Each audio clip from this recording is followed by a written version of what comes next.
This classic episode of the Electric Playground is brought to you by P&P Games, your source for everything video games. Support the partners that support Electric Playground. Remember, this episode first aired in 1997. Hi, I'm Tommy's dad. This week on the Electric Playground, we'll be taking an inside look at the E3, the world's largest interactive gaming trade show. Plus a lot of other information you'll find only here on the Electric Playground. Okay? All right. Bye.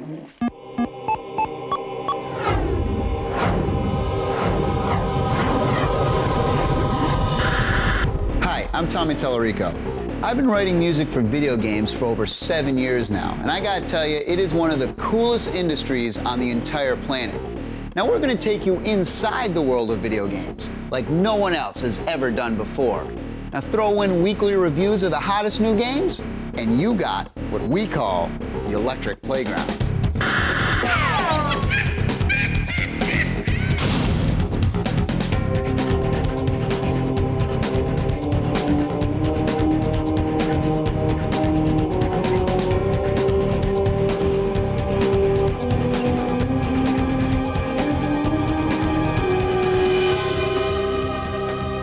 Picture this, every single video game company in the known universe getting together under one roof to show off all their latest games. It's called the Electronic Entertainment Exposition, or E3. As you can imagine, it's loud and obnoxious, but extremely fun. Hi, this is Kelly Benson with the Electric Playground. We're in Atlanta at the Electronic Entertainment Exposition. Our first mandate was to create a show like E3, focused specifically on video and computer games. The hardware manufacturers keep coming out with new machines, and us poor developers just keep trying to catch up. What do you think of the game? It's awesome. Better than Sega. We're better than Nintendo. We've got better graphics. We've got more developers lined up for the product. It's such a large industry. It's about $3.7 billion last year alone. Whoa, what happened? I must have been playing Sega because I fell asleep. There's going to be a lot of online multiplayer games. Yeah, I think it's an art form. Definitely. I mean, gameplay, you can get gameplay into a game, you know, that's the hardest thing. You can make graphics, you can do the programming, you can make a 3D world, but getting the gameplay in there, that's the hardest bit, and that's an art form. Kind of designed a new thing called action-based outcomes, where, I don't know if you ever, as a kid, did you read Choose Your Own Adventure books, you know? It's typically the theme we're wanting to go with. Tell us about the first time that you met Steven Spielberg. I mean, what was that like, and what happened there? Well, we were sitting in the jacuzzi. No. How can I put this? New opportunities for y'all to clobber each other in new and creative ways. Well, actually, Crash was an idea that my partner Andy Gavin and I had on the way across country when we were moving out to Universal's backlot. And the idea was very simple. We wanted to take Donkey Kong Country, Mario, Sonic, the other great 16-bit action platform games, and put them into 3D. We anticipate that the market will grow from $3.7 billion last year to $5.3 billion by the end of '97, so we're real optimistic. Can you tell me a little bit about who you are and what you're doing here at E3? Yeah, I'm Fergus McGovern from Probe Entertainment. We're part of the Acclaim Group, and we're here making video games. And if you'd like to follow me, we can go and have a look. We started about 13 years ago just making video games, and it all took off, and since then we produced about 400, but the fun one was... 400? Yeah, 400. 400 video games. Yeah. So what were your favorite games? My favorite games? Anything really that involves death, destruction, killing. So what does your day-to-day entail? What do you do? And you check in at 9 o'clock in the morning, and what are you doing? Pull my hair out on a regular basis. I hate it when that happens. Turn your shirt around. Running with scissors. Is this not the coolest logo? Look at this. This is my dad. Hi. Look. Shiny Entertainment. They're saying, where's the new stuff? We want to see all the new stuff. And we're saying, you'll see it, but we don't want to show all of our competition right now. Good. I tell you what, I'm off at 6. This time it finds him on a hostile planet of monkeys with human skulls for heads. It really needed a place where everyone could get together in one place at one time and see what was hot. Back off. What'd you call me?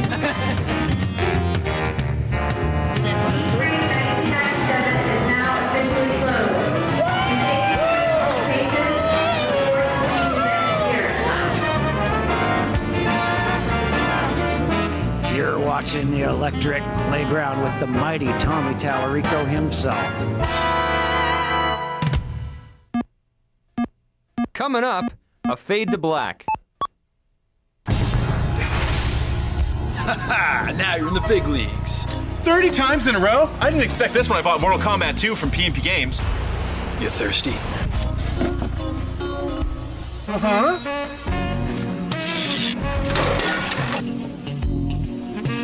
Get over here!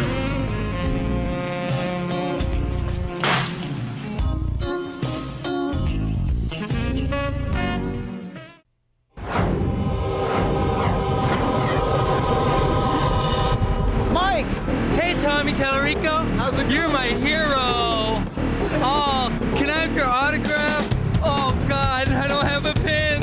Oh, can you sign my butt cheek? Okay. No, I can't. I'm at the show. Well, Mike is the representative. He works with Golan Harris, which is the representative of Nintendo. Sega. Hey, man, don't say the S word. Nintendo, the big N, as some people refer to it as. This is my lunch sticker right there. This means I get into Cafe Mario. Hey, hook me up. Hook me up. Hook you up? Hook me up with What the have you lunch ever guy. done for me, Tommy T? Hey, look, I did a rhyme. What, is this on TV or something? Something like that. What's the coolest thing at the show? You guys got to go check out the Star Fox 64 full motion rotating cockpits. Rotating Awesome. cockpits? Yeah, it's like the Rumble Pack. When the Rumble Pack moves, the cockpit will move. Okay, we did check out the Star Fox cockpit and ran into Shigeru Miyamoto, the creator of some of the most popular and successful video games of all time. I mean, games like Donkey Kong, Mario Brothers series, Metroid, Zelda, Pilot Wings. I mean, the list goes on and on. I want to ask you what it's like to be in a room like this and to have all of this lights and display behind one of your games. I'm very happy. But because I'm always working in front of a computer, so this is not the place I belong, I believe. Yes, and I'm very afraid and anxious to know how people react to these new games that I was working behind the scene. Yes, especially I'm always looking at the faces of people who are actually playing video games. Is that the secret? それは何か秘密かな? いや、ないですよ。 No, 僕も一ユーザーですから。 there's no secret, and I'm after all one of the game players. So what's next after Star Fox 64? What have you got coming up? ヨッシーアイランドなんですけども、一番僕が今力を入れてやってるのは、ゼルダの。 Next comes Yoshi Island 64, but the thing which I am putting my best of my time and putting most of the priority is the Zelda 64. Is there any other games that are coming out from Nintendo that you're excited about? 今度のショーに出てるレアのいくつかの作品、バンジョーカズー。 I believe you have already seen some of the rare games like Banjo-Kazooie. They are great. How is it different in America as compared to Japan? How are games treated different? 僕は区別しないで考えてるつもりなんですよ。けどやっぱりその売れるゲームの傾向は違うみたいですけども、僕自身とっては全然変わらないと思ってます。 Well, when I'm making video games, I'm not making in terms of the difference between American or Japanese people at all. There may be some difference, but when I'm making video games, I'm not thinking about any difference. Are you recognized in the streets in America? I imagine you're recognized a little bit in Japan, but how about in America? 日本でもですね、ちょっと有名なんだと思いますけど、アメリカでも。いやいや、そんなことないです。 What are some of the other things that you do outside of the games world? 最近はね、ギターの練習を。 Recently playing guitar and swimming. Thank you for your years of contributions to interactive entertainment. You're a true master. An honor. I know you're very busy. Have fun while you're here. Thank you. Thank you. Thank you.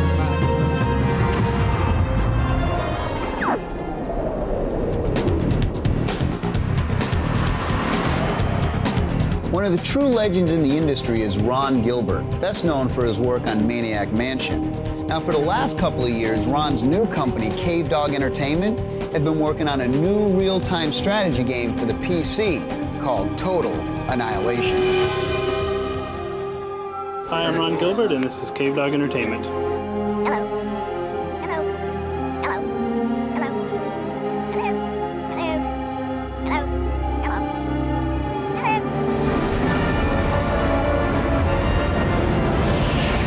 Tell me about the game. Well, Total Annihilation is a real-time strategy war game.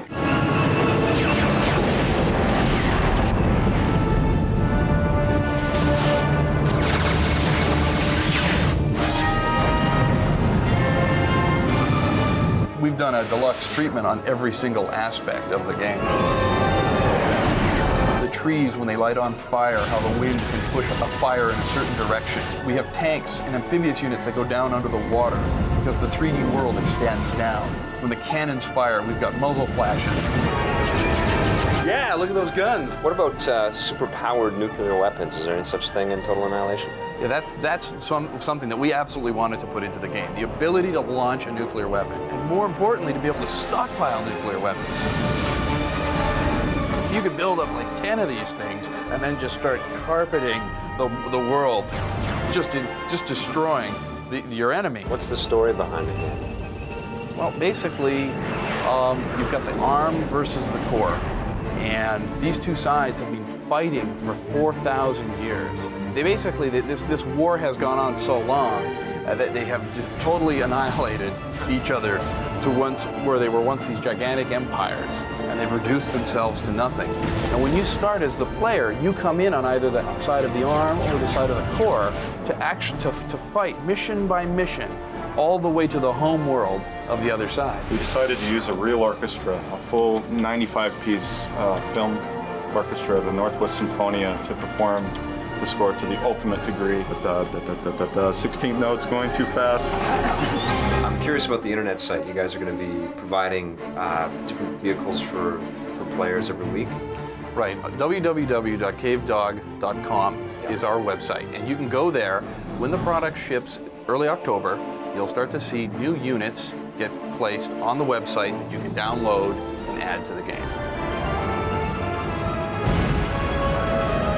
What we've got coming out on one of our first expansion packs early next year will be a map editor that you can actually put together your own terrain, put a mountain here, put the ocean over here, and actually go in and place your units how you want them, and then say to your friend, hey, I want you to try my map, or post that up on the internet so other people can download it. Something people keep saying every time they play the game is they say, I can't believe the amount of attention to detail that every single aspect of the game has.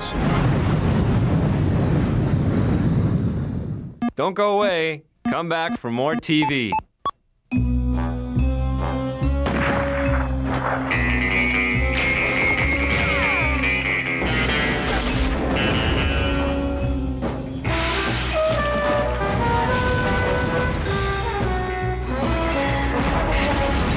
you know how to use one of these?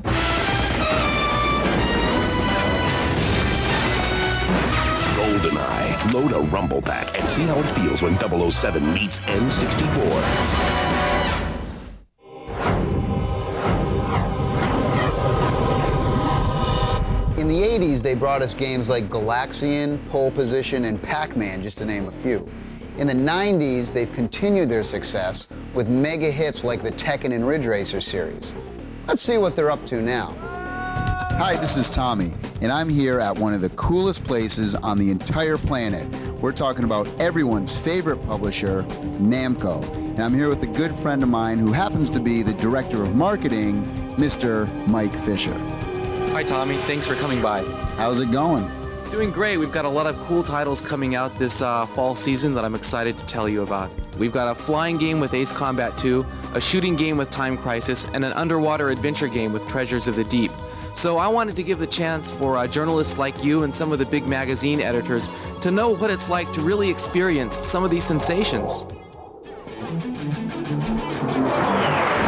Mike, where are you going? Mike, wait!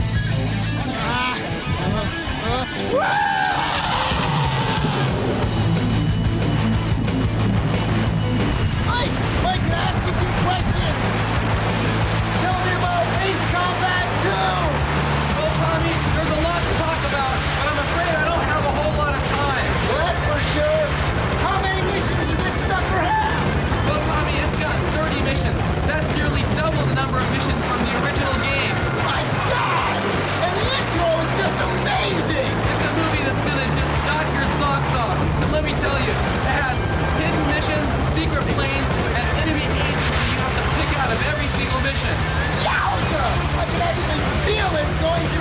ready now! I can't wait to play! We've got all kinds of action. You can fly above the clouds. You can fly below the clouds. You can fly through the clouds. You've got night missions, day missions, missions over sea, missions over land. You've got more missions than you can shake a stick at, Tommy. Yowza! Yeah! Woo! Woo!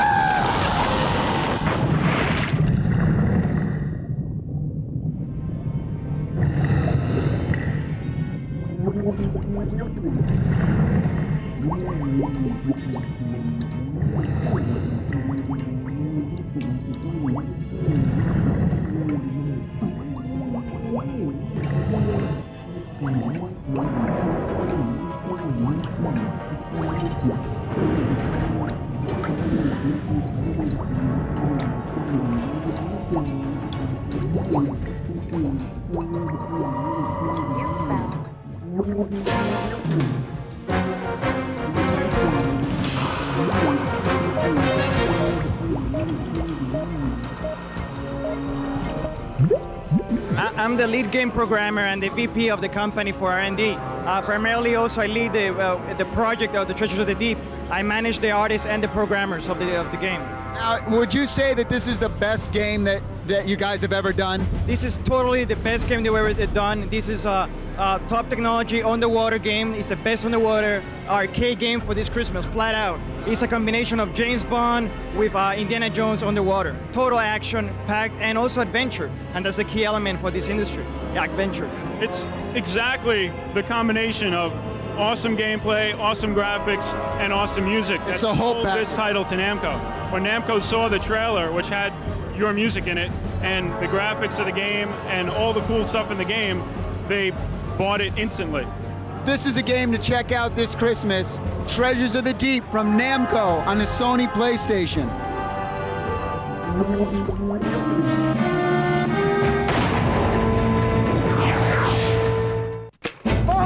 I understand Time Crisis is coming to the PlayStation. Talk about it. That's right, Tommy. It's a shooting game.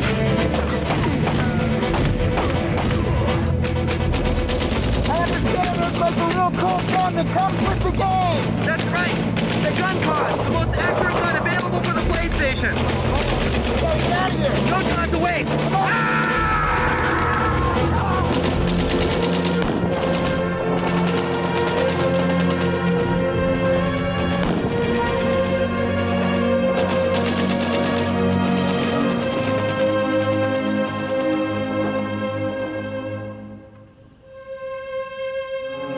Watching the Electric Playground. We'll be right back after these.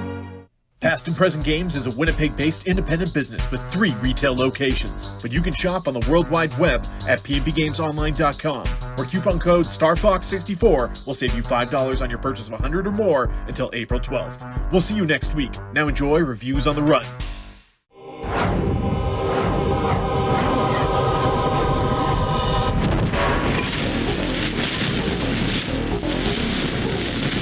Whoever plays as many games as he can. I like to play Scud, Industrial Evolution, Alien Race, Diablo, Man & Conquer Riddler, Warcraft 2, Quake, Duke Nukem.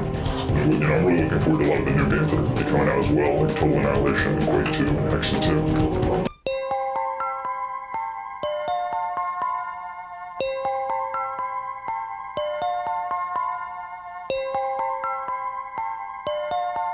Today on the Simpatico Question of the Week, Scott Shaw asks, who is John Romero's hero in the video game industry?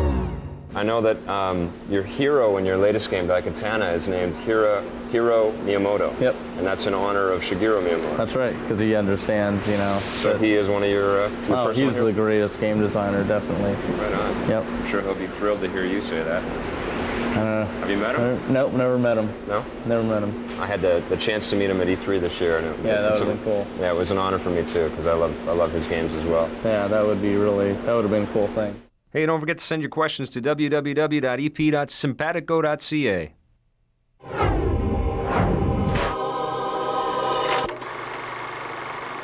Great, we got it running with Ace Combat 2 for the PlayStation. Come on down, man.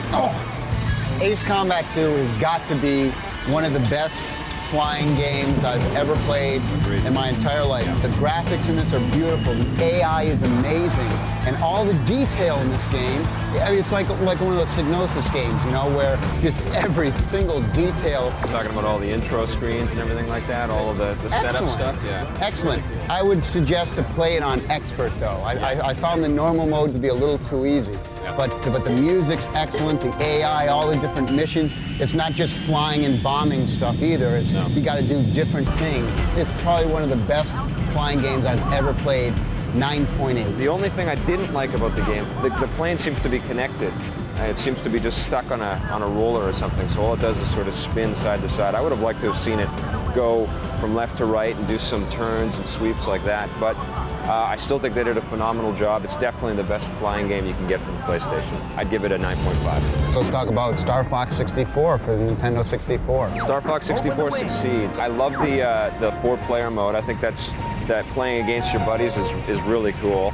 And I do like the different levels when it goes into the 3D mode and you're doing the dogfights with all the better pilots out there. I think that's the best part in Star Fox. I'd give it an 8.5. I had to get out my sword to cut off all the cheese on this game. I mean, Star Fox 64 is a great game, but you got your Slippies and your Crappies and Happy and Doofy, and here's a game that they could have made so sci-fi. But they threw all these frog characters and all this stuff in. Some of the effects graphically, the explosions and everything are excellent. I've never seen. Yeah, exactly. And I've never seen explosions like that in games before. I give it an 8.3. Speaking of flying games, what about X-Wing versus TIE Fighter for the PC? Now here's a game that you gotta love because it's Star Wars. And I don't know what George Lucas put in our drinking water when we were all kids, but anything Star Wars, I gotta buy it. I gotta have it, you know? The missions were all cool. The sound effects, of course, were excellent. Yeah. It's an above-average game. The best part about it, obviously, is the network play. I was expecting to see a little more 3D. The stars in the background just look like they're very flat and 2D. I never really get a sense of getting closer to anything or 3D. I give it a 7.6. It's really not much better than X-Wing or TIE Fighter. I think both of those games were excellent, and they definitely were ahead of their time. And I think you're right to some extent. The graphics could have been a lot more immersive.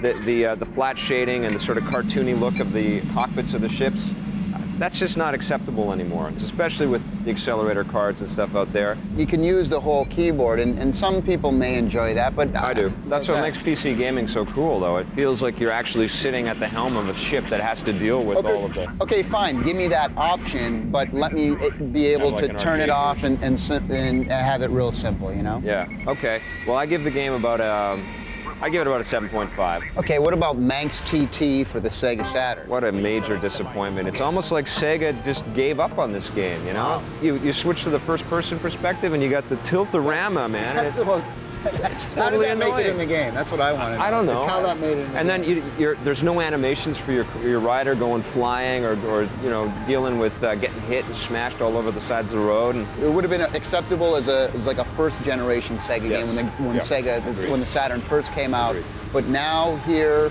in this day and age, when you got excellent driving games from Namco and Psygnosis and all these games, you can't even compare that. 4.9 for me. I enjoyed it a little bit, but it very, very average at best. There should have been more time spent on the development. That's a hot license. They could have put out a better game than that. So I'd give Manx TT a 4 out of 10. Oh yeah, well what I want to know is when they're going to come out with like a Crazy Climber for the 64-bit systems. Where are you going, Because I think we all know Crazy Climber was such a cool game. And be careful, please. I'll see you guys later. Man, you're dropping stuff. Where are you going? Hey. Yeah. Well, that's it for this episode. Thanks for stopping by. And we'll see you next week on the Electric Playground. Production assistance for the Electric Playground was provided by Nintendo of Canada and Heat.net. So, Mike, tell me about Ace Combat 2! Well, Tommy, there's a lot to talk about, but I'm afraid I don't have a whole lot of time. Well, that's for sure. How many missions does this sucker have? It has 30 missions, Tommy. That's nearly double the emissions. And let me tell you, it has hidden missions, secret planes, and enemy aces that you have to pick out of every single mission.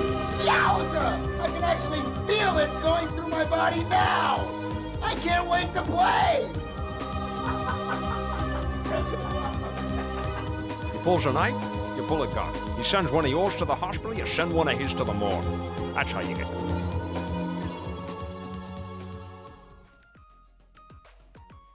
This classic episode of The Electric Playground was brought to you by P&P Games, your source for everything video games. Support the partners that support The Electric Playground. Thanks for watching, and play forever.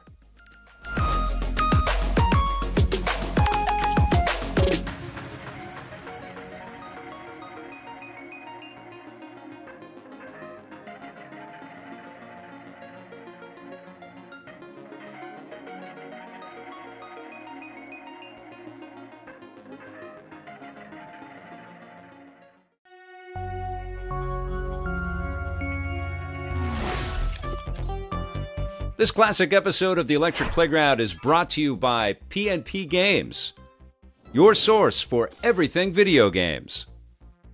Support the partners that support Electric Playground. Remember, this episode first aired in 1997. Hey, Dad. What?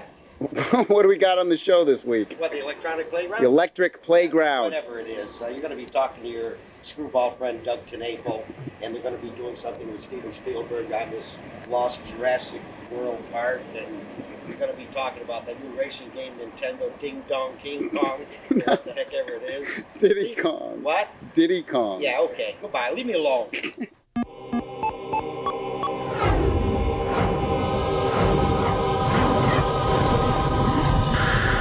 Hi, I'm Tommy Tellerico. I've been writing music for video games for over 7 years now, and I gotta tell you, it is one of the coolest industries on the entire planet. Now we're gonna take you inside the world of video games, like no one else has ever done before. Now throw in weekly reviews of the hottest new games, and you got what we call the Electric Playground.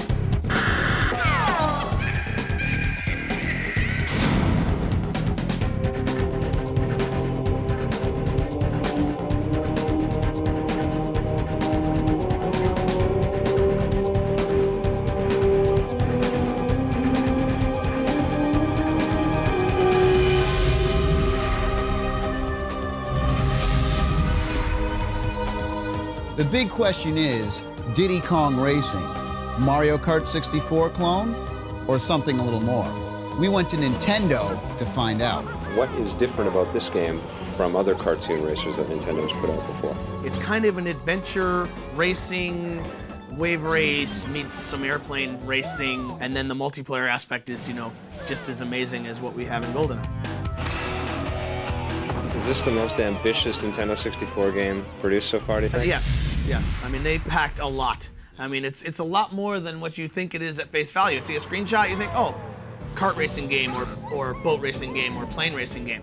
But it's a lot more than just those three things put together. The way the adventure mode is set up in Diddy Kong Racing allows the player much more feeling of the exploration, somewhat like you got in Mario 64. And then when you go actually race on the tracks, you feel like, oh, it's a racing game, cool, I understand this. Then all of a sudden you find that you're racing and you have to grab these silver coins. Then you find that now you're racing a boss and it's not some funky looking guy in a car, it's a huge triceratops racing you up a spiral mountain, or a big walrus and you're racing down this giant ice half pipe. And as you're beating these guys, they're opening up more and more of the game, so that you end up finding all over this overworld all these different racetracks. And just by finding all those, then you get to do these things which will take you to secret areas. And I mean, the game really does combine what has been traditionally thought of as platformer adventure aspects into a racing game. One of the cooler things about this game is this technology that Rare basically invented, which they call real-time dynamic animation. They've written this code so that they can do a lot more polygons on the screen than was thought possible. Basically stuff the screen with skinned polygons that are all dynamically animating, which means if I run into a wall or something, you'll see them kind of shake, and it's based literally on their inertia. It's called inverse kinematics. The airplanes include specular highlighting, and a lot of the vehicles as well as the characters, for example, Diddy Kong's hat is environment mapped. This is another thing that the Rare technology allows them to do, is You know, you can do environment mapping, obviously, and specular highlighting on the Nintendo 64, but trying to do it with 8 characters on the screen in a big giant world is a whole nother animal. You actually have the ability in this game to race 1 player as a plane, 1 player as a hovercraft, 2 people as the cart. You know, any combination, whatever you want to do. The music is coming off the cartridge on the fly, so you're able to actually change the song anytime you want. Now, if I can hit both these zippers, I will maybe win. Oh, yes! Diddy Kong Racing appearing, quote, out of nowhere is something I think that will be seen more as the Nintendo 64 ages. But all it really is a return to the way that Nintendo was in the 16-bit era of telling the public about the game when we think the game is ready to ship. After this, we run with the dinosaurs of the Lost World. Whole new way to enjoy broccoli. Whole new way to enjoy broccoli. Hey Trevor, I just picked up Puzzle Fighter from P&P Games. You can be Dan. What? I'll be right down. Just making some gamer broccoli. Whole new way to enjoy some gamer broccoli. Enjoy broccoli. Enjoy broccoli. Whole new way to enjoy broccoli. Enjoy broccoli. Whole new way to enjoy broccoli. Whole new way to enjoy broccoli.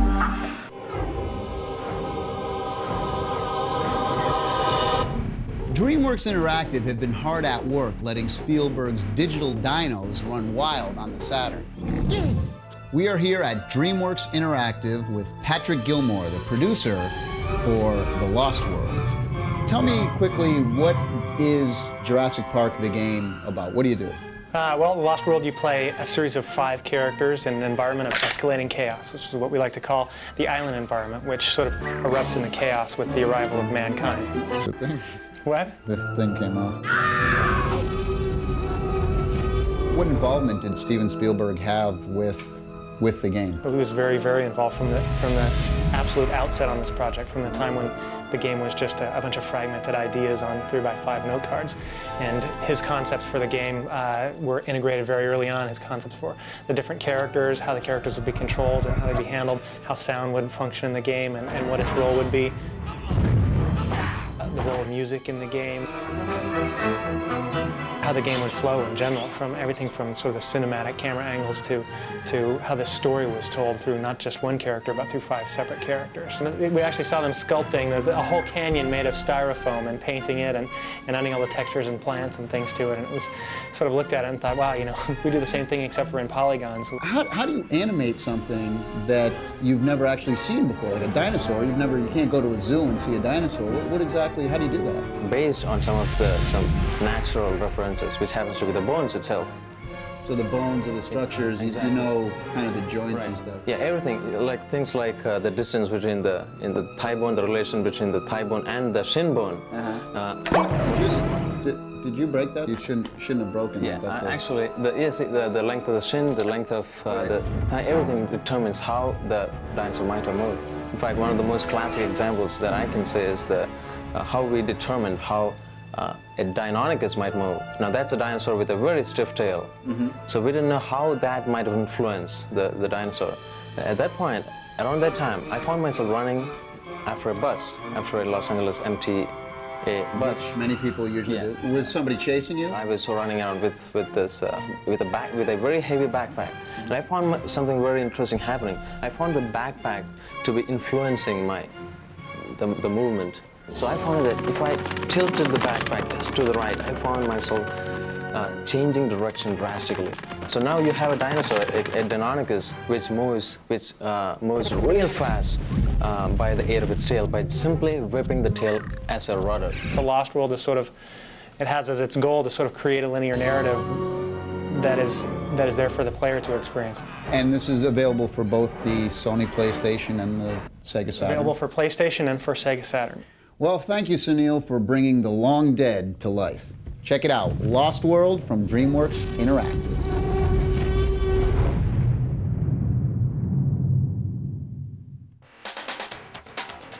Hi, you're watching The Electric Playground, and I'm here with Joe Satriani. That's me, hello. And Steve Vai. That's me. And I wanted to ask you guys about the F1 game. So they managed to get some of your tracks from that? Yeah, they were developing the game a couple of years ago, and they contacted me and a number of other artists about putting together music for this. So I saw 6 or 7 beta versions of it. Looked like a lot of fun. And just threw a bunch of songs at them, and they took the ones they wanted to use. Did you guys work on it together, or did they take separate tracks from you? Well, no, we had the music already recorded. Right. And we're Sony artists, so they kind of listened for what was right for the game. And the songs are real up-tempo and driving, just like the game. And I had received a copy, and I didn't really get a chance to play with it, so I gave it to my son, who is a video game savant. Oh, yeah. And he gave it the big thumbs up, so I said, okay, let's go for it. Are you guys gearheads? This is the big question. Sure, you have to be. Guitar players are, born gearheads, computers, guitars, you name it. Cars, motorcycles, anything you can fiddle with or into it with power behind it. Do you have enhanced CDs? Well, I've got a couple of computers at home, and people have sent me these enhanced CDs to play, to check out.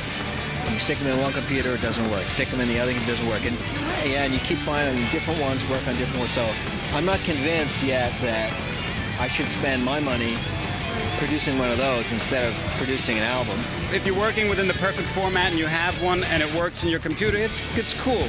It's just that somebody's breaking the ice. So things will open up, and eventually it'll be a real nice, interesting format for kids or whoever, music lovers, to get on there and take their CD and or DVD or whatever, Now, a video game is very much like an interactive movie. And so would you consider scoring one that had, because it can evoke so much emotion, from happy to sad to fear. Would you be interested in doing something like that? I'd love to do that. I know there are some, I don't know if you'd call them games, they're like worlds out there. The worlds are populated by thousands of characters who log on.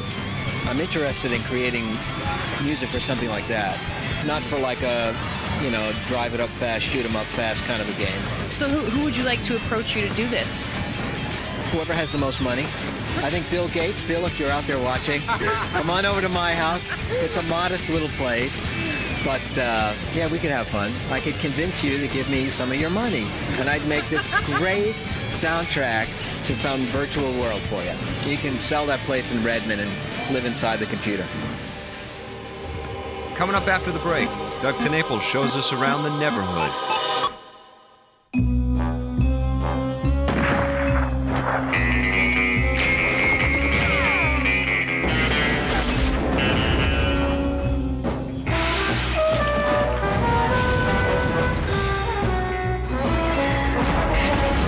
Do you know how to use one of these?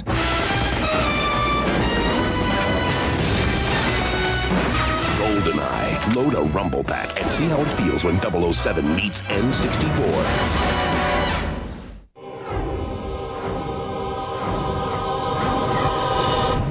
I've met a lot of people in this industry, but no one is as zany as Doug Tenapel. So let's catch a lift on Mr. Tenapel's wild ride as he takes us on a tour of his somewhat unbalanced studio. Hi, I'm Doug Tenapel, and we're showing you a bunch of animated techniques we used on the Neverhood and our brand new game called Skull Monkeys. I am the king of all skull monkeys. This is my desk, and I keep it a mess, thank you, because my mom doesn't work here with me. This is one of the Skull Monkey puppets, and we have real human hair on them. Many humans gave their lives so that this monkey might come to be. This is one of the heroes, one of our little Claymanites, and he has a wire armature, and these are painstakingly sculpted across a period of about 2 months. They each cost about 15 grand to sculpt. I'm gonna set him down over here. This shows how posable he is. Yeah, you sit on the couch there. Okay. What's that guy? This is one of our other puppets. His name is the Weasel. Hey, Doug. Oh, hey, Tom. How's it going, man?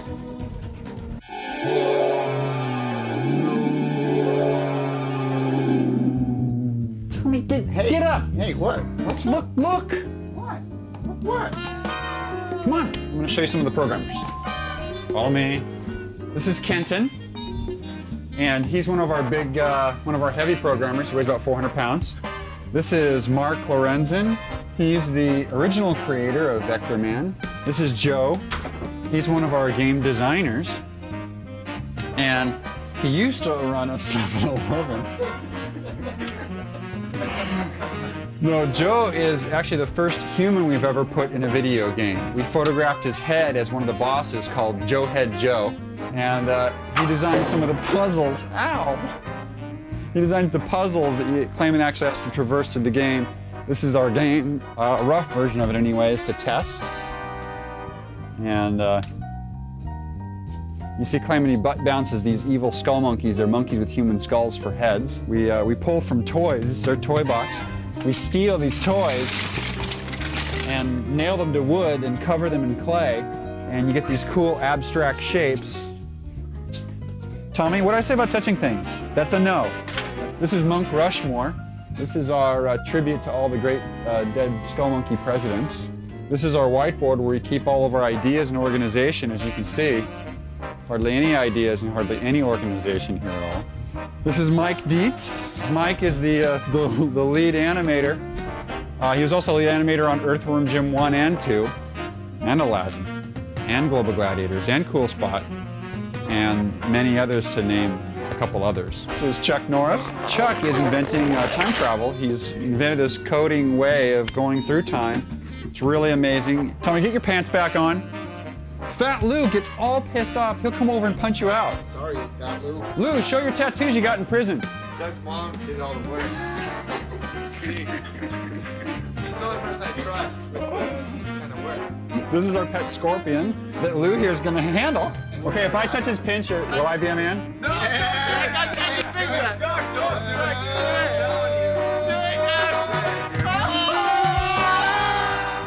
And she does cool things when you put fluorescent light on her. She glows. See that? Yeah. Is that boss or what? Lewis is in charge of our actual game test department, and he tells all of the people on the team when they're doing something wrong, which is like every second of the day. Awesome. What's the big bug? Come out to the warehouse, because there's some cool stuff to see out here. It's cool visuals. Tommy, bring your guitar here. It's better acoustics.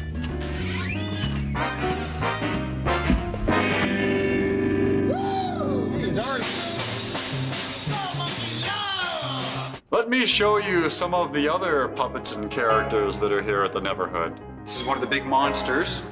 Come around here, there's a little bit more light. There! This guy's one of the main bad guys, and this shows how we can move him one frame at a time and open and close the mouth. This is one of the evil skull monkeys that chases Clayman around the planet. One frame at a time, you're in hell. This is probably the most valuable player on the entire team, the Makita Drill. This is the cool crystal wand that we all have, we worship every day. This is kind of our little cult we have going here. We stockpile firearms upstairs. And it's all for the Great Wand. It's whatever it wants us to do. Whatever it wands us to do. That was nice. This is the chip butty, which our English friends will appreciate, the French fry sandwich. Only the English could come up with something as wonderful of a recipe as the chip butty, the French fry sandwich. Fine cuisine over there, I understand. This house is kind of broken out in sores, which happens if you take a chip butty and rub it all over your face. The next day you get some of this effect. This is the evil wizard. All this little garment blows in the breeze in the game. Another cool puppet. This is El Barfo, the monkey that throws himself up inside out. This is Clayman in a little ship. He's all clay, his little hair moves. This is what the Eats skeleton looks like. This is the armature that goes underneath the clay. You can move it a little bit, and they're all metal, ball and socket, and covered in clay. This is Headless Willie. He's a crazy man. Crazy. Has no head, has no hands either. Because they say that he bit his own hands off right before he bit his own head off. Crazy. And this is how we let the little people out of our head. Crazy. Oh, cool! Look, it's Earthworm! Yeah, man, this thing is so cool! Look at this thing! Oh, Doug, I'm sorry. We'll put some kind of... Jeez, this will be okay. We're just gonna put it... That's it. Kind of... Get out. You're going out. But wait, No, stuff I don't think so. Here, hey, Doug, well, I'll see you later, Doug. You come back and I'll call the cops. Okay. I'm calling the cops. Stick around. EP's Reviews on the Run are next. Past and Present Games is a Winnipeg-based independent business with 3 retail locations. But you can shop on the World Wide Web at pnpgamesonline.com, where coupon code StarFox64 will save you $5 on your purchase of 100 or more until April 12th. We'll see you next week. Now enjoy Reviews on the Run.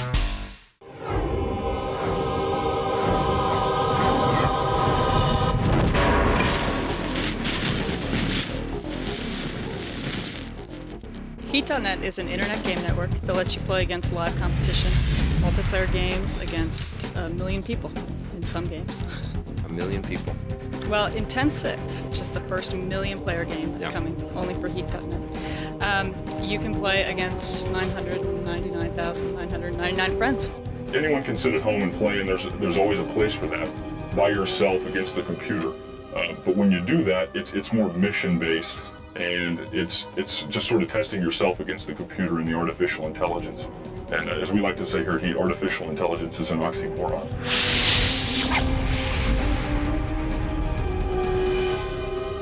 Force Challenge for the PlayStation. Force Challenge. If you love racing games and you like racing games, I'd say definitely pick this one up. The graphics are above average. The control is real easy. I love the music and the sound effects were excellent. It's definitely above average.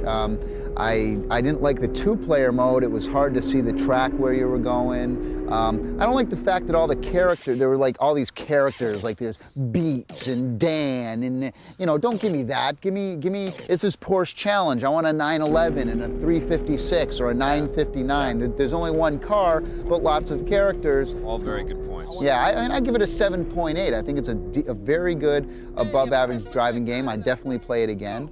You know, I liked it. I don't think it's the best one out there, but I've played a lot worse. Yeah. The thing is there's so many great driving games for the PlayStation. It's loaded with games that beat it. I like Rallycross way better than Porsche Challenge. The graphics are cool. It's great that it's got the Boxster in it. The Boxster is an incredible car. It's even got the Porsche dealerships at the end of the instruction book. That's pretty neat. Yeah. But there's not enough stuff in it to make you want to go out and buy it, especially if you've already got a few driving games in your collection. I'd give it a 7 out of 10. It's a mediocre title at best. Fighters Mega Mix for the Saturn. If you're gonna buy any fighting game for the Saturn, buy Fighters Mega Mix. It's got all the characters, it's got all the Virtual Fighter characters, it's got all the Fighting Viper characters, it's even got some weird characters from every other Sega game in the world. Can you play Sonic the Hedgehog? You can't play Sonic the Hedgehog, but you can play 2 other cartoon fighters from the Sonic fighting game, which is really cool. And what's this? You play the car from Daytona. Yeah, you get beat up by the car's tires and stuff. It's pretty hilarious. But you know, it's a fun game. It's the best fighting game, I think, for the Saturn.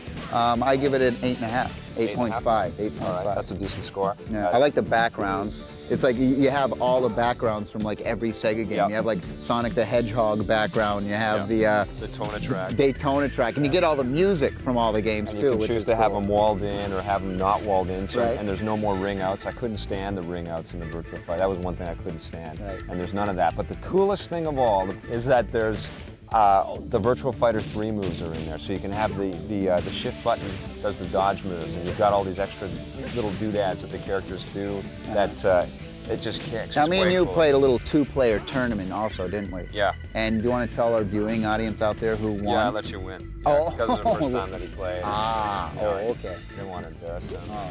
He's the host. Yeah. So. What'd you give the score? I'd give it a 9.5. 9.5? Yeah, it's excellent. What about Ultra 3D Mini Golf? Now this is a fun game.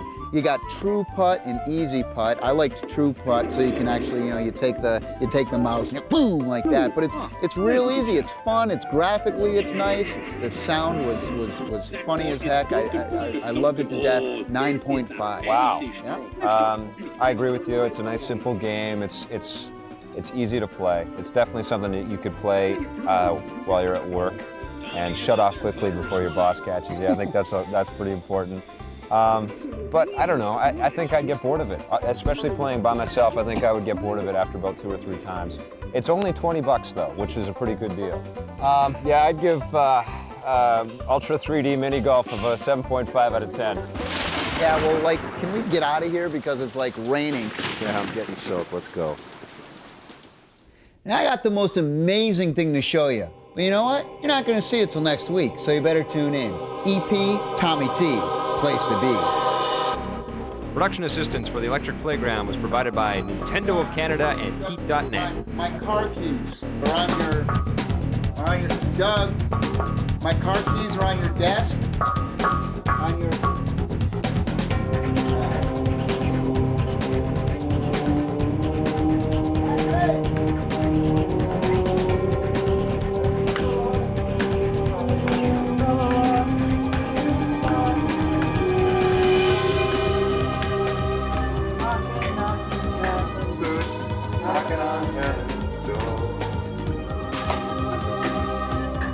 Mark wrote that. That was right before Dylan ripped them off. What's your name? Yeah.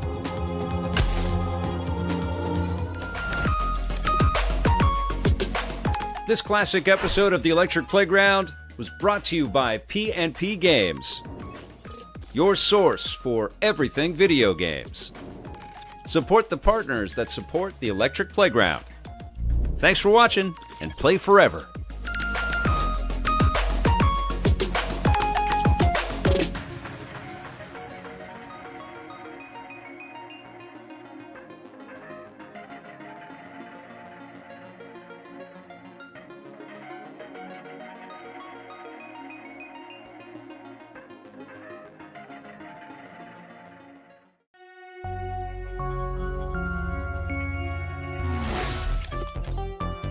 This classic episode of the Electric Playground is brought to you by P&P Games, your source for everything video games.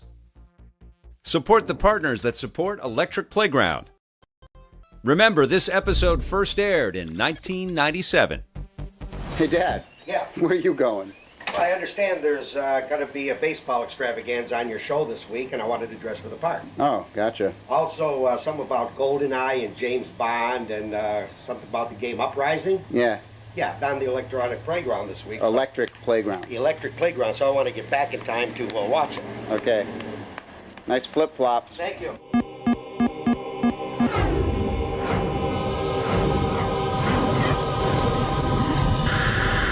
Hi, I'm Tommy Tellerico. I've been writing music for video games for over 7 years now, and I gotta tell you, it is one of the coolest industries on the entire planet. Now we're gonna take you inside the world of video games, like no one else has ever done before. Now throw in weekly reviews of the hottest new games, and you got what we call the Electric Playground.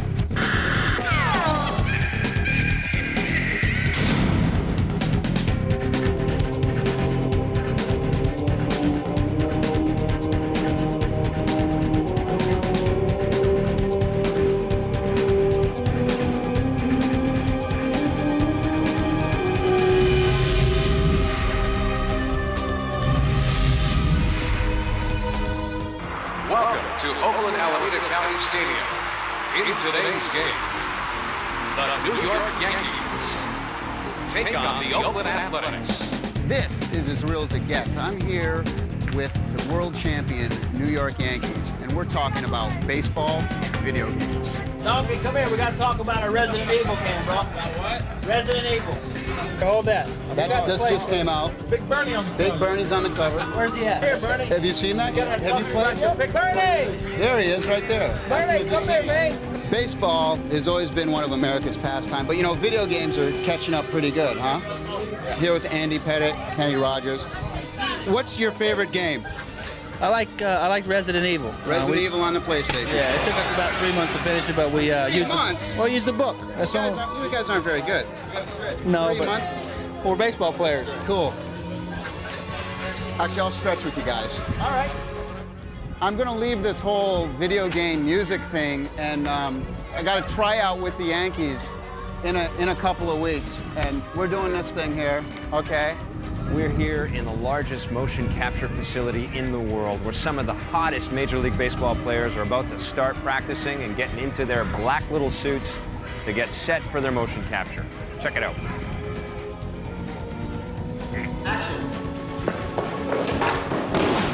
Motion capture is when you put markers onto actors and have them go through movement, and then you feed that spatial information from those markers into the computer and then build a spline-based skeleton on those movements.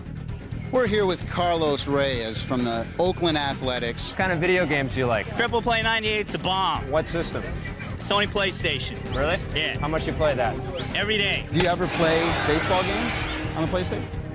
No, I'm not really, when it comes to sports, I don't know why. For some reason, I'm more into the action fighting and all that stuff. You guys both say N64 is where it's at? Yeah. Tell me why. Tell me why. Because the graphics are way better than PlayStation. No loading. You know? No Wait, no loading. No waiting. loading. You guys say what? PlayStation. PlayStation. You guys say what? 64. Killer 64. Instinct. No, there's no games on Nintendo 64. Oh, What do you guys? You guys say what do you guys? Wait till Chris. Look what you started, huh? Look what you started here, huh? What kind of video games do you play? I don't. Sorry. Did you guys play on the road at all? When you're, I know you take it travel a lot. everywhere, yeah. I take it everywhere I go. I take it. Really? It keeps me out of trouble. I stay home and have a good time. I love it. I mean, I stay 2, 3 o'clock in the morning playing it. Excellent. This is Tommy Tellerico from the Electric Playground, and stay tuned because the game's about to begin.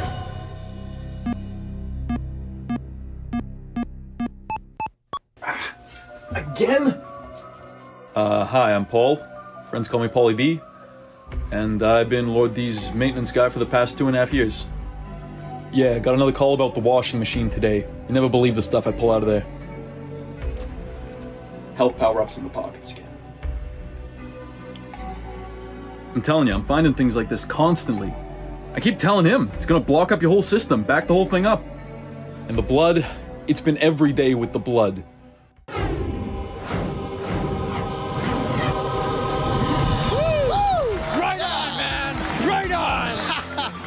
Hey Vic, seeming we're out here at the ball game. Yeah. Why don't we do a comparison head-to-head between MLB 98 and Triple Play 98? Yeah, let's do that. Cool. I want some of those peanuts first, man. Oh, sure. Let's go.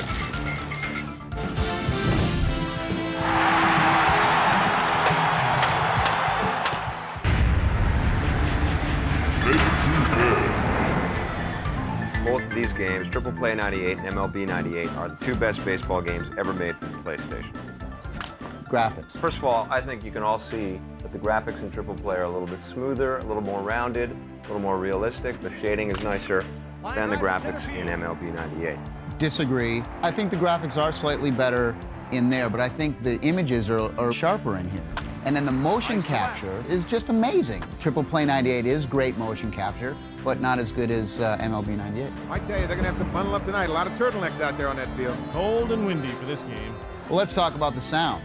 Oh man, no contest. The sounds in Triple Play kick. The announcer in Triple Play is very detailed, very excellent. Uh-oh, runner's in trouble. MLB 98 also has great sound. Popped it up.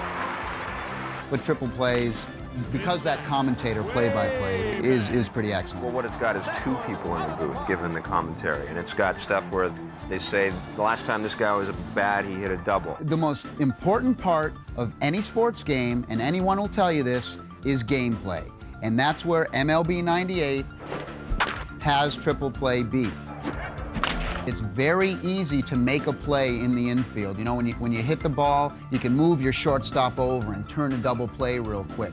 I found it difficult to do that in Triple Play. It's very hard. In the outfield, it's easy, but it's very hard to make a play in the infield because the camera seems to like follow the ball. It's all a camera angle thing. But you're right, some of the camera angles make it more difficult to play, so I would give MLB the slight edge for gameplay. Now the controls yes. for MLB 98, I know we differ a little bit here. I personally like in MLB 98, when you want to press the base that you want to throw to or run to, you actually press the button, because on the PlayStation controller, you have the 4 buttons set up just like a diamond. So the top button is second base, this is third base, and this is home. I love that. You press 1 button to throw to a base, whereas in Triple Play, you have to press the action button and then the direction on the pad. Yeah, but every baseball game, you press 1 button and it's hit right to the base. You press the 1 button, you point where you want to throw it to, and that's where it goes. Right, that's why this one's better, because it's a little more different and innovative. Well, yeah, you play this game and you got to have like a computer programming degree to understand all the mapping of the buttons. There's so many mapping. You press the top button to go to second, you press the bottom button to go to home. You got to be a programmer, what? Nice catch. One thing that I will give you is that I think the features in Triple Play 98 are a bit better. Like you have, one thing I love is instant replay, which which that has. Well, not only instant replay, this game's got 8 players at a time can play at the same time. Yeah, because you always play with 8 people. That happens all the time, I'm sure. Well, if you got friends, you do. The cover of my game looks better than yours, all right? All right. MLB, you got my boy Bernie Williams here. Tell me, Vic, who is that on the cover? I don't know. Do you guys know who this guy is? He's a Cardinal, and you know, I have to admit, Bernie Williams on the cover. All right, That Bernie smokes. Williams, the boy, All the right. Yankees rock. Batting third, Bernie Williams. What would you give that game? This game gets a 9.2. Okay. That game there gets an 8.9. All right, I'd give Triple Play 98 a 9, and I'd give MLB 98 8.5. Very close. Yeah. You got to try them. Great games. Hey, what's going on here? And get ready for... EP's here at the Much Music Video Awards. Do you play any video games? We're there. Well, actually, to tell you the truth, we only play 4-player games, like Mario Kart, things like that, because there are 4, you know, there are 5 of us, but only 4 of us play at a time. Pong, Defender, and Pac-Man. Super Pong. Actually, Virtua Fighter, I have to say, is pretty cool. I don't know, I kind of like the old ones. Pong is one of my favorites. Mr. Pong's Chinese food video game. Amazing. The sweet and sour tennis bats are amazing. My name's David Usher from the band Moist. Bruce Gordon, band's I'm Mother Earth. Ja from the Doughboys. Actually, on the bus we play Nintendo 64 all the time. We play Star Fox. Someone from EMI bought us a Sega Saturn for our tour bus. Well, have you tried GoldenEye? Because that's a 4-player. Is it a 4-player? Yeah. Well, we definitely will, because I didn't know it was. We get every 4-player game there is, so that's the next on the list. Are you guys being approached to do the soundtrack for any video games? Well, you know, it's funny because I was just talking to I don't know what he does, but I just did the music for a new Bruce McDonald movie, and we were talking about doing like music for video games and what a cool idea it would be. Has Rusty decided to do any soundtracks for video games? For video games? Yeah. No, we haven't decided. I've never been asked to do that. That would be really fun, actually. If you could create a video game about your band, what kind of adventure would you take your band on? You would have to go to a lot of different worlds. You go from space to underground, all different places. Underwater. You want to go to many different worlds, many different environments. That's the main thing. If I could make a video game, it would be something that doesn't have to necessarily do with shooting people. Do you play any PlayStation games? No. You know why? No. Because I don't have PlayStation. I think they should make a video game of, like, you know how they have those sim games, you know, where you build a town? Yeah. Well, I think you have a music one where you build a career, you know? And you have your band, like, just starting out. It's like, oh, damn, the bus broke down. What do you do? Something to do with music. How about that?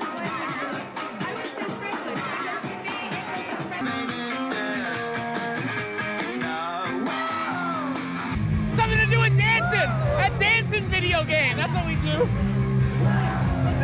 Yeah! All right. Stay tuned. The Electric Playground will be right back.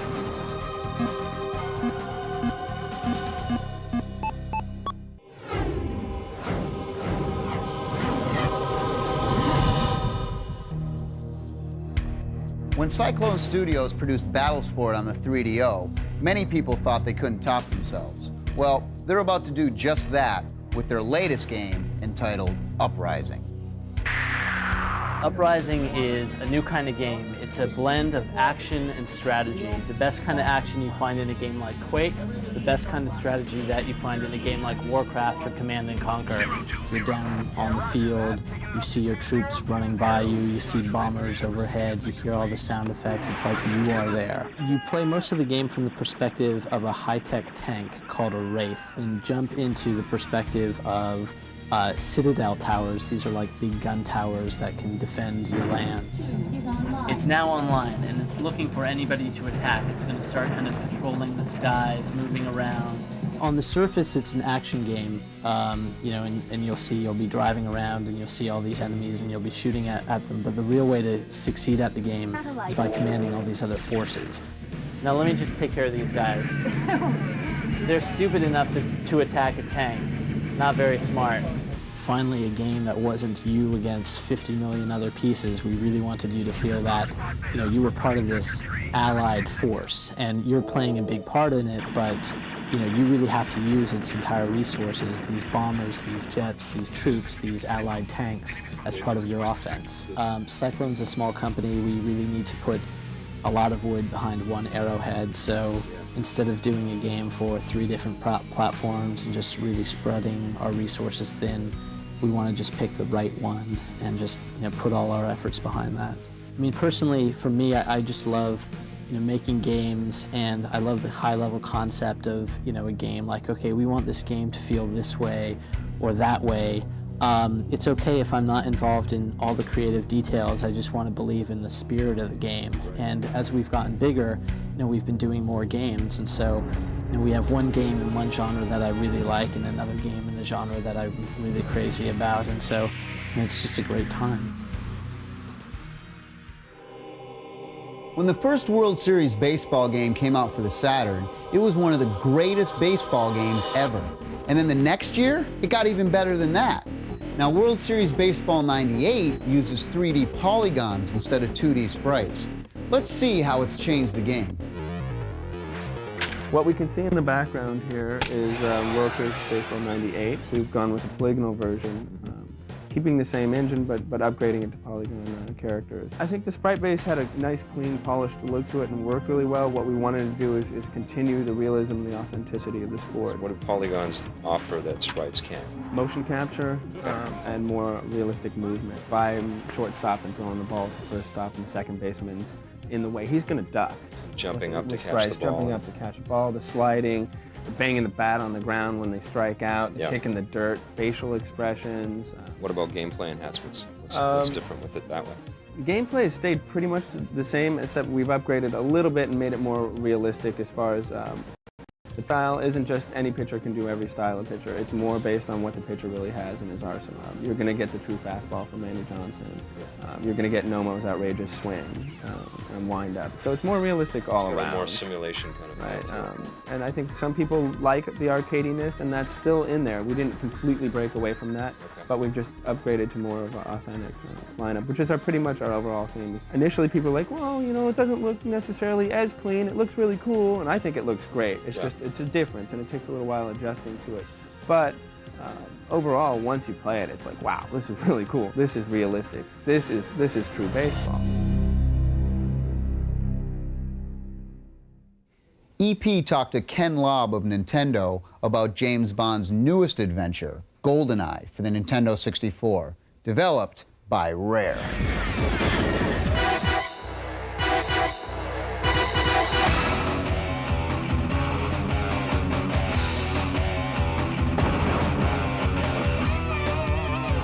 Tellerico, Tommy Tellerico.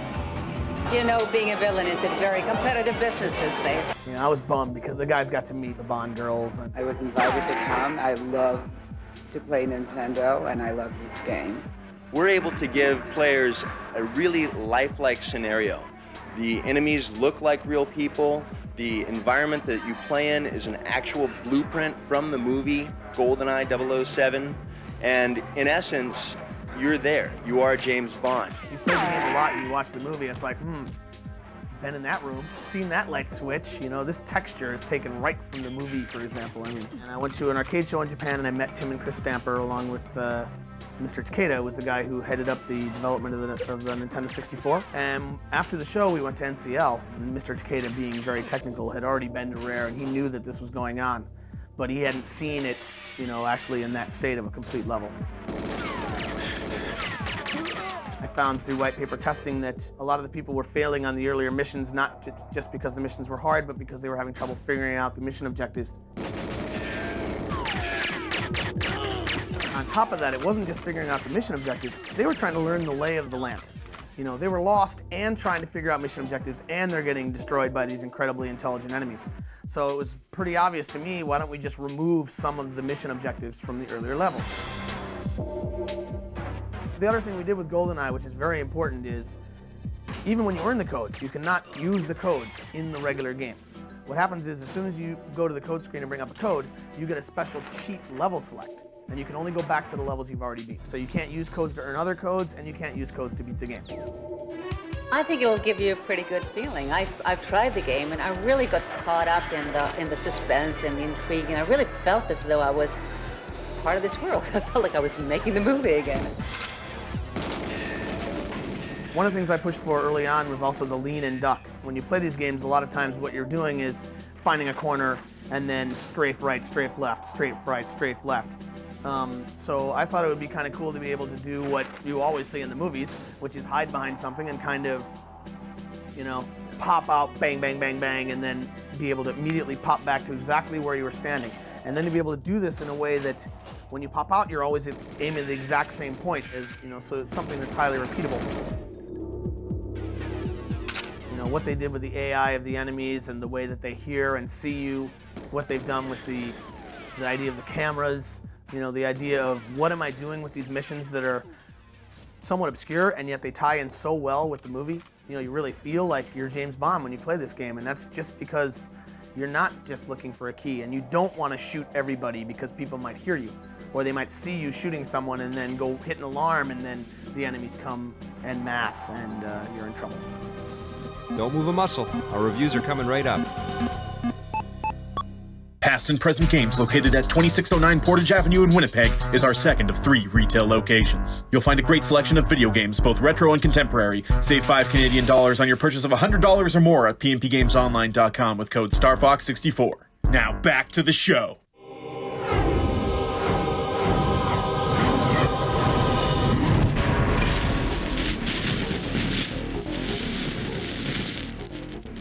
This is a great outlet. I think it's kind of a specious or fatuous set of reasonings to blame video games for people who have not been brought up correctly. It all starts with a good household and an upbringing. I love the violence in video games, and I've never perpetrated any sort of violent crime on anyone in my life, and don't plan that I ever will. So I don't think it's the bugaboo. Today on the Simpatico Question of the Week, Kevin Spencer asks, why can't we buy more video game music? Over in Japan, hundreds of thousands of video game music CDs are sold, Final Fantasy being one of the more popular ones. Over in Europe, they take video game music and do dance remixes on them and play them in nightclubs. Now over here in North America, it hasn't really caught on yet, but if you go online, you can find a lot of different websites that'll actually sell all the video game soundtracks, including the very first musician to ever come out with a CD worldwide, Capitol Records. And you can also find Tommy Tallarico Greatest Hits Volume 2. Hey, don't forget to send your questions to ep.simpatico.ca.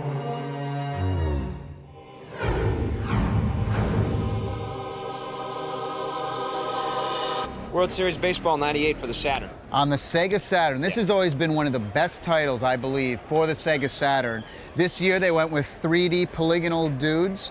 The stadiums are rendered beautifully. They have every single stadium in the league. The one thing about the graphics, the bat looked like they were holding like a big 2x4. But aside from that, the graphics were excellent.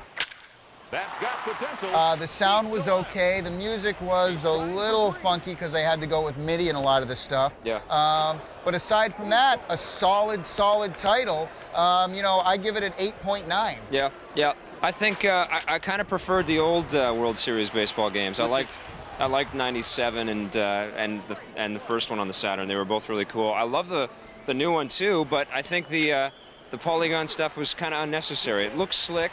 I like the new camera options that they have, and it's got these cool little cinema intros. Right. I agree with you with the 2x4. I like the new I like the new pitching options. I think that gives it a little more simulation feel. But I still prefer the old World Series. I'd say it's 8.5. GoldenEye on the N64. Sweet game.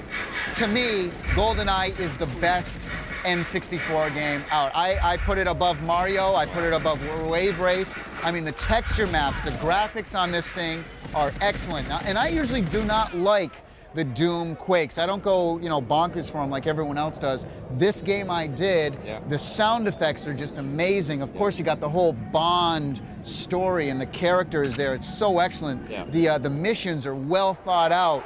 The intros and little cut sequences are excellent. I would totally give a 9.4 to GoldenEye. Wow, that's absolutely. A high score. Yeah, I love the game too. I think it's better than Turok, and I loved Turok. There's a lot more complexity in this game. The graphics are incredible. It's easy to see that the second generation Nintendo 64 games have got some killer visual. And it's true to the genre. I think it's the best Bond game that's ever been produced. And the 4-player options are amazing. Really cool. I like the way you can take the gun and when you hit different ricochets, you hear the sound. And I mean, you can like ricochet the wall, go back, and the bullet holes will still be in there, or the wooden crates, and you get the different sounds and everything. It's excellent. And all the weapons. Yeah, I'd give it a 9.5.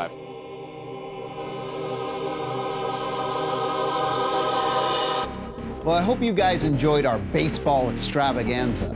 I'm gonna play me the very first video game ever of all time. It's called Computer Space, a simulated space battle that pits computer-guided saucers against a rocket ship that you control. I'll see you later. Production assistance for the Electric Playground was provided by Nintendo of Canada and Heat.net. All right, World Series Baseball 98 for the Saturn. On the Sega Saturn, it's got to be. Well, can we hear over this? Continue dancing?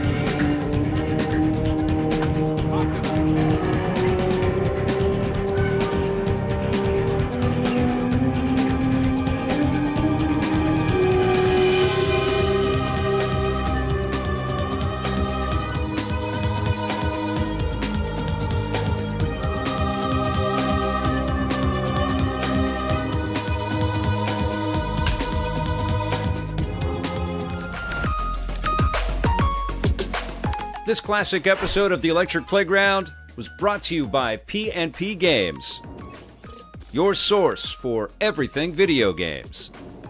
Support the partners that support the Electric Playground. Thanks for watching, and play forever.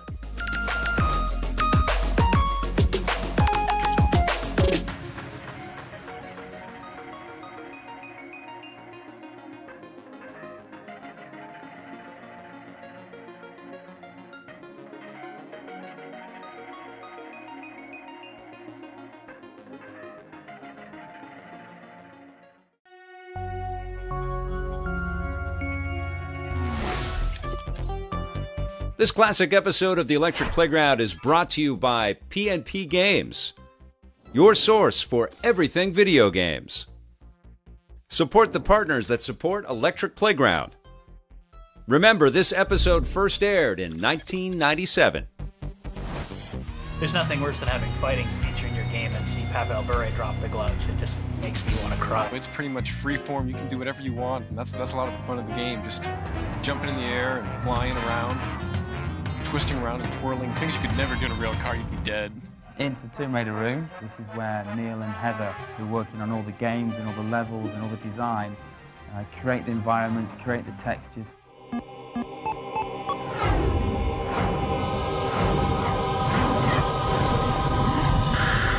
Hi, I'm Tommy Tellerico. I've been writing music for video games for over 7 years now, and I gotta tell you, it is one of the coolest industries on the entire planet. Now we're gonna take you inside the world of video games, like no one else has ever done before. Now throw in weekly reviews of the hottest new games, and you got what we call the Electric Playground.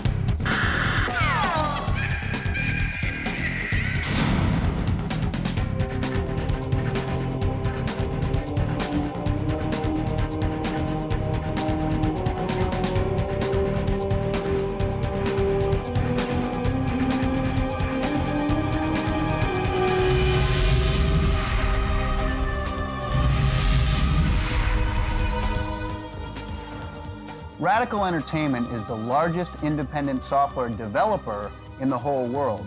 They employ over 200 people in both San Francisco and Vancouver. Now we faced off with them to see how they scored on their latest hockey game.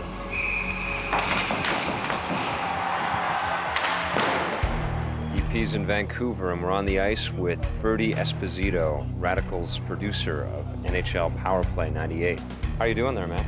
I just got scored on. You got the Canucks, you got the new uniforms, you're in the General Motors place there. And that's right. What are some of the improvements to this year's Rev over last year's game? We've got quite a few things. We have the choice of 5 different camera views. Last year, the 2D game had only 1 single view. We have 5 due to the nature of the 3D environment. Right. We have fights. I studied all the fighters, kept track from day one of everybody who fought everybody in the league, so we'd have the more realistic matchups and the right people fighting. There's nothing worse than having fighting feature in your game and see Pavel Bure drop the gloves. It just makes me want to cry. So make sure the right guys go.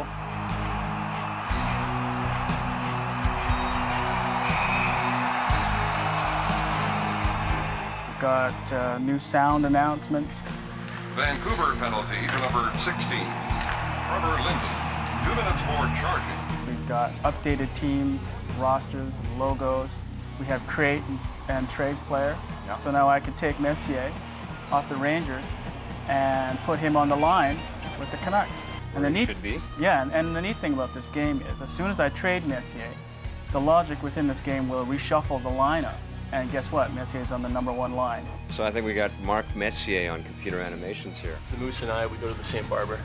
We use a motion capture technique, which gives you a very real look to the game.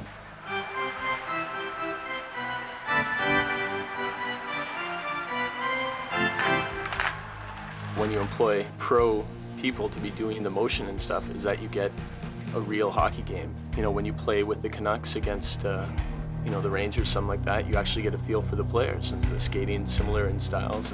I do a lot of the finer details like team uniforms, scoreboards, overlays, crowds, a little bit of the NIS screens. I like helping out my pal Justin there with some of the stats. What are NIS screens?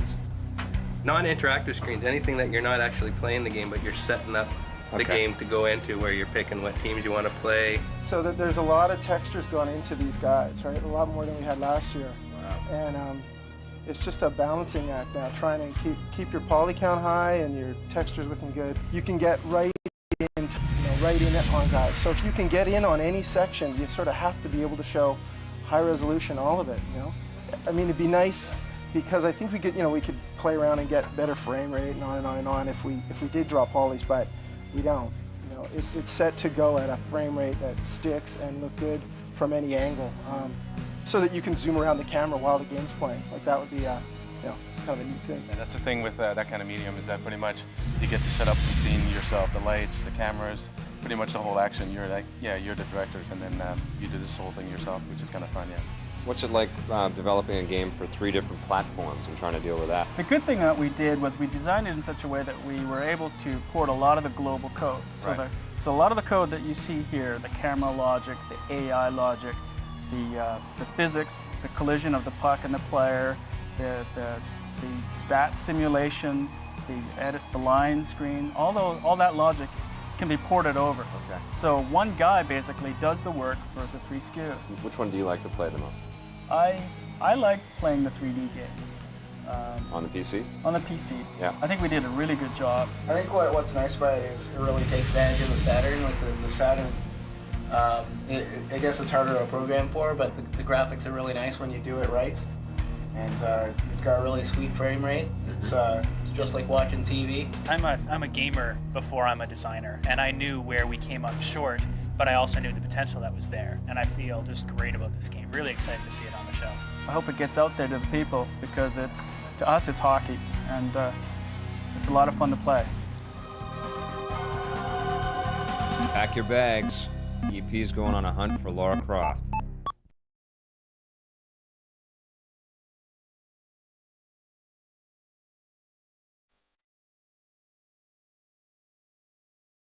Oh, I playing that clock tower you got from B&B Games. You know it.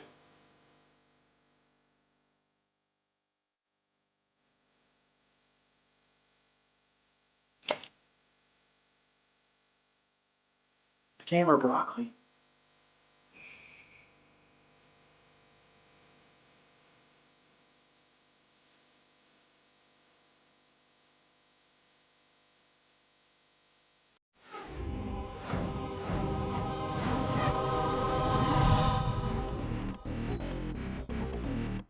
this woman right here, is she sexy or sexist?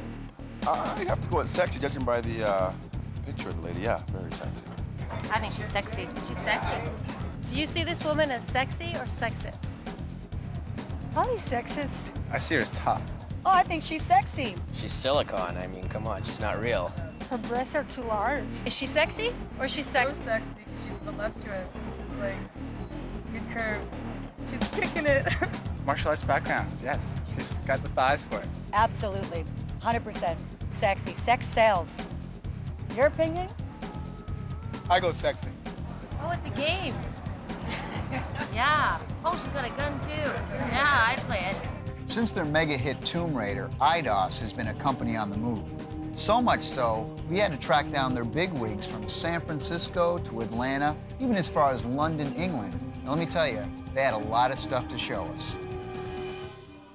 Laura's actually become representative of gaming, and we're pretty excited about that. If you look at the articles like the Face article or the Time magazine spread that she was in, or when you see her on the YouTube Pop Tour as being representative of pop culture, you see that she really is the only identifiable character in gaming that's not controlled by a platform. So what's coming up for IDOS for this Christmas? For this Christmas, we've got Tomb Raider 2, of course. Tomb Raider 2. We're really excited about that. That looks fantastic. We're here to talk about Tomb Raider 2.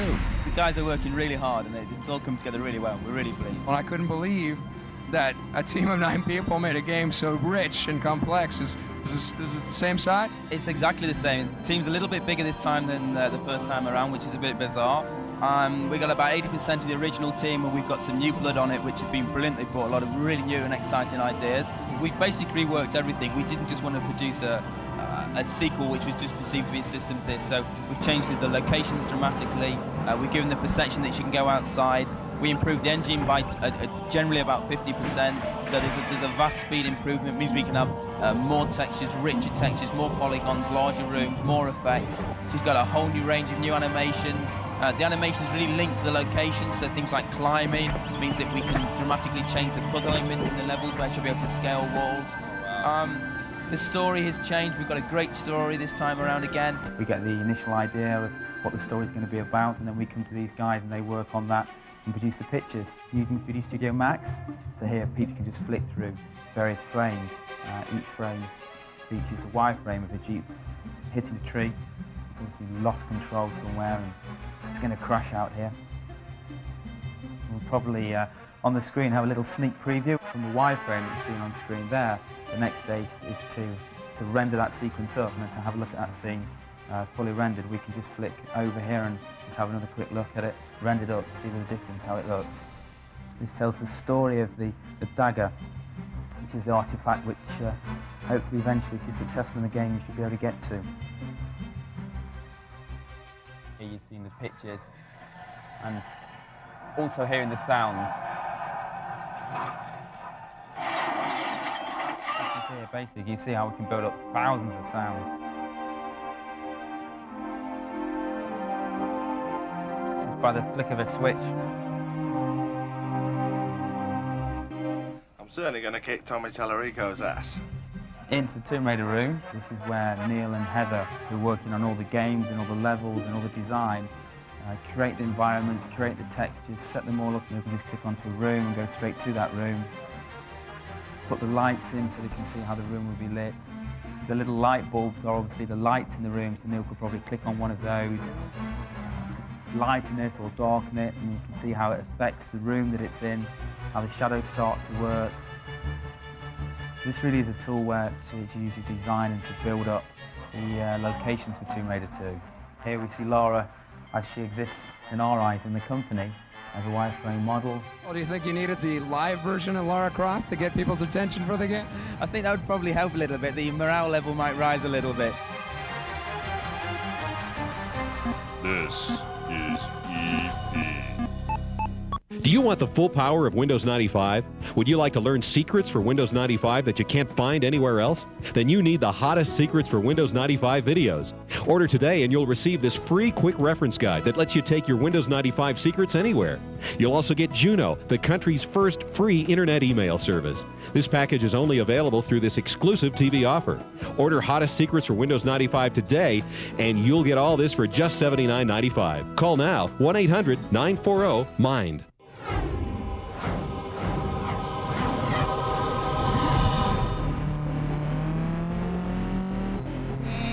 We're on the streets of San Francisco trying to catch up with Vic, who's trying to catch up with the Nintendo 64 San Francisco Rush team. Yeah! Oh! Hey, if you don't like my driving, stay off the sidewalk. Yeah.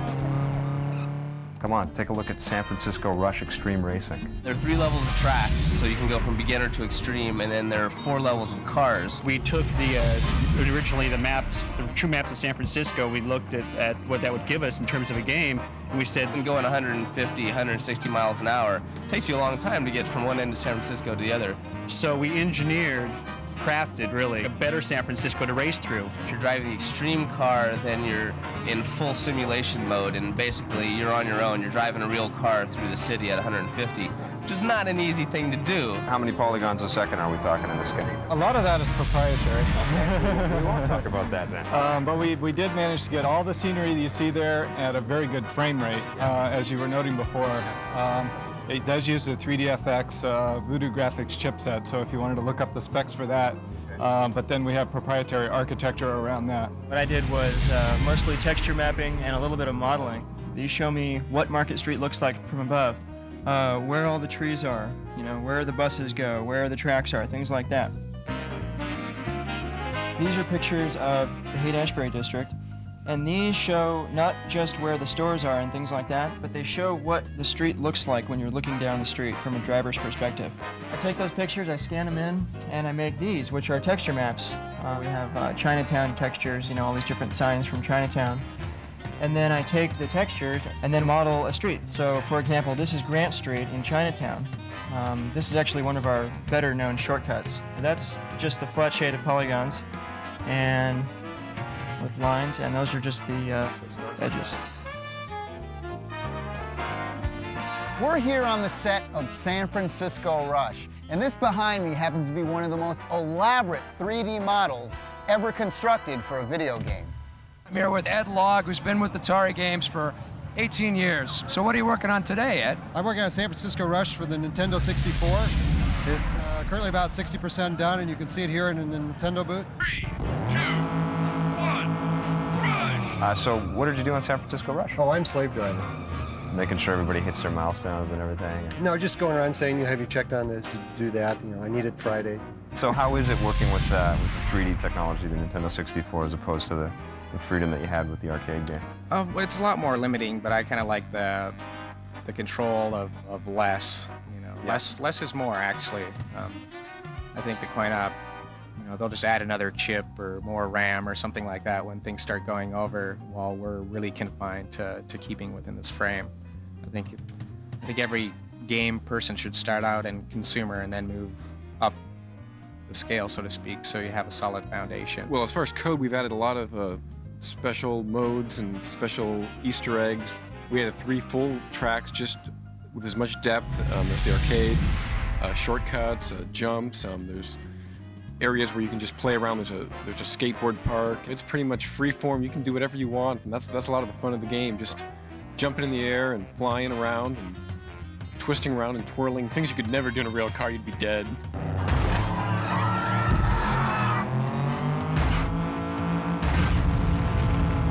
There's a secret area that you can get to, and this special code, YYCCC, up, down, down, down, down, YY, down, down, up, YYCCC, up. You can just go in, fool around, a little theme park with walls that you can drive on.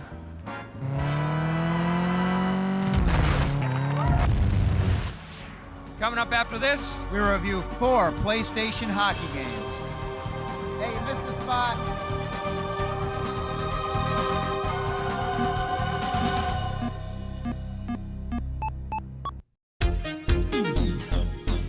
Hey, I'm Lee from PNP Games, and we're honored to bring you classic episodes of the Electric Playground every Saturday morning. Visit us on our web store at pnpgamesonline.com, or if you're in Winnipeg, at one of our 3 retail locations at 915 McLeod, 2609 Portage, and 160 Meadowood Drive. We're gonna play forever. Now, back to the show.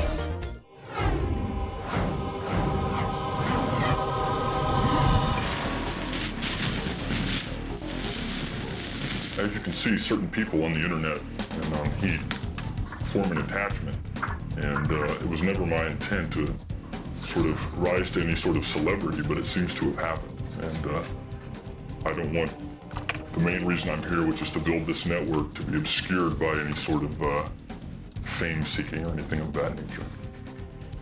You're doing this purely for the good of man. That is correct. And we want to make a little money.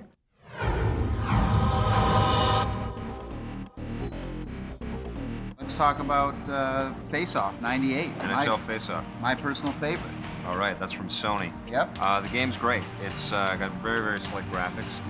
The motion capture is amazing. Yep. It's got an intensely slick rendered ice surface, so there's all kinds of reflection. Yep. Everything moves really, really fast, almost too fast at times.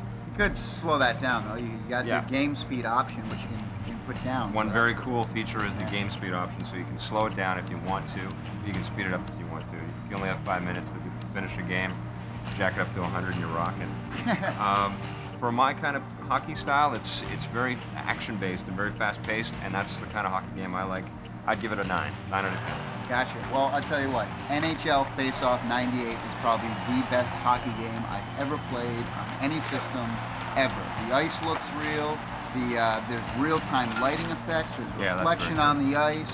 Yeah. You smack a guy up against the boards, and the boards are shaking. The sound is, I did the sound, so it's the best sounding hockey game I've ever heard in my life. Oh, man. There's skinning. Also, you're going to hear this word a lot. It's the new buzzword in the industry, skinning, which means that they actually take, you can actually, like, people's skin or jerseys, when they go for a shot, the stuff actually, like, moves. Stretches. Yeah, there's like a skeleton underneath the thing, and it's Two problems I had with it, though. The sticks are too thin. I found the sticks too thin, and there's too much room behind the crease, behind the goalie's net. But, those are minor. Very minute points. Okay. So what would you give the game? Oh, I'd definitely 9.7. I thought it was one of the best hockey games. Wow, you loved it. Yeah. Okay, what about NHL 98 by EA Sports? NHL 98. Now here again, another great hockey game. Its presentation on hockey is just amazing. Definitely. I mean, in between plays, they show the skaters skating around. It's just like you're watching on TV. Yeah. The problem was, though, is that I couldn't quit past any of those. I mean, as great as they get, while you're playing like the 30th game in the season, okay, you've seen this animation. I'm trying to quit Can we by just it. play here? Exactly, Yeah. but the control is excellent. I thought the ice was very flat, though. There's no reflection. The crowd was just like black and white. But it plays good. It plays fast. It's probably the second fastest game out of the 4. Play-by-play on the announcer is really cool. I was jealous when I heard that. I'm like, man, those guys did that really good. I give that game an 8.9. Okay. I like this one better, actually. I liked NHL 98 better. You like this better than Face Off? Well, I've been playing the NHL games for years, and this is the first one that I played on the PlayStation that sort of jacked up my excitement level for playing video game hockey again. Okay. And it's not so much the finer points. I think it's the whole grand detail that is in the game. It really got the NHL presentation down pat. It really feels like you're watching a television broadcast. Right. And the play-by-play blew my mind. I couldn't believe how smooth it was. It was real smooth. Every pass is right on the money. I'd give it a 9.5 out of 10. So if you're into bells and whistles, that's the game. EA Sports. Gotcha. NHL 98. NHL PowerPlay 98. PowerPlay 98. Now here's a game that a lot of people around the office like the most because it's more of a simulation, they feel. Yeah. Even though it is a little slower, I thought the movement was better than NHL 98. Not as good as Face Off, but it's not as choppy, and that's probably why it's going a little slower because they took the time to get all those frames in. I give that one an 8.6. Cool. Well, they improved on the engine that they built for NHL PowerPlay 96. The international teams are back, but this time you can create and trade players, which is really important. Nice new addition. If you're a real hockey enthusiast, you're probably going to find that the guys at Radical know the game and play the game and love the game more than any other hockey development team out there right now. They're nuts. They play every morning before they get to work and start designing the game. I'd give NHL PowerPlay 98 9 out of 10. 9 out of 10? Yep. Another 9 out of 10. Yep. Okay. How about the Breakaway for Acclaim? NHL Breakaway 98. One thing that really annoyed me about the game was the presentation of it. There's way too many bells and whistles and lights and flashing things. It looks like a laser light show. Well, those should be defaults that you can turn on and turn off. Yeah. But, yeah, it was probably the choppiest of the bunch as far as frames and stuff. I'd give that a 7.4. 7.4 to 10? Okay. I thought the polygon players were the least realistic looking out of all the hockey games. Yeah, oh, absolutely. It's still very enjoyable. I'd give Breakaway 98 about a 7 out of 10. Cool. All right, well, that about wraps it up for our hockey thing, huh? That's right. Cool, let's get out of here. Let's go play some... Are they gonna be mad?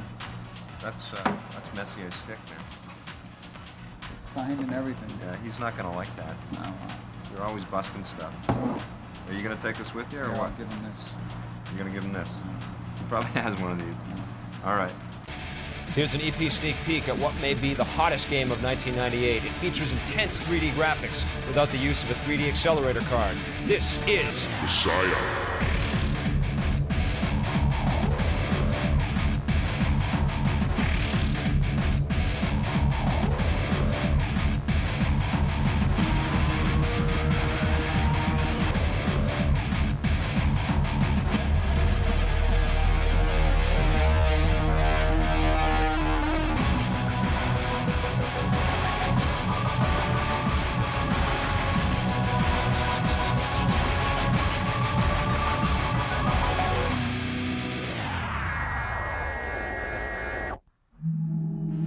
We'll see you next week. Same electric time, same electric channel.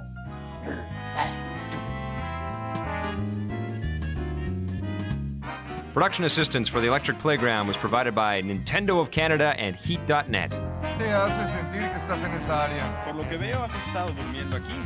Sí, los últimos meses han sido muy intensos. He pasado muchas noches trabajando aquí. Un proyecto como este te requiere mucho esfuerzo. Tienes miles de cosas por resolver solo en el área. Todos los de Atari tienen su propio catre. No, yo salí a comprarlo. Mira esos calcetines, ¿qué tan viejos son? ¿Desde cuándo están aquí? Yo no haría eso si fuera tú, Oh, lo siento, son desechos tóxicos. Tal vez salgan en el próximo juego de Atari. Adiós, Electric Playground, hasta luego.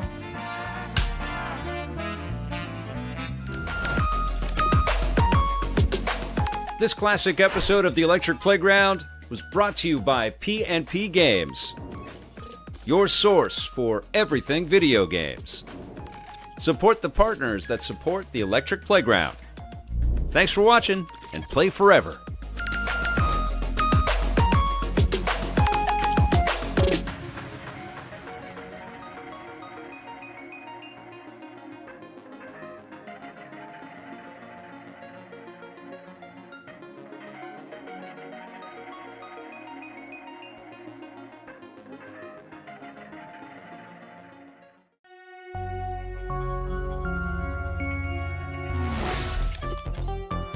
This classic episode of the Electric Playground is brought to you by P&P Games, your source for everything video games.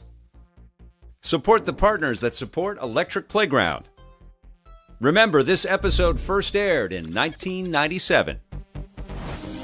This week on the Electric Playground. So anything that's playable over a LAN is playable over Heat, so games like Worldwide Soccer, which is actually a Sega title that's coming, will be playable on Heat.net. Gex, obviously, compared to the first one, is like night and day, because this is a full 3D environment, much like Mario.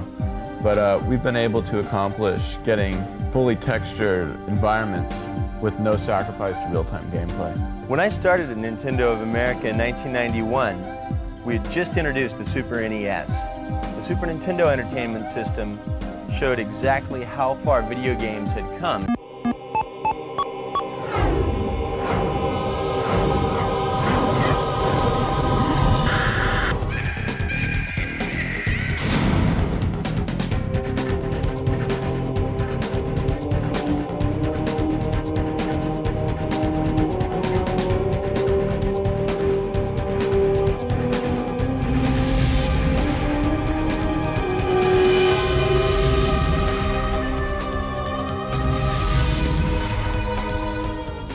Online multiplayer gaming is becoming huge, Now there's a lot of different options available out there, but let me tell you about EP's favorite. It's Segasoft's Heat.net.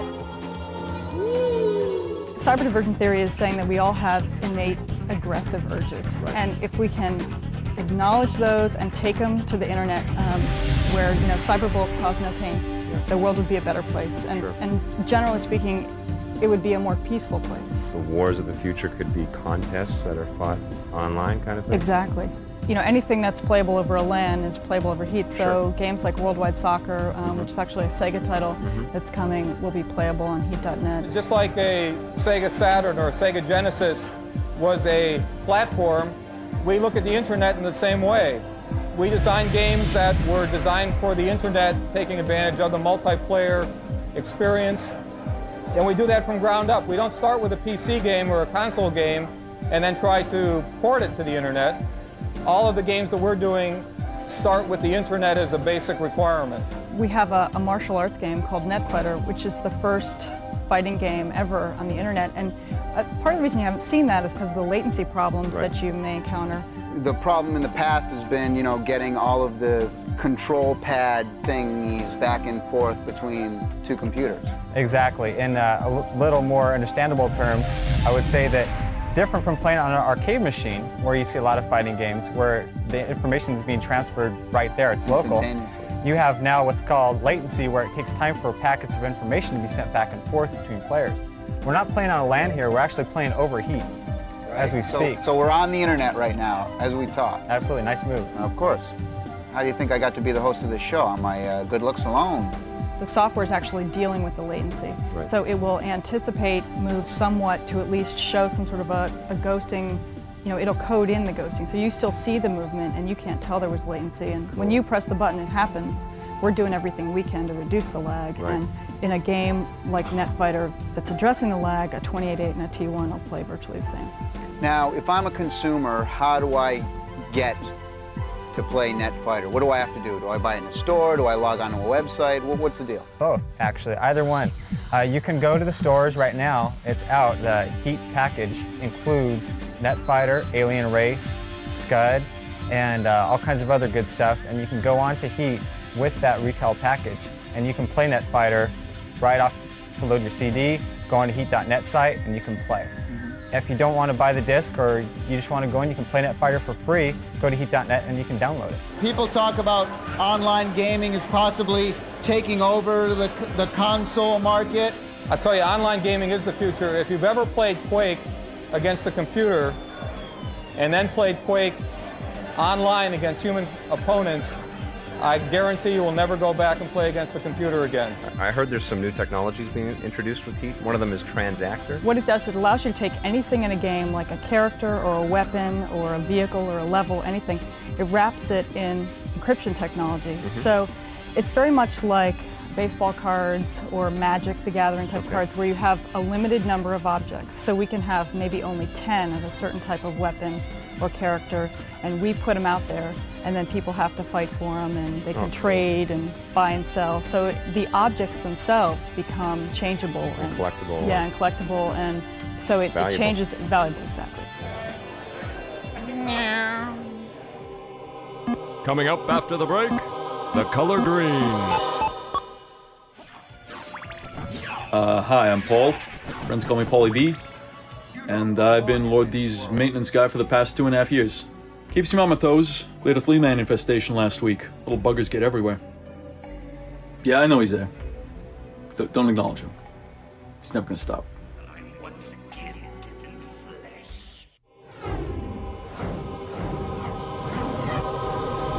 If you guys thought Gex and Pandemonium 2 were cool, wait till you see them this year.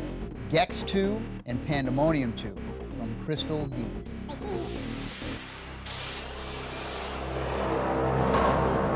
What's different about Gex now? Well, Gex obviously compared to the first one is like night and day, because it's a full 3D environment, much like Mario. But we've been able to accomplish getting fully textured environments with no sacrifice to real-time gameplay. We're trying to create the goal of providing Naughty Dog, Crash, Bandicoot-like environments, but in a complete free-roaming experience. How are you guys able to achieve that on the PlayStation? We pretty much have two of the best programmers in the business. Adrian Longland and Danny Chan. We're the first people, as far as we know, in North America or any English-speaking country to throw away the Sony tools, and they just rewrote them from scratch. One thing that impressed me about this game right away is that Gex himself looks seamless. He doesn't seem to have any of the tears or ripping polygons that you see in a lot of other characters. How did you guys get that done? We basically morph a skin around a skeletal system. So rather than having pieces of polygons, one for the arm, one for the leg, which is what you saw in the whole early generation of real-time polygonal characters, we actually have one sort of bag which makes up Gex. And in order to animate him, you just stretch the bag in different directions. You won't get any pop, and I think no matter how close you get, he holds up. You've designed the game specifically to use the PlayStation analog controllers. How did that come about? We'd spent a long time trying to make sure we had a compelling gameplay experience. We came up with a game control spec, which allows you to move the camera in 360 degrees and then move Gex relative to what your camera position is. Essentially, it allows us to not be constrained to 6 points of direction. How about the voice? How about Dana Gould? You're going to see Gex fully lip syncing all of his voices all the way through it. How can you do that? We have a full system of bones in Gex's head. He has a tongue, he has teeth. He actually evidently has more bones in the model here than a real gecko. There's no other game that I think will compare to Gex. I think there are pieces of Gex that are related to Mario. I don't think games like Blasto have a chance against it. I think it fits into a really neat and clearly defined category of attitude cartoon characters. I loved Pandemonium 1. We gave it, actually at the Electric Playground, we gave it a Blister Award for the best 2.5D platformer of 1996. Great. Thank you. It ruled. That was the coolest, but it needed more firepower. Yeah. Everything you liked about Pandemonium 1 just blown out even more. The first game had amazing CG rendered intros and cutscenes. It had some really cool characters, your choice of playing a couple of different ones, and some really interesting worlds. How are you guys going to top something like that? We just went absolutely berserk with this one. Not necessarily like psychedelia for its cheapness sake, like wacky lollipops or whatnot, but just really mind-tripping stuff. We might actually stop the controller just to look at the screen. On this game, sort of again and really beefed him up to make him even more crazier and well, sexier as well, I suppose. But, yeah, I mean, Fargus, I always thought he kind of got the short end of the stick a little bit. He kind of gesture that doesn't really, what do gestures do? Well, they juggle and they make jokes. And this one, he's just Liberace gone crazy. He's just nuts. I mean, yeah, again, just the mad character with total destructive power. What are some of the worlds? What are some of the crazy new levels that are in the game? When we start the game back on the familiar world of Lear, with beautiful rolling hills and waterfalls and all that kind of thing. Yeah. And as you escalate through the game and go into outer space, into this comet, it just all the rules get broken.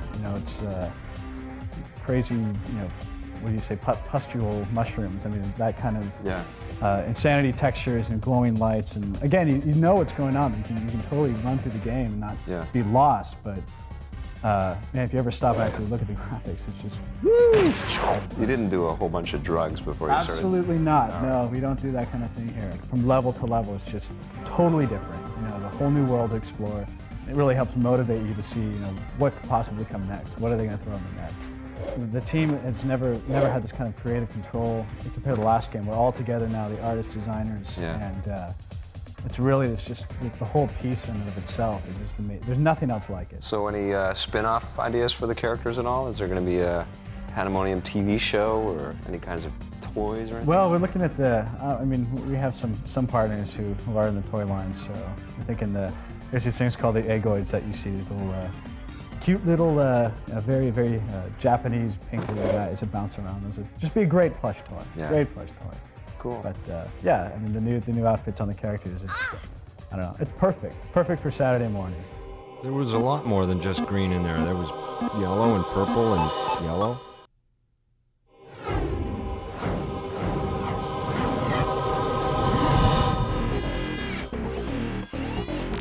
I'm Kelly Benson, and we're here with the Electric Playground. We are looking for anything to do with Mario Brothers. There's a little Game Boy comic book. There's Mario standing on top of the Game Boy. Now, check this out. She's saying, "Eat my dust, you punk plumbers." Do you know where we can find the original Mario? Yeah, my niece's bedroom. Hey, is this the original Super Mario's? Super Mario Brothers for the NES. Now it's tattoo time. Have you ever done a Mario tattoo? Actually, no. Would you like to give me a Mario Brothers tattoo? Sure. Okay, would you like to do this one? Right here? The little Mario guy, sure. Okay, let's do it. Hey, come on, hey, sit still. Can I get Sonic on the other side now? Nintendo. You ever hear of them?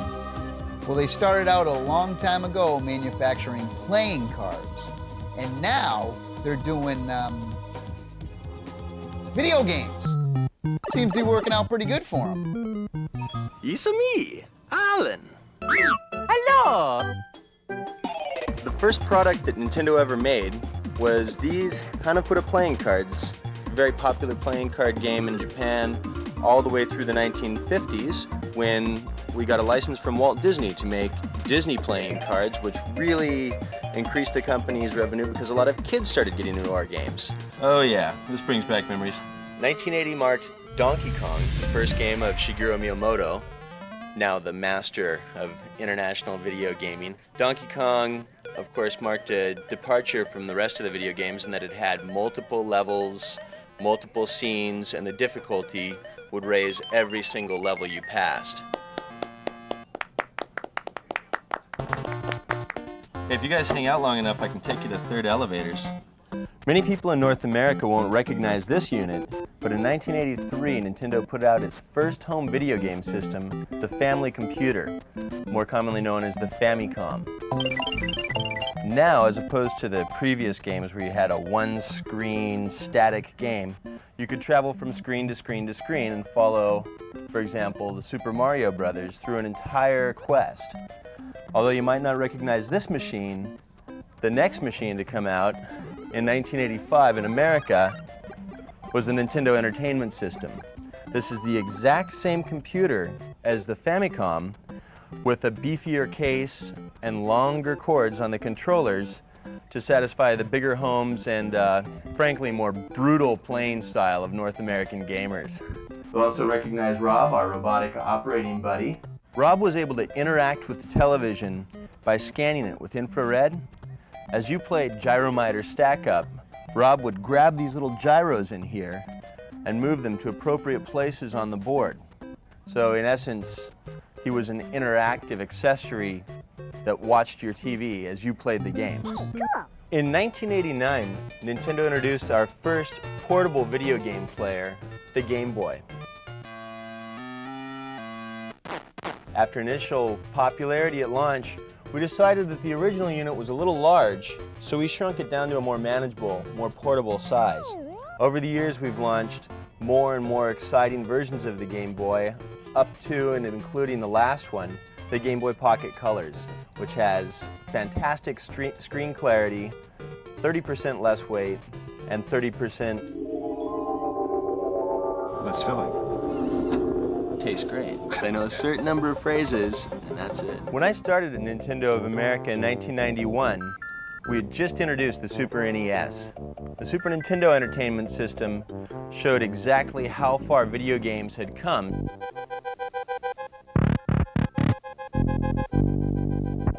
Now we were introducing 16-bit processing and true power for the player.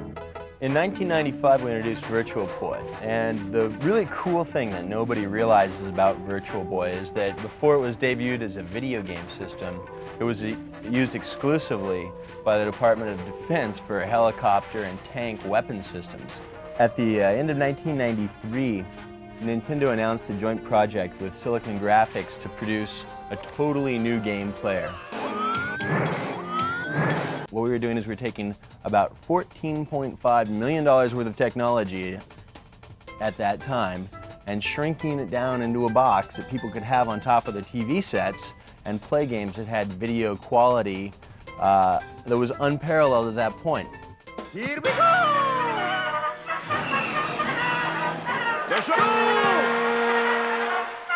Now the development on this machine took quite a while because what we were trying to do is literally shrink all of this stuff but not lose any of the quality that SGI has in their processors. So as the engineers went along, they kept on discovering these little things that they could put in or add or take away to increase the power of the system, make it more efficient, and make it the best integrated product possible. My little cousins call me up from California occasionally when a new game comes out. I've got friends back east who most recently called up and demanded that I FedEx one day the copy of GoldenEye back to them.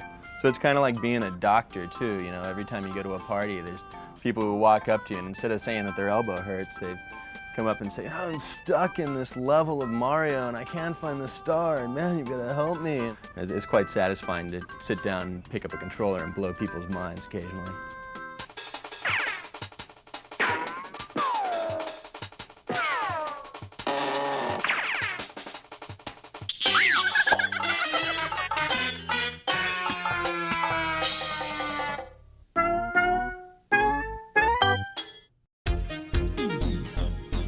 Hey, I'm Lee from PNP Games, and we're honored to bring you classic episodes of the Electric Playground every Saturday morning.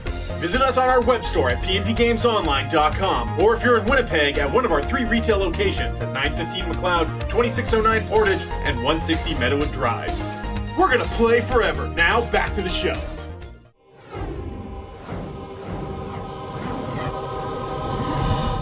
Hey, today on the Simpatico Question of the Week, Nikki Hutton from Brandon, Manitoba asks, what is Mario's last name?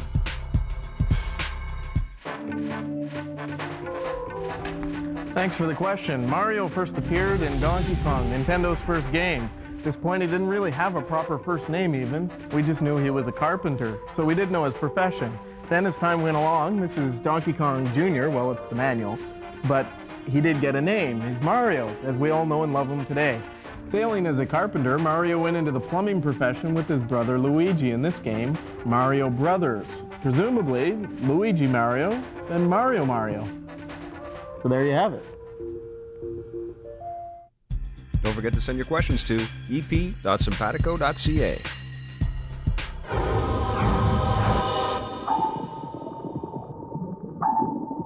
Treasures of the Deep for the PlayStation. Now here's a game, I've been involved with this game for the last 2 years. Yep. I did the music and sound effects for it, which I thought were great, by the way. But completely impartial. But anyway, the graphics in this game are amazing. The story is incredible. Game by Namco.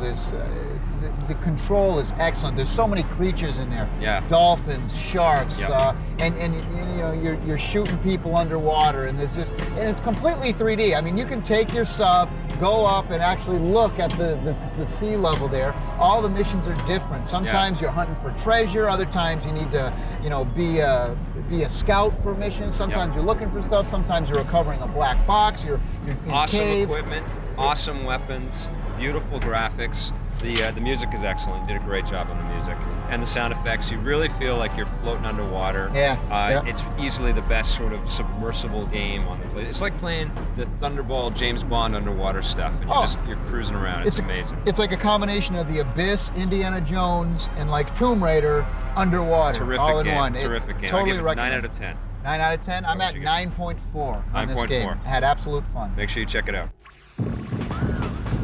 What about Tetrisphere for the Nintendo 64? Tetrisphere didn't really do anything for me. I thought it was a little too complex. I mean, I played it for a couple hours, and I was just finding myself like spinning this thing, and then okay, it lights up. I don't know why, and I don't know how, but I'm just going to press the button anyway because I know it does something. Yeah. And when you're playing in 2-player mode, I never even saw your half of the screen. I was always like fixed to my side. It wasn't like we were playing against.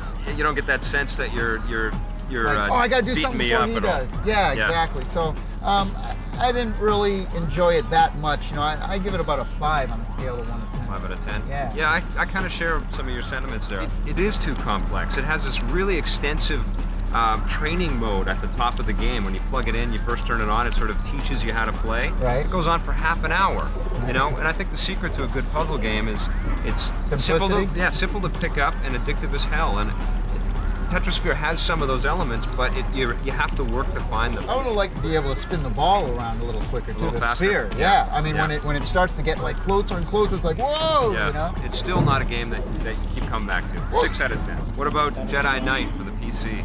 Wow. Yeah. Jedi Knight for the PC. I tell you what, you guys were playing it in the other room, and I was sitting there, reading a book. No, I was playing a game. And You should read books, though. I thought that you guys were like watching the Star Wars movie over there just by listening to it. The sound in this game is so intense. We were each trying to kick each other off from the machine. We're like, my turn to play, my turn to play. It's one of those games where you just you get in there. Obviously it's like a Doom or Quake type of game. I thought the background though is amazing. But if you're not into first-person shooters, you should pick this one up because it's Star Wars to begin with, and anything Star Wars I gotta buy. It's got a chase view too as well, so it's not all first person. You can go sort of a Tomb Raider mode and pop behind your character and cruise around like that. I never did that. The missions are pretty intense too. The missions, there's a bunch of different missions. The graphics are excellent. I like the cutscenes too. I mean, they're very professional. You know, they're not. They look great. Yeah, they do look great. You know? Again, if you're not into first-person shooters and you want to get into them, get this game. There's nothing like Jedi Knight out there. I love it. It's multiplayer. You can cruise around with 3D acceleration card on there. It looks beautiful. The backgrounds are amazing. The atmosphere in that game, again, is just terrific. Wow. It is something that Star Wars fans everywhere are just going to devour. 8.9 in my book. 8.9? Yeah. I'd give it a 9.5. Abe's Odyssey, Sony PlayStation. Abe's Odyssey is another amazing game. But, whoa! That's all right. Easy trigger. We're going. All right. It's a 2D side-scrolling, sprite-based platform game. This is another game where there's just so much detail, and the art is just so beautiful. Atmosphere.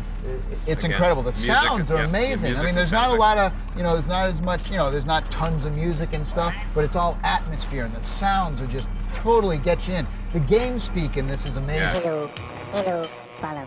Okay. Where you actually have to go around and you talk to characters on screen, and each button is a different word to say the character. I love the way you can possess other characters. The humor in it is amazing. I mean, just everything about it is incredible. 9.5 for me. Yeah, Abe's Odyssey is amazing. I'd give it a 9 out of 10. All right, here we go. Hello, follow me. Okay. Get me out of here. It's time to power down the playground. We'll see you next week. Hey!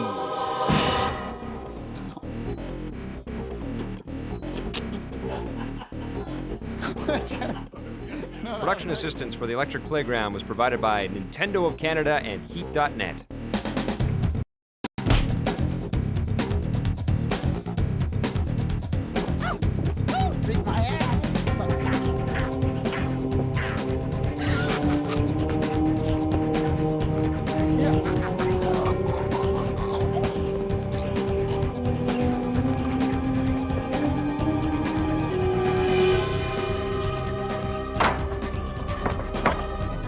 Follow me. Okay. Ready? Go.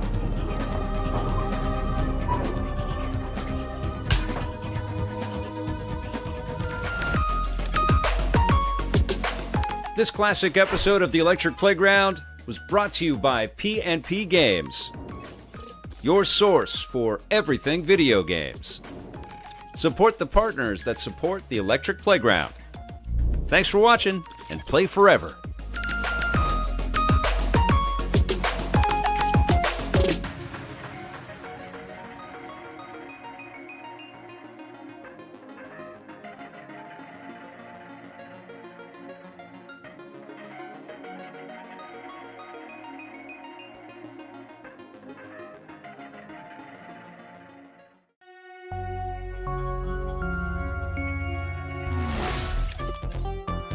This classic episode of the Electric Playground is brought to you by P&P Games, your source for everything video games. Support the partners that support Electric Playground. Remember, this episode first aired in 1997.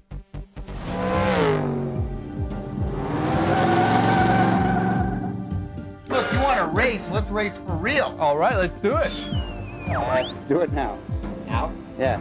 Well, today we're going to be talking about my favorite racing games, racing cars. Game. Standing beside Chris Bailey, who is the originator, lead programmer, designer, basically the man when it comes to Tetrisphere. The electronic playground. The electric playground. Totally.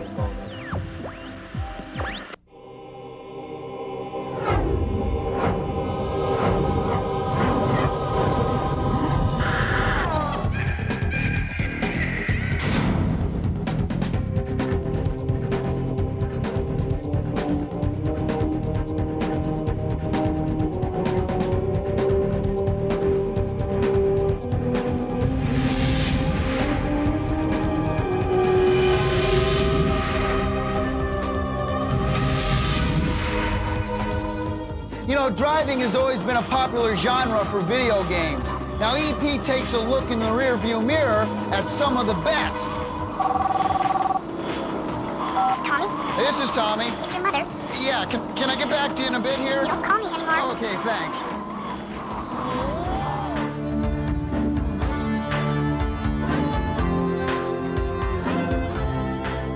What's your favorite racing game ever of all time? Wave Race on Nintendo 64. That became my favorite when I kicked your butt last time. Are you serious? Dude, I beat you every time. I'm talking Wave Race. Yeah, Wave Race on the Nintendo 64. I don't win every time. I can beat you in Japanese, I can beat you in English, I beat you in Daytona, I beat you in Ridge Sega Racer Rally, all the time. Ridge Racer, Manx TT, Jet Moto. can even beat you in Cool Border. Oh my God. Look, you want to race, let's race for real. All right, let's do it.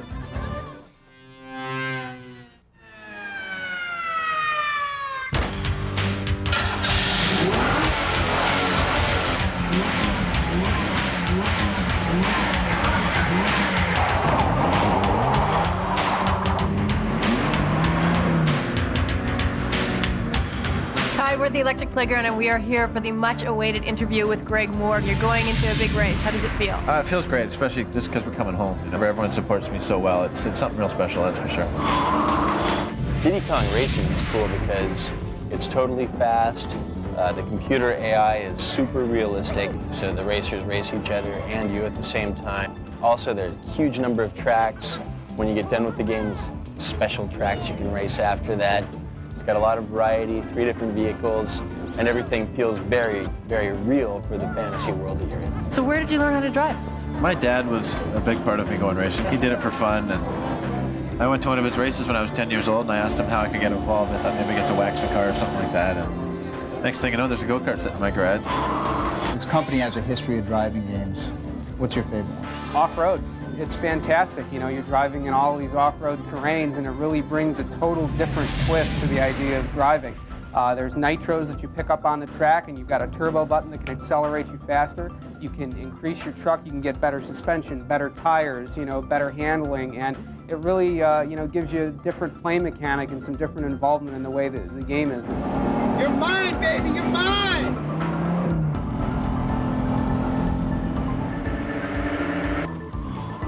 There's a lot of competition in the racing genre. I'd say we're approaching about 25% of the market is all about racing games.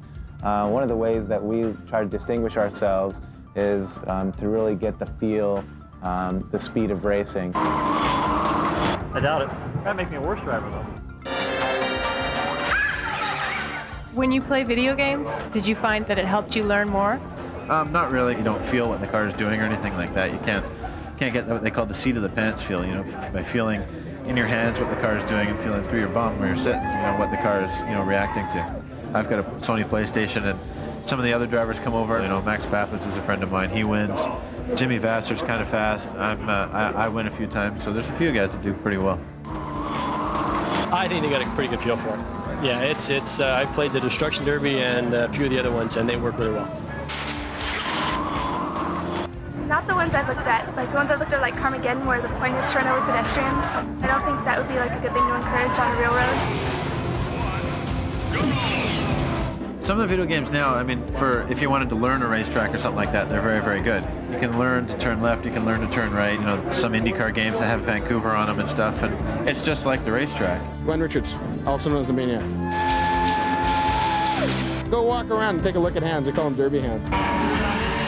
You guys ever think about getting Palm Olive to maybe sponsor the event. Some guys from Electronic Arts came over. They strapped a digital recording device and they ran it right off my car. So on Need for Speed, the original Need for Speed, some of the sound effects are from one of my cars.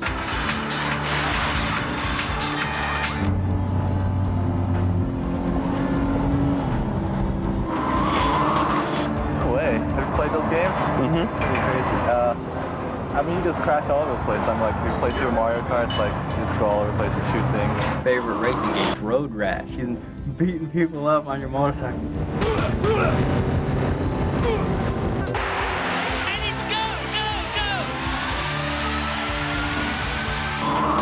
Driving games are always popular. Players love them. Yeah. So we'll keep making them. Last 3-lap lead is coming.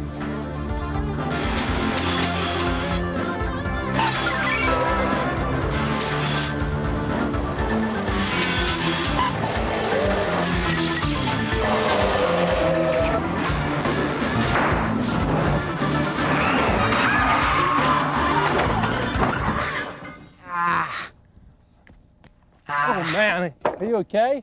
It's just not worth it, is it? No. Come on up, you get. There. And it's safer playing video games. Yeah, it sure is.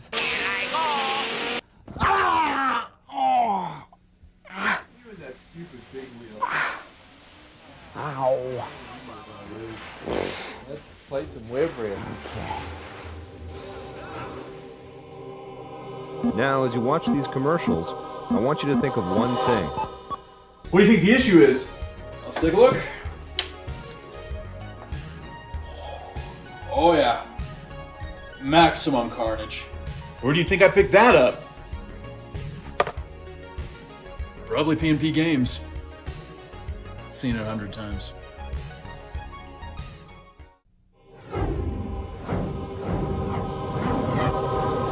Hi, I'm John Shaw. I'm the executive editor of the Electric Playgrounds website. And welcome to my hometown, Calgary. Now I'm standing 600 feet above ground level on the Calgary Tower. And as you can see, behind me are the mountains, rolling foothills, but not a lot of water. But what there is H2O. I'm standing beside Chris Bailey, who is the originator, lead programmer, designer, basically the man when it comes to Tetrisphere. So how did Tetrisphere start? A friend and myself, Stephen Shepard, we were kind of sitting in my basement one day and decided we wanted to make a game that we could reach a lot of different audiences. Over about 2 days, we came up with the original idea of Tetrisphere, which was kind of the ball and the pieces falling onto it and stuff. When did Nintendo come into the picture? Well, we'd finished a prototype for the Atari Jaguar. It was about 80 to 90% done, and at that time the game was called Fear. And we went to the Winter CES, I think in '94. We showed the game there. It was quite a success, just overwhelming response from different people who saw the game at that time. And Nintendo was one of the people who saw the game, and they kind of approached us about doing it on the Nintendo 64. Come with us. We'll go over this way. You are the animator. What is this guy? Tell me about him. Basically, he's a monkey. He was developed originally by Industrial Light and Magic to control dinosaurs for Jurassic Park. He allows you to control your character in real time on the screen just by moving his limbs. The benefit of this is it's basically more of a hands-on approach. This is actual feedback. This is real-world stuff. Main responsibility overall in the Tetrisphere, character design, storyboarding for all the animations. How is it working on the N64 platform? It was great. There's a few restrictions that were new, the size of the texture maps and stuff like that, but all in all, it does a beautiful job. Now we're with McBain. Yeah, this is Character 8's victory animation. So when you reach a certain point in the game, you get to see this animation. Essentially, we used an animation package called Lightwave to do all the animating and used our own software to texture map it. One of the games I love. Well, really far back is Tempest, and then Joust, the original Star Wars. A lot of the games that we have in the office in our AV room. Is that what this is? Yeah, this is our AV room, audiovisual. It's where we do all of our presentations. Every Thursday morning, we come in here and watch Reboot as a company. That's great. Recreation, play video games. Discs of Tron out in the hallway. We got Joust, we got Tron here. We've also got Star Wars over this way. I know I'm looking at the right kind of company. Top Gear Rally is cool because it's got a four-wheel drive element. All the cars are four-wheel drive. The physics are modeled exactly correct. And when you go over jumps, you feel it. When you take air, you lose control, you can't steer. It's probably the most hyper-realistic gaming experience available on a console right now. Are you watching this with your mom? 'Cause that's okay.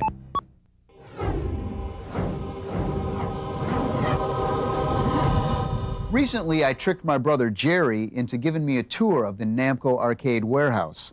Gave me a pretty good opportunity to break some stuff. So we are here with Jerry at Namco of America, which is, of course, the arcade division of Namco. What do we got here? Well, this is Final Furlong. It's a racing game. A horse racing. Horse racing game at that. Okay, and it is linkable to 2 units for 4 players. Right. So that you and your friends can race side by side. Really. And race in 3 different types of races: a 6.5 furlong race, a 1 mile race, and a 1.5 mile race. So cool. Whoa! This is the horse. I'm sorry about this mess here, but you'll get an idea. Oh, geez. Okay, what happens is this horse will rock back and forth. Okay. Now, of course, it will have some plastics on it, so it'll look exactly like a horse. So you actually build all the machines around this area, then, yeah? Yep. Oh. So now we're going into the warehouse. Okay. Yep. Namco Operations is the largest arcade operator in the United States. Namco owns the cyber stations? Yes. How many cyber stations are there in the U.S.? Oh, you don't know boy. you can make up that. I think there's. They'll believe you. I think there's about 400. Really? 400 to 500. Wow. We've got a motorcycle racing game in the works called Motocross Go. Driving games are always popular. Right. Players love them. Yeah. So we'll keep making them. Tekken 4? Oh, cool. Is this from Air Combat? Hey, do you know anything about Tekken 3 for the PlayStation? No comment. No! I hear there's a hardware acceleration. I don't know. Now, was the same team who did Tekken 2, and they did Tekken 3? Yes, it did. And they're working, obviously, probably, you wouldn't ever tell me, but Tekken 4, we can assume. Well, right now they're working on the PlayStation conversion. Oh, they are? So the team who does, did they do, so after they did Tekken 2, they did the PlayStation conversion? Really? The same guys, the same team? Plus some others, yeah. Amazing. Wow, I didn't know that. And so now they're working on, okay, so I guess you're not working on Tekken 4, because they're still... Not quite yet. Yeah? They probably got some design stuff up. No, it seems like all the arcades now are going to motion-based things, because that's one thing you can't do in the home, right? Exactly. We want you to get involved with the game physically. Right. Because the more you get involved physically, the more fun it is. Hi, how you doing? Hi. I just wanted to get on TV a little bit. Oh, cool. My name is Craig Ward, and I'm a technical support engineer. And what we do is we supply the customer with phone service. Hello, Craig. Technical, not phone service. With support. Like a 900 number? No. Here, can you fix this, by the way?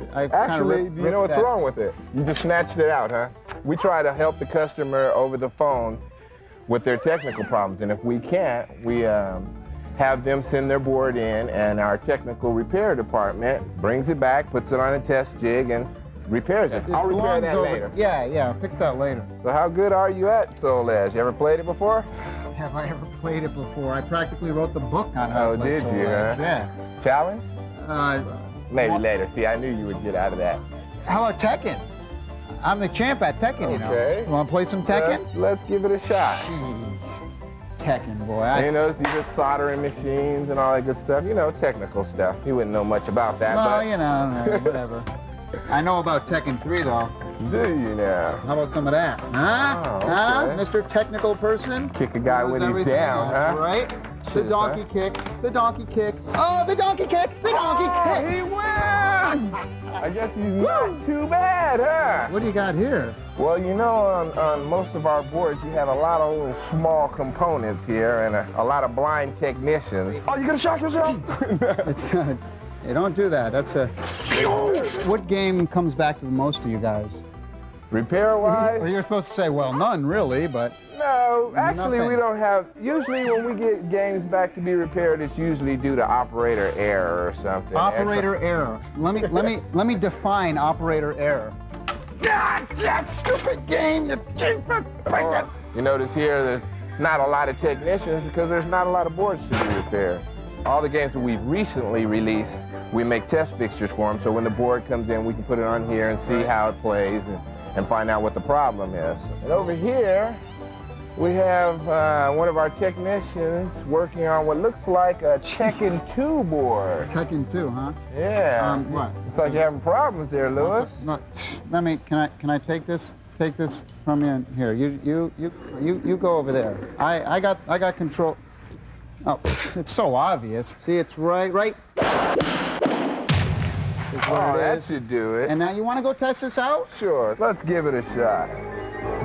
Come on, baby. Tekken 2. Talk to me, Michelle.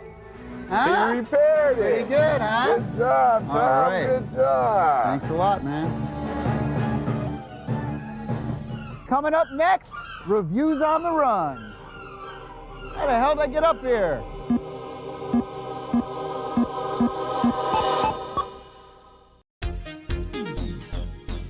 Hey, I'm Lee from PNP Games, and we're honored to bring you classic episodes of the Electric Playground every Saturday morning. Visit us on our web store at pnpgamesonline.com, or if you're in Winnipeg, at one of our 3 retail locations at 915 McLeod, 2609 Portage, and 160 Meadowood Drive. We're gonna play forever. Now, back to the show.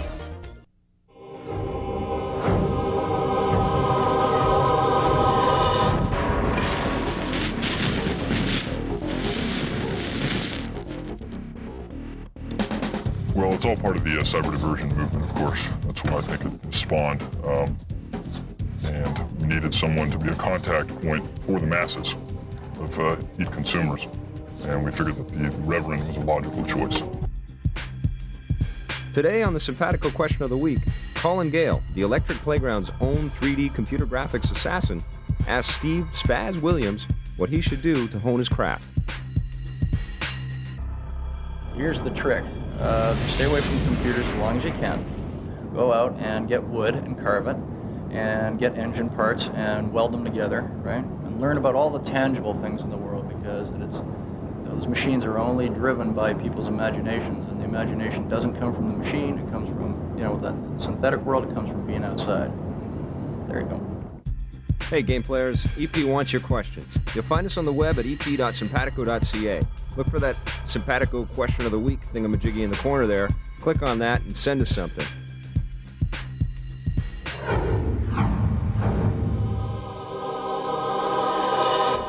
Test Drive 4 for the PlayStation. Here's a game. The graphics are amazing. The different cars are amazing. You have exotic cars. You have muscle cars. That's the coolest thing. The best part I like about it, though, is that when it's not just a track and you go around laps and laps and laps, it's actually one big long track. And they have multiple tracks. You can go to Switzerland and San Francisco was the best. I mean, you hit jumps. I mean, it's the first game at home where I actually felt like I was getting air. Your gut feels like, oh my God, I'm gonna die. It was so it's excellent. unreal. What'd you give the game? The game in my book, as far as driving games go, was 9.3. Unreal. The steering was very good, was very tight. I love peeling out and getting, you can see the rubber on the ground and everything. Yeah. Awesome. Well, I'm a huge fan of the Need for Speed series, and I know that Test Drive and Need for Speed have been running sort of neck and neck for the past few years. Right. But Need for Speed 2 kind of dropped the ball for me, and this one picked it right up. Right. The cars are amazing. I love that they used the old classics and the new ones. I love that you don't have this oval track that you're running around circles in. You've got a long, long road to your destination, and it's a ton of fun. 9 out of 10. Unreal game. Top Gear Rally for the Nintendo 64. Now, here's a game that I didn't have that much fun with because I thought the controls were way too loose. It's very hard on the Nintendo 64 to do a driving game with the analog stick. I've yet to play a game that I felt really good about. I mean, the car was moving all over the road like this. I understand. If I'm playing a driving game, I don't want to have to fight with the controls. Yeah. And there's so many driving games out there that you can get right into, and it feels real good and real tight. you know, there wasn't too much off-road stuff, really, that much. I mean, Well, not right off the bat. a few bits here and there, but I don't know. The Top Gear games have always been games that you get lots of stuff the better that you do in the championship mode. Yeah. And this is another game where you earn extra cars and extra tracks, and you earn the rewards as you go. And hold on a sec. I think the truck.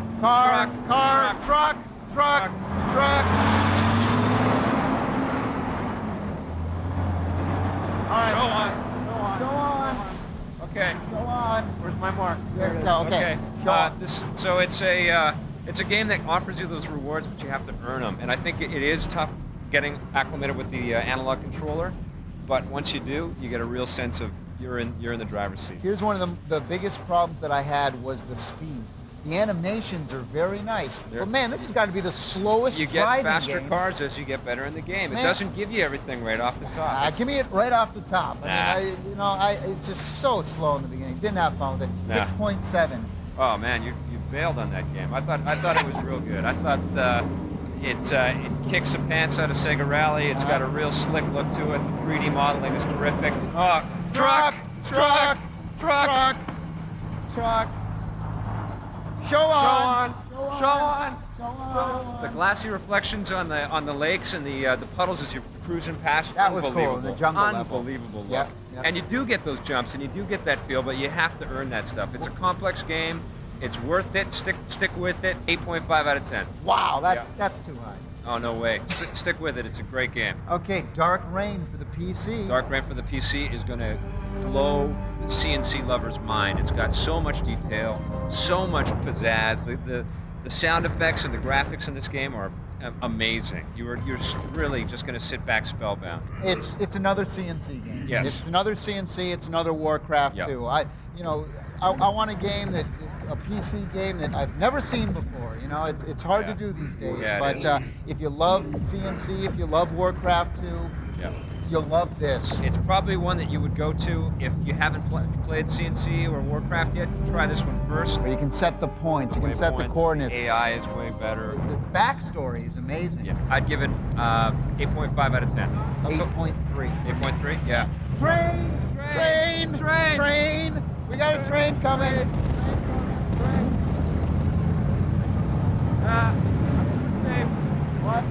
So anyway, Bomberman 64. No, it's Bomberman for the Saturn. That came through. Bomberman for the Saturn. Bomberman for the Saturn. What do you think? Well, the Bomberman is a great game. I love playing. It's one of the most addicting games ever of all time. Yeah. But the problem I have here is that the graphics suck. Yeah. Plain and simple, the graphics are like an NES game. There's so much cheese. The characters are so ridiculous. You love the zoom in effects, and it just becomes a big pile of block This is a Saturn, a 32-bit system. Yeah. The game looks just like a Super Nintendo game, Yeah. if not worse. Yeah. Wow. I had more fun. 10 people at a time. That's all I gotta say. 10 people can play this game at a time. It's a party game. Yeah. Get yourself 2 multi-taps. Get this game. It's an incredible experience. Get the SNES version. No, this is better. 10 at a time. It's got a one-player mode that goes on and on. I'd give it 9 out of 10. What would you give it? 6.3. Just because of the graphics? The graphics suck. You suck. 6 out of 10.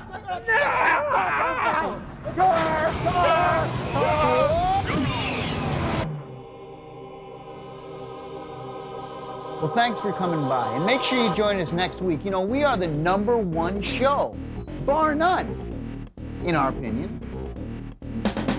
Production assistance for the Electric Playground was provided by Nintendo of Canada and Heat.net. Action time!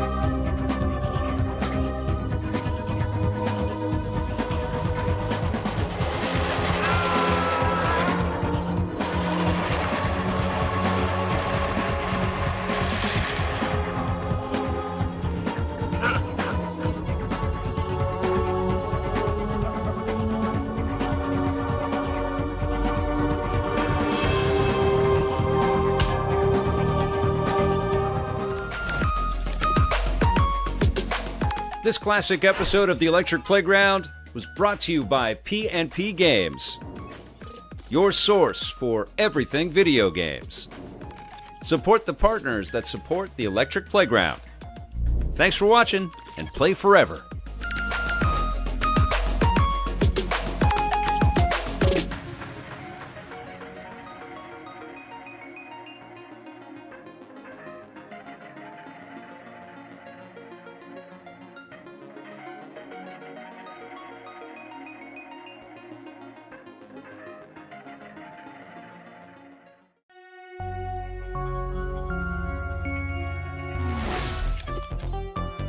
This classic episode of the Electric Playground is brought to you by PNP Games, your source for everything video games.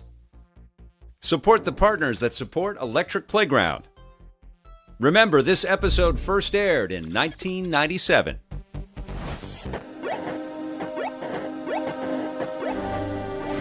Well, this week we're going to be visiting with those old Atari games. Also, Crash, Bandicoot. Bandicoot. Yeah, whatever that is. Try one more time.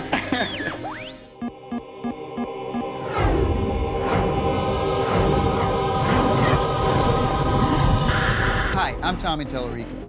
Now each week we're going to take you inside the world of video games like no one else has ever done before. I'll pack in weekly reviews of the hottest new games, and you got what we call the Electric Playground.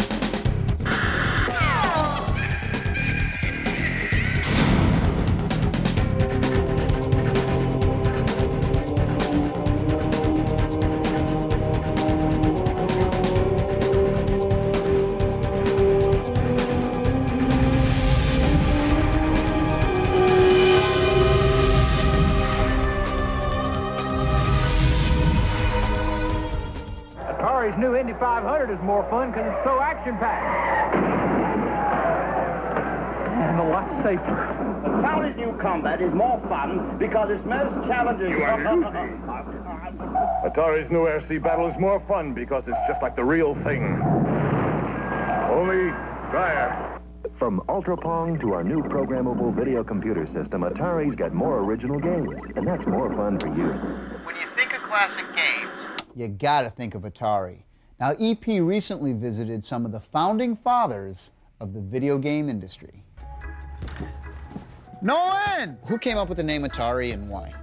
I came up with the name of Atari because it was a word that was used in a game that I like to play, which was Go, which is actually an Oriental game developed in China a gajillion years ago, picked up in Japan, and when you attack another group of stones, it's black and white stones on a matrix, you say Atari. And it's sort of like, and it's a polite warning to your opponent that he's about to get whacked. I began here in 1973.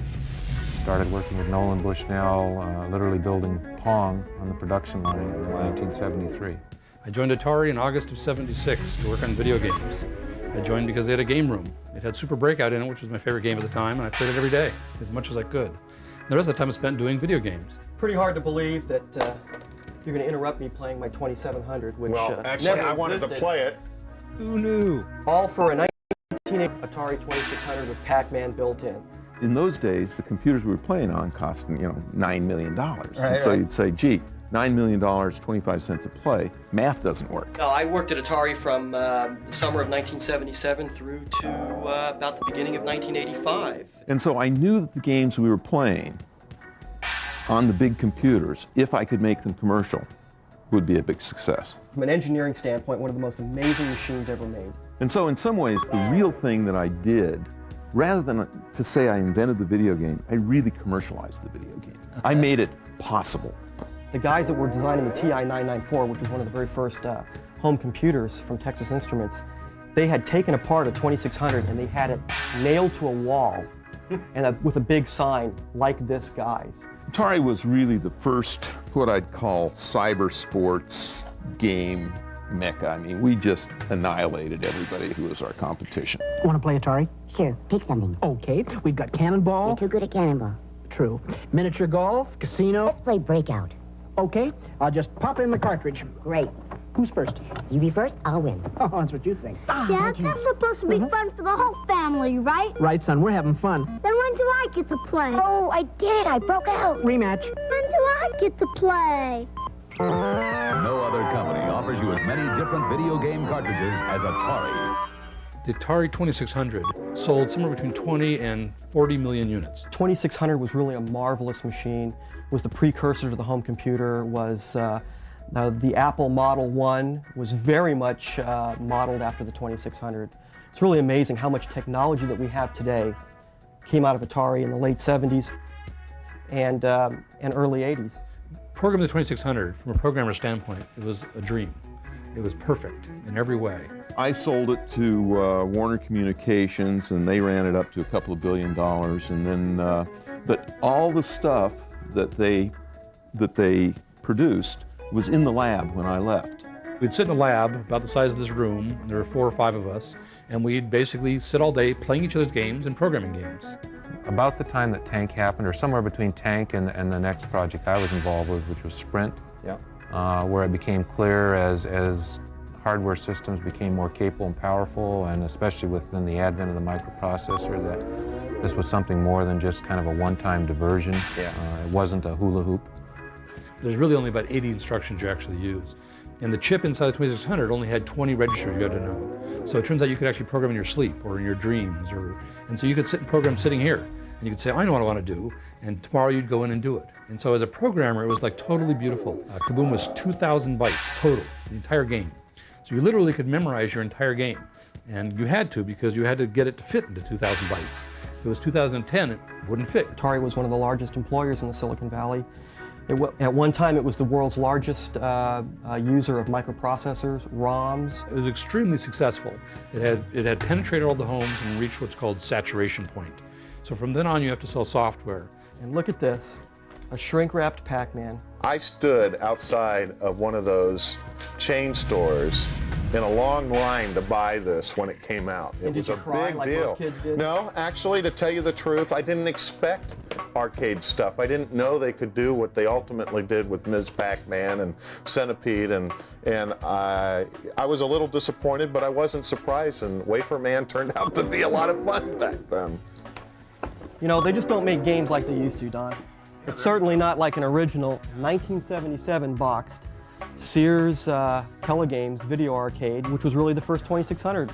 Of course, it shipped with either Air Sea Battle or Combat, but it really took this game right here, Space Invaders, which came out for Christmas of 1979, to really boost the popularity of the 2600 and make it really the classic item it became. If you don't renew what's going on, right, it crashes. And so it crashed in 1983. We lost the interest of the players. Basically. And that was true in the arcade world. That was true in the arcade, and it's also true in the consumer world. I think one of the stories that happened was the ET cartridge was basically ended up. I don't know how many million ET cartridges got buried in the landfill out here. Yeah. Do you know anything about the rumors that there are ET cartridges buried somewhere in the desert?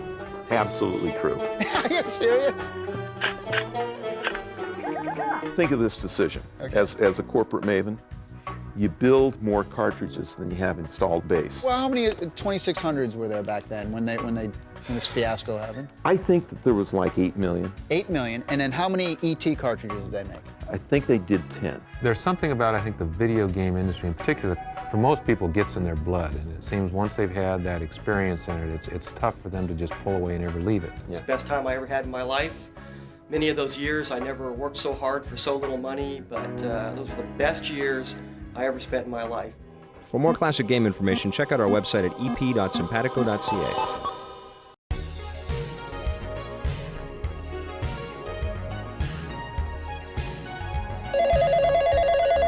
Has this ever happened to you? You're busy gaming, and it's time your friends and family got the message. Hey, Mom?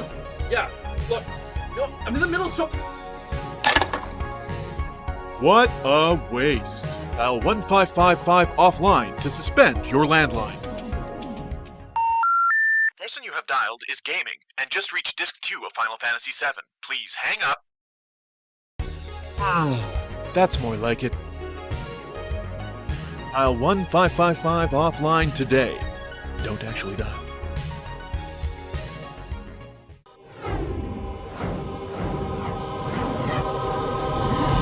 Boss Games is working on a couple of boss games for the Nintendo 64, Top Gear Rally and Twisted Edge. Originally, our mission statement was create original content, basically products that we own, and just go out and produce good games. Oh yeah, make money, that was the other thing, yeah. Study hard and you too can make a jackass of yourself on TV. So far, we've shipped 2 products. Spider on PlayStation, just shipped Top Gear Rally, it's on the shelves. And I think it's a really good product. Well, basically what we did, I think all the artists, we made sure we kept in mind of how far back the camera can see. Yeah. How far back it can see. And it's far back enough where your straights allow you to get fast enough, but where it drops off to prevent drawing, we just, put a little chicane or maybe a turn in the track at the right moment so that the drawing, the popping doesn't happen. There's still, some good straightaways, you can get some speed, and then you don't notice the popping. It's one of those things, if you don't notice it, it's better. So what did you bring to the team? When I was interviewing with the art director, Martin, he's like, yeah, what kind of games do you like? I said, oh, dude, I love racing games. I love racing. Oh, it's bad, isn't it? He's like, hey, well, we're doing a racing game. Oh, dude, man, let me do the cars then, man. I'll do the cars. I don't mind doing that. So maybe he took that to heart and considered that when he decided whether or not he wanted to hire me because, they threw me on here and said, do the cars. I'm like, yeah! So it was like a dream job, I think it's so cool that you guys are so upfront about Top Gear Rally, and you guys are telling it like it is. You got to give the game some time. It became obvious we could either make it into an arcade racing game, make it easy to play, or we could make it into a game which was more challenging, give the player a little bit more feel, give them something to get used to. And in our opinion, it's just a lot more fun once you get used to it. And what kind of surprises and rewards do players get if they keep going with the game? The fabulous, what do they call it? The wonderful milk truck or the amazing milk truck. Before I could tell anyone, hey, how about a milk truck? And have them say, nah, I just modeled a bad boy up and then showed it to them. And it was already done and ready to go in the game. So, why not? You can't say Top Gear Rally is slow if you haven't driven the Porsche. There's a lot of arcade racing games. Yeah. Arcade racing games that you pick up and, you play it for 2 days and you've beat it. Yeah. It's all done, you got all the cars, and where's the replay value?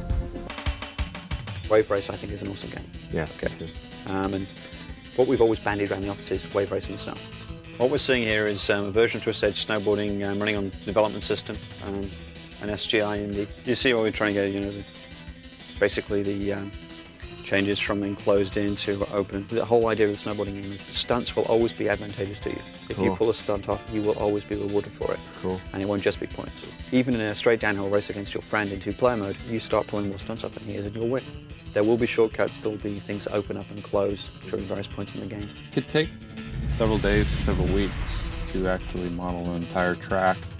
We start off with a very simple base track, and using these curves, we test the actual gameplay of it before we do the final geometry.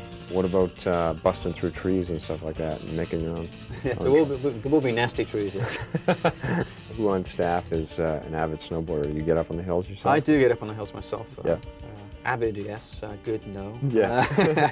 Is this the first job that you've had in the video game business? No, I worked on a couple Doom titles. Not Doom, Doomed, Dead. They had no future titles.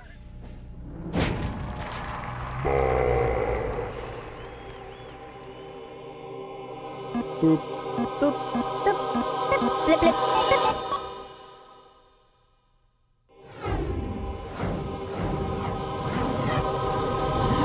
Nintendo's got Mario. Sega has Sonic. Now, the cornerstone character for the Sony PlayStation is Crash Bandicoot. We talked to the developer Naughty Dog about the creation of Crash and his upcoming sequel.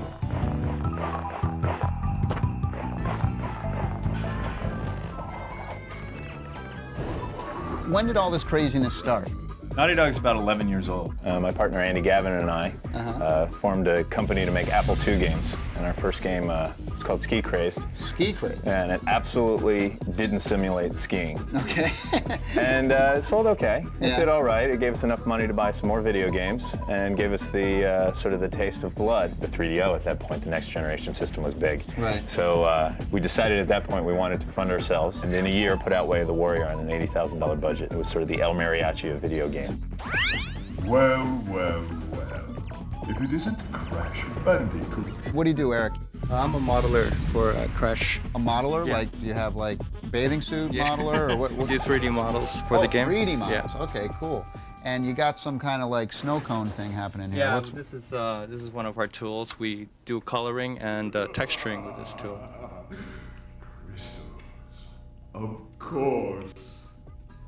Did you find that like the only negative thing that was said about Crash was the fact that it was on a track? Yeah, we took quite a bit of flack in the press on that, but not, it seems, on the part of the consumer. We did that deliberately in order to create a really approachable, no-brainer experience. I see up on screen here you got, what is that, the electric playground there? Yeah, with an 8 out of 10 review from Victor.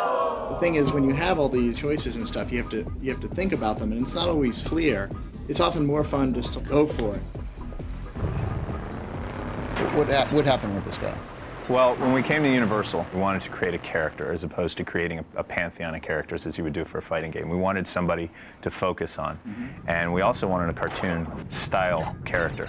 So we went out and we hired 2 cartoon animators from Hollywood. This was our big move from Boston, where we did Way of the Warrior, to Hollywood. We decided to get cartoon talent, and paid off in spades, because we had people that could tell us right off the bat, this kind of thing works, this kind of thing doesn't work. And working with them, the original 8 members of Naughty Dog created, slowly but surely, Crash. Where did you guys come up with the name Naughty Dog? Began probably with a cartoon character that Jason had sketched, a dog-like character with sunglasses and stuff who was kind of surfing a disc. So it has nothing to do with like the state of the floor here. There's a bit of a naughty dog in your establishment. What would you say your favorite game is currently? Crash Bandicoot. What do you think about that? And that has got to be the weirdest keyboard. That's my Vulkan interface here in NORAD. As you see, this is kind of a closed-in office. This is central programming area here. We make things work, make the creatures move around, and we program how they behave. And what I do a lot of is I work on tools. For example, a tool that might take animation and put it in the game, convert it from a modeling package representation that they do in Alias, and compress that down into a small amount of data for the game. Look, this is wrong right there. Oh, man, you're right. Let me fix that. Can you fix that, please? All right, God, so dude. that's supposed to be- I just fixed an A bug back here. That Thank was you. supposed to be a 5 and it was actually an 18. So. See that? Huh? Huh? Well done. Knew I could rely on you. RJ Michael asked me to come work on this new secret project that turned out to be the 3DO. Then I worked on M2, on the graphics pipeline for M2. Is there technology from M2 that can cross over into the PlayStation? Oh, yes, definitely. We do mip mapping, we do subdivision, things like that we also applied them to. So PlayStation's a very well-balanced machine, and I like working on it. It's a tremendous game with just a tremendous number of polygons and textures and animations and everything, and just squeezing it all down into the game machine. It was a real challenge. I'm going to have to ask you to leave. You're hurting my elbow.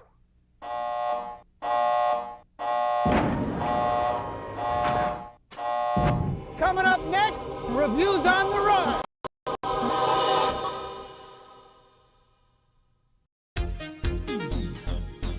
Hey, I'm Lee from P&P Games, and we're honored to bring you classic episodes of the Electric Playground every Saturday morning. Visit us on our web store at pnpgamesonline.com, or if you're in Winnipeg, at one of our 3 retail locations at 915 McLeod, 2609 Portage, and 160 Meadowood Drive. We're gonna play forever. Now, back to the show.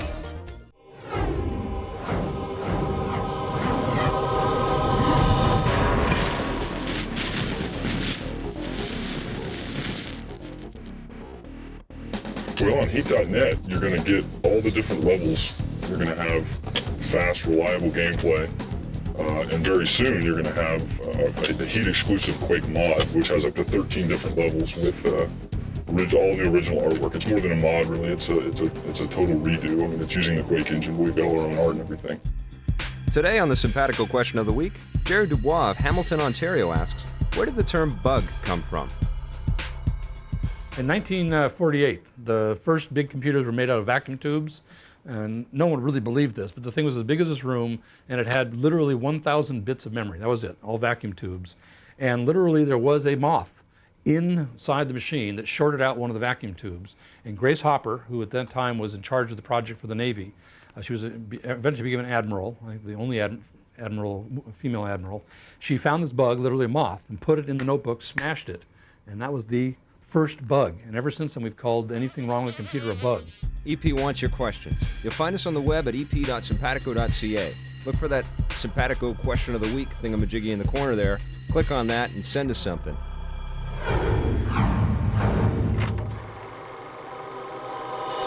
Nuclear strike for the Sony PlayStation. Well, I mean, this place here looks like it's been nuclear struck. Stricken. I don't know. Anyway, I'm a big fan of the Strike series, going way back on the Genesis, all the Jungle Strikes, and all that stuff was great.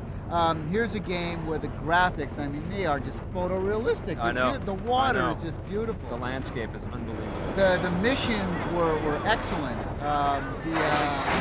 Whoa, Nelly! Nuclear strike! The graphics are just absolutely amazing. I mean, they're like photorealistic. The missions are amazing. I thought the best part of the game was the FMV cut sequences. Yeah. I mean, did you ever think you'd actually say that about a video game? No. I mean, most FMV really sucks, you know? Yeah, he's got this one down. Soviet Strike totally rocked on the Saturn and the PlayStation, and Nuclear Strike is going to knock your socks off. I'd give the game 9 out of 10. 9 out of 10? I had fun playing it. 8.8. 8.8? 8.8. Pick that one up. Okay. What about another war game? Steel Rain for the PlayStation. Wow, Steel Rain for the PlayStation. I mean, I can't believe I'm seeing this game in 1997. Yeah, I know. I mean, this game is not well done. It's choppy. It's very choppy. Next review. It doesn't compare to Warhawk or Twisted Metal that appeared in 1995. Yeah. The missions are cool. The tanks are cool. The graphics could have been way better. Way better. The control's ridiculous. It's 4 out of 10. The frames of animation were like non-existent. I mean, this game was so choppy. Yeah. I had choppy. Choppy. Choppy is the key word with this. Choppy. Exactly. Yeah. I thought the coolest part in the whole game was there's fences, and I'm in a tank, and I can run over the fences. Yeah. So if you're into games where you like running over fences and tanks, definitely pick it up. If not, it's choppy. You're not going to have too much fun. Really choppy. I give it a 6 out of 10. 6, you're being generous, man. Well, I like running over people, and I like running over fences. All right. Mace for the Nintendo 64. Wow. Mace is a 3D fighting game for the N64. It's about time. Yeah.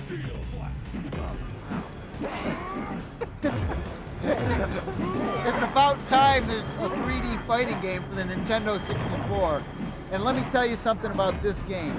It has, and I'm a big Tekken fan. Yeah. I'm a big Virtual Fighter fan. Yeah, me but too. This game has the best 3D backgrounds I've ever seen. And they're interactive, you know? And the lighting effects and the fire effects, this thing is unbelievable. It looks like Killer Instinct merged with Soul Blade. But choppy. There's not a lot of frames of animation. Yeah. I mean, it was like, you know, some of the earlier Toshinden type stuff where it's very, very choppy. Now, You're absolutely correct. One thing, what do you think about fighting games with an analog stick? I don't like it. Doesn't work yet. I you don't know like why? it. They're not really 3D yet. They're just 2D fighting games with 3D backgrounds and 3D wrappings, you know? When is somebody going to make a fighting game where I actually push the joypad or I push back the stick and it just goes back really quick? Yeah. I'm sick of That's going the like other thing in this game. You don't move away fast enough. You don't have enough run moves and you don't have enough pull away moves fast enough. It's hard to move. Okay, what do you give Mace? Mace for the Nintendo 64 is a 7.8. Yeah. A great looking game, but it falls short on gameplay. I'm real close to yours. I give it about an 8 out of 10. It's the best Nintendo 64 fighter. It's got beautiful graphics. You're gonna like the game just for that. It's fun to play with people. You're gonna get those combo moves going, but it's certainly no Soul Blade. It could have been a lot smoother. Okay. 8 out of 10. Okay. Well, that about does it. Hey, I got a train to catch. You're going to catch this guy? Yeah, I'll All see you right. later. See you later. I don't know where it's going.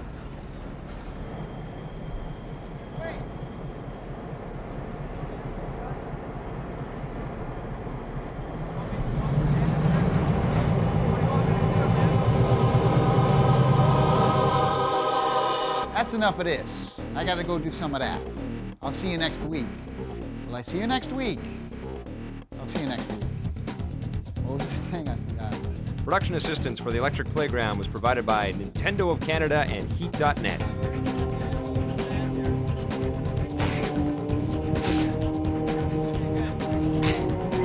Hey, loving it.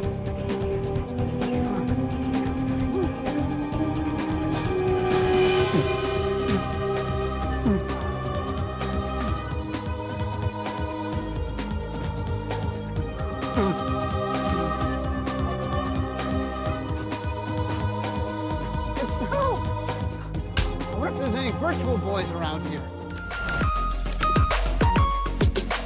This classic episode of the Electric Playground was brought to you by P&P Games, your source for everything video games. Support the partners that support the Electric Playground. Thanks for watching, and play forever.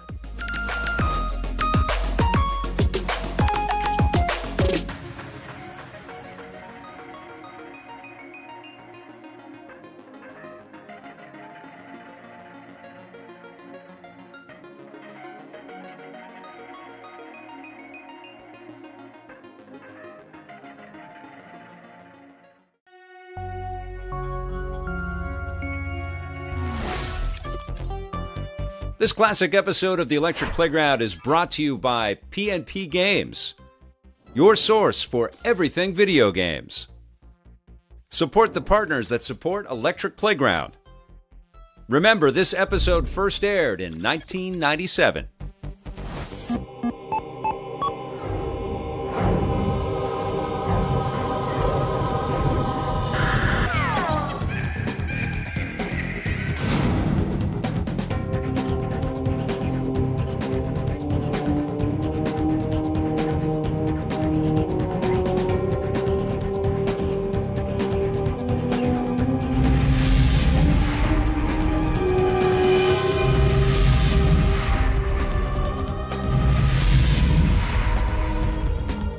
Lord British?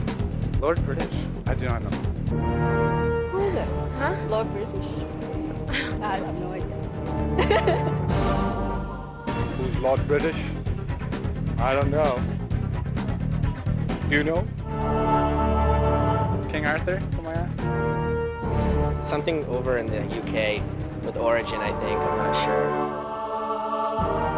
Who is Lord British? Huh?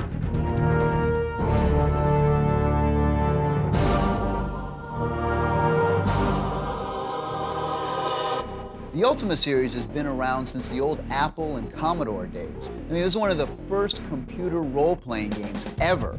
It was really cool. It pitted you against like hundreds of computer-controlled characters.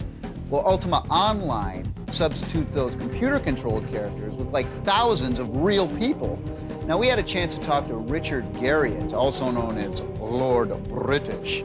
Now, he's the guy not only created the game, but he also founded Origin. Let's see what he has to say.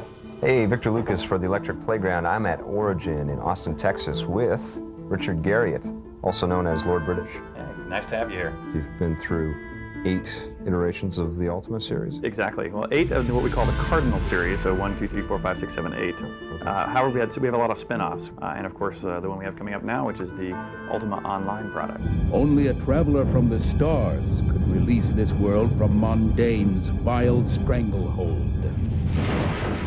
One of our biggest goals in creating this game was to give a truly diverse experience, almost to the level of whatever you can think of doing in the real world, you can do in our game.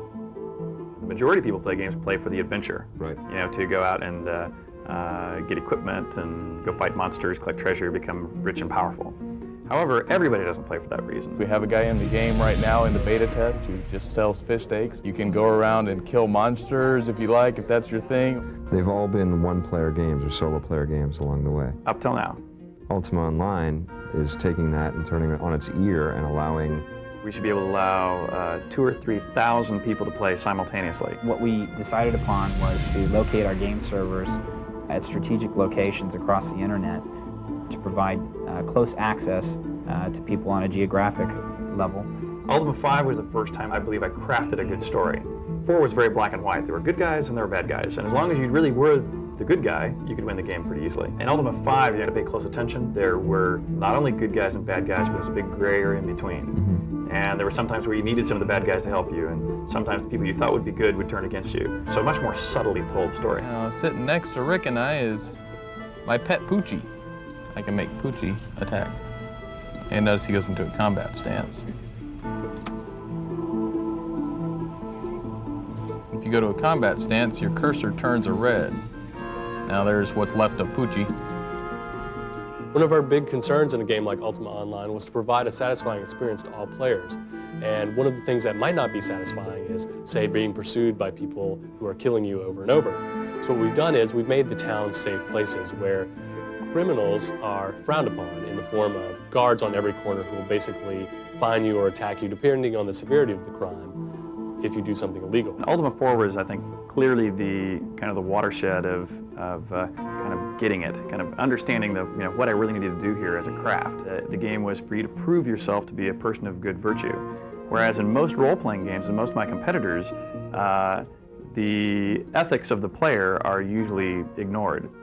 Twisting the awesome power of the gem of immortality to his will and so even though you're supposed to be the big hero, what you do in most games is you go pillage and plunder to become powerful enough to take on the evil guy who doesn't actually do anything evil in the game. He just sits there waiting for you to come kill him. Right, you just bust into people's homes and take stuff that you need and move on. Exactly. So Ultima 4 was the first time I said, wait a minute, this doesn't make any sense, As you'll notice, I was attacked by a Mongbat here. Now, one of the things you can do is open his corpse gump. Click on my sword here, and then click on him. I basically carved away some meat. Now you'll notice that the meat appeared in my backpack. I was able to actually use what I got from that corpse. So when you release Ultima Online, you can actually become Lord British. In fact, that's a real exciting part for me. The character in the game, Lord British, will only be in the game if Richard Garriott is actually playing the game. Computer games are a lot like making music. You sit in the studio, or in this case, the building, and you create a game, and then you get it mastered on a CD, and then you sell it through stores to the public. In the case of live music, you also have concerts. And I think that's a very important feedback mechanism to artists in general. Not just see the sales numbers, but also get to watch people's response directly to their craft. You're almost jamming with them when you're online. Exactly. Electric Playground is here in downtown London, England. Now we've shown you the E3 show before, okay? That's the Electronic Entertainment Exposition, E3. It's where all the publishers get together and show off all the new games that are coming out in North America. Well, this is the European version. It's called the ECTS. That stands for European Computer Trade Show. Now, it's not as big as the US version, but there's still some very, very interesting things to show you. And let's take a look at some of them right now.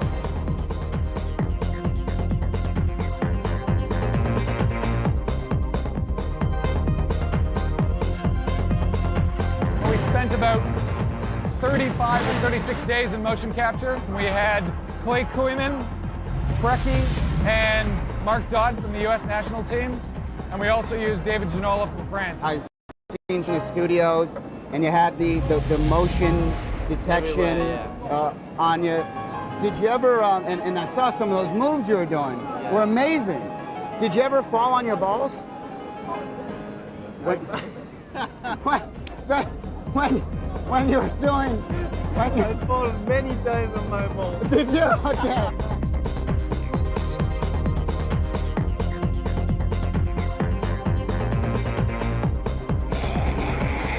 Brian is known in the industry as being one of the only guys in charge who actually plays games. It's quite a concept, isn't it? To actually play the games when you make the game. It'd be like trying to write an opera having never seen one before. Exactly. You know, I don't know how you do it.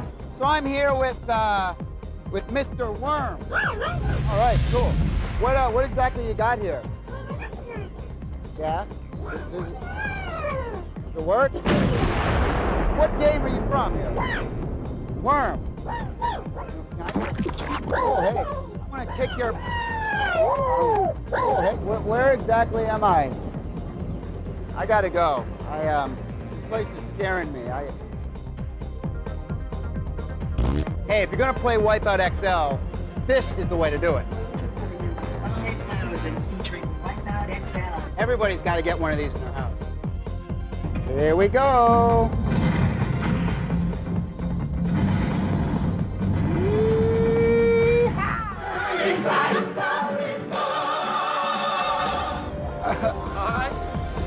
Get off. I'm all right. I'll be all right.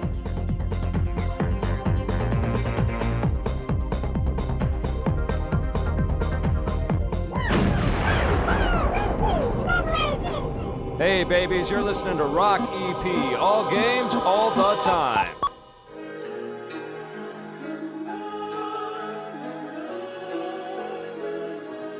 Yeah, I got a girl I'm crushing on right now. Used to date one of my rivals, though.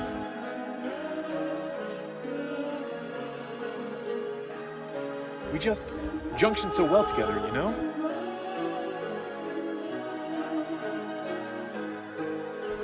I met her at PNP Games. She said I was the best looking guy there.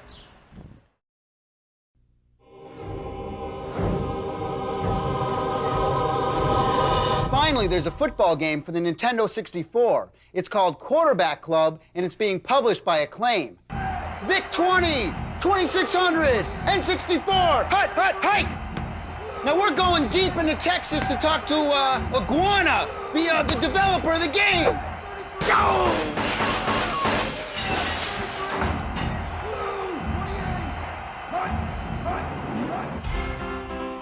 Hi, I'm Darren Stubbington with Iguana Entertainment. I'm here with Victor Lucas from the Electric Playground. Good evening, Victor. How's it going, Darren? Great, how are you doing? I'm doing great. You got a great office, man. Thanks very much. This is very cool. When did Acclaim come in to purchase you guys? Acclaim came in at the start of 1995. And how big is the company now? The company now is almost 90 people.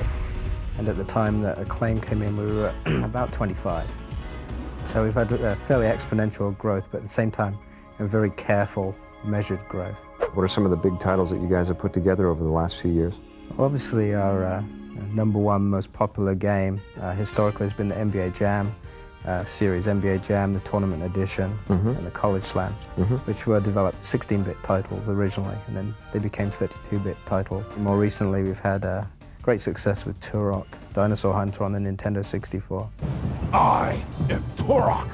Because the processor is so powerful in the Nintendo 64, we're able to create these complex 3D environments that are very, very realistic and far more detailed than any game like this has ever been in the past.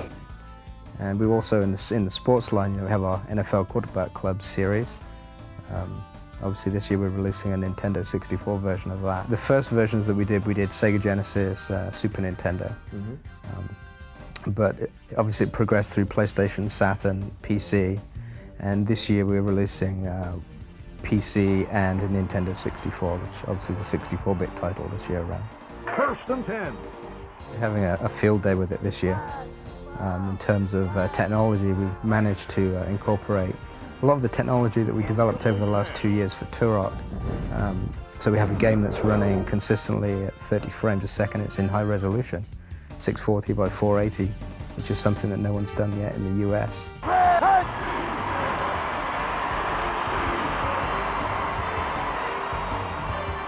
The NFL roster gives us access to player photos. So in the cartridge version of the game, we have hundreds and hundreds of player photos.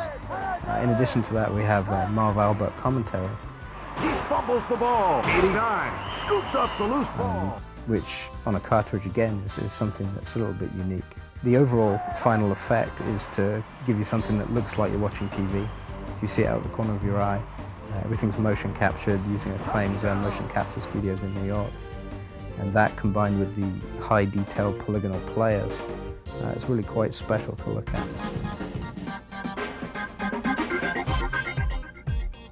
You have all the NFL teams in there? Yeah, this year we have the full NFL license, which is the teams, the stadiums, the team colors, correct season, rosters, as well as the Super Bowl game, which is part of the NFL license. This is Laura Croft. We've had a question going. Do you see this woman as sexy or sexist?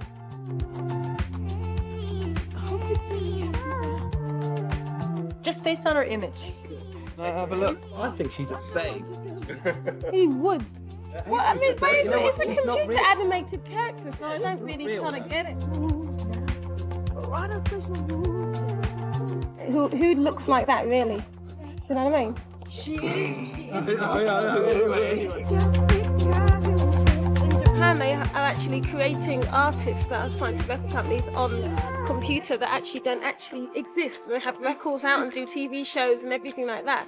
And they're like a computer animated characters. Virtual pop star.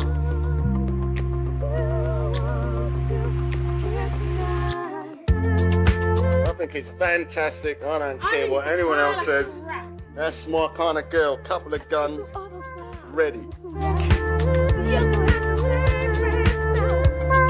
Anyway, if we were going to design our own game, I'd have one that everyone goes around and be nice to people all the time, because everyone kills everyone in games. I'd have people kind of run on the screen and someone come and go, "Hi, how are you doing? Would you like some flowers? Should we have lunch today?" Changing language in England anyway, and not in Canada, but in England, and that's one of our complaints, you know. The fact that they don't know how quantum modern technology, that our record company in England actually has not updated our web thing or done anything to it in such a long time. It's absolute crap. Are you working on your next album? We're actually going to take a break. We've been on tour non-stop for 3.5 years, and we're going to go on holiday and chill the out for a while and just... Are you allowed to swear on this television show?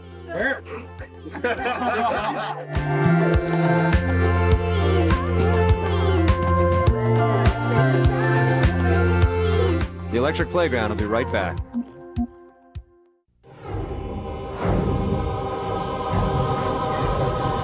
Recently, I hopped into the Tommy Tellerico Studio speedboat and followed this map that I found on the internet.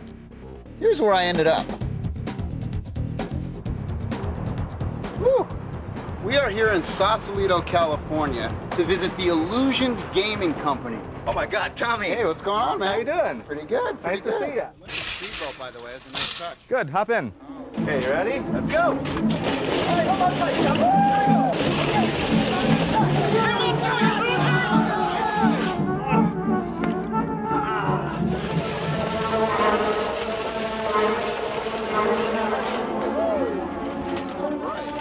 Darren, where'd you go? Hey, Tommy, What? get out of the car. Welcome to Illusions. So Darren, your current game is called Necessary Evil, and Heat.net is publishing it, producing it? What? Sega Soft is publishing it. Okay. It's going to be distributed exclusively, at least to start, on Heat.net. How did you guys hook up with Heat.net?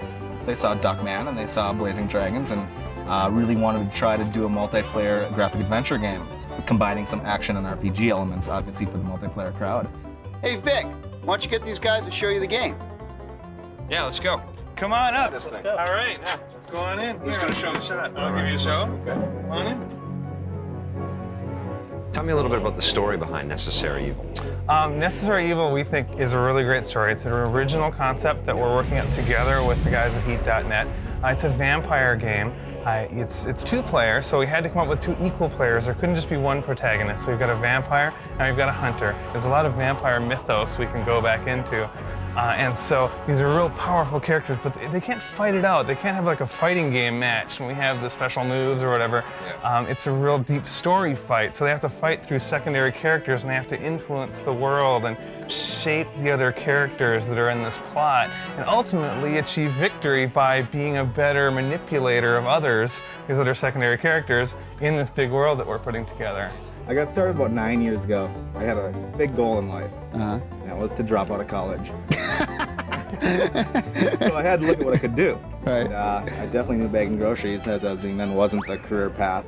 Right. So I got involved in graphics and game design. I was a combat briefer and a mission planner for the whole F-14 squadron, so it was a lot of fun. What's your job like when you do something like that? What do you actually do? Well, my main goal is to get up brief the pilots, let them know what they're doing, do a little background work, tell them, okay, where exactly they're going to find the bad guys, what they need to blow up, where they need to go, what kind of pictures they need to take for us, and then send them on their way. Did you find there was a lot of synergy working in the military and then also working on video games at the same time? There really is, and the military is very advanced in their simulations, and that's what it's all about, is building these big scenarios of what is it going to look like, what is the terrain going to look like, and you see a lot of terrain in games. What are the enemies going to look like? How are they going to fly? What are the real technical details of that? I remember that MC Kids ad. There was an ad of you with the mohawk. And it was like an ad for the game. Yeah, actually, if you look at that ad close, the sweat is dripping up my face. You Up your face? Upside down on the Virgin sign, and they flip the print. That really carries over well to video games. You know, seeing a simulation, seeing how all the pieces work together visually to show, show something off. So you were actually in combat. Did it affect you in any way? Some of the stuff that was going on? Except for the twitches. Remember that other time I hauled snow back for Christmas from the mountains to Virgin? That was hilarious. It was like in the it was California, and it was like middle snow. of winter. And I thought they were gonna fire you. Stuart was. Hey, now what is with this Tommy emblazoned all over your body here? You have it on your shirt, you have it on your shorts. I mean, what is with that? Hey, check this out. Oh, Tommy, you're so vain. You probably have it sewn into your underwear, too. Well, if I know you right. Actually. Oh, for hey, get the hell off my boat! I knew I was gonna get wet in this segment. Freaking cold. I think we lost the chair.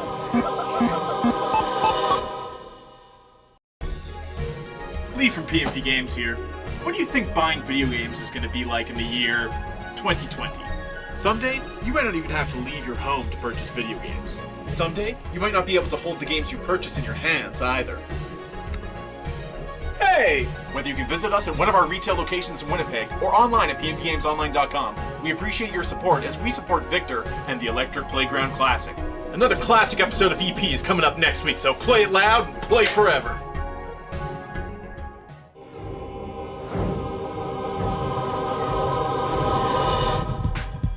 Today on the Sabbatical Question of the Week, George Breck of Peterborough, Ontario asks, why are European developers producing such great games? Europe, everybody wanted a keyboard. You had to have a keyboard. Commodore 64, the VIC-20, the Amstrad, the Sinclair, they all had a keyboard, every single one. And then some people started to look at the Apple, but I mean, I didn't know anybody who owned one. Really? But again, with the keyboard. So we were all programming while you were all getting high scores, because you were sitting playing your Ataris. And so I think that's why today you see so many British people or so many French people that have had such a head start on the Americans. EP wants your questions. You'll find us on the web at ep.simpatico.ca.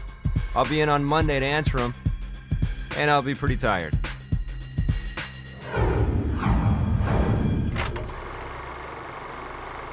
Crash Bandicoot 2 for the PlayStation. Crash 2, this game you gotta get. The effects and the graphics in this game are amazing. Yeah, I mean, it's beautiful. Absolutely beautiful game. I like when you're spinning around on the ice and you can see the reflection in the ice. You get on a boat in the water and you're tooling around in this boat. You have a jetpack.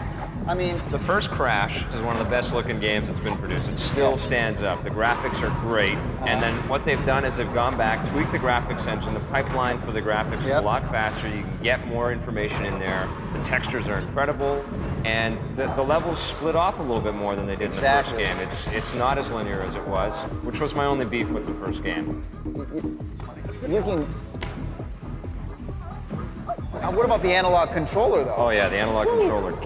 You got to get one of those things. It's amazing. Yeah. Naughty Dog has totally gone up in my estimation. After seeing this game, they're definitely one of the best developers out there, man. They are really, really hot. Well done, Crash. I give Crash 2 a 9.8. Crash 2, I give a 9.5 out of 10. Cool.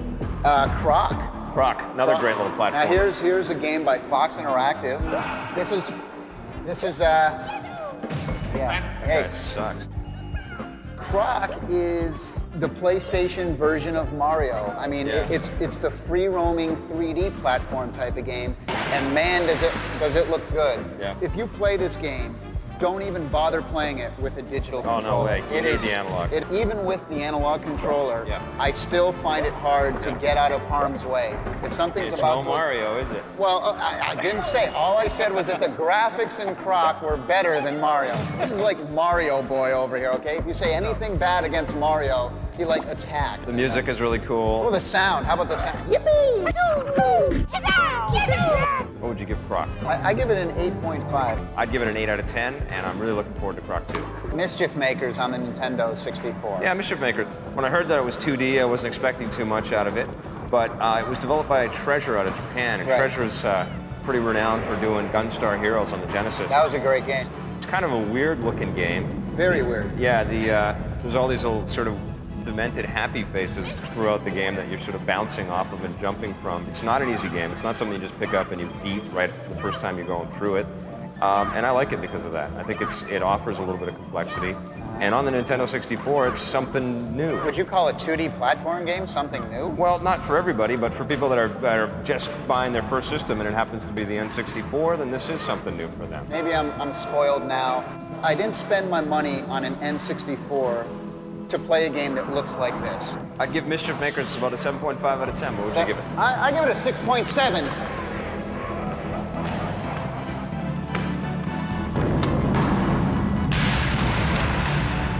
I kind of prefer Pong. Thanks for watching The Electric Playground, and make sure you tune in next week to the #1 video game TV show ever, of all time, in the entire planet, in the entire galaxy. Production assistance for The Electric Playground was provided by Nintendo of Canada and Heat.net. Damn! Oh, the chair's gone. Wait, no, the chair's crazy, man. I hope you guys got that, because I'm not doing that again. Take two? Is it? You want to take two? Look, the hair. Notice how the hair is still intact.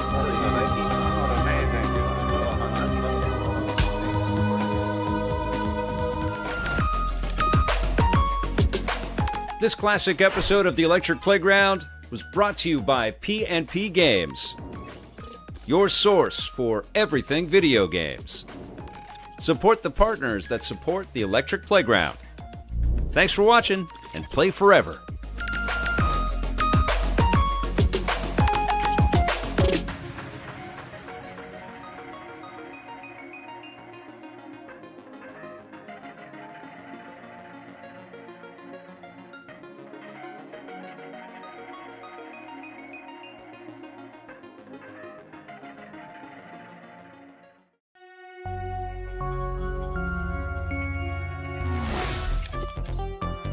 This classic episode of The Electric Playground is brought to you by P&P Games, your source for everything video games. Support the partners that support Electric Playground.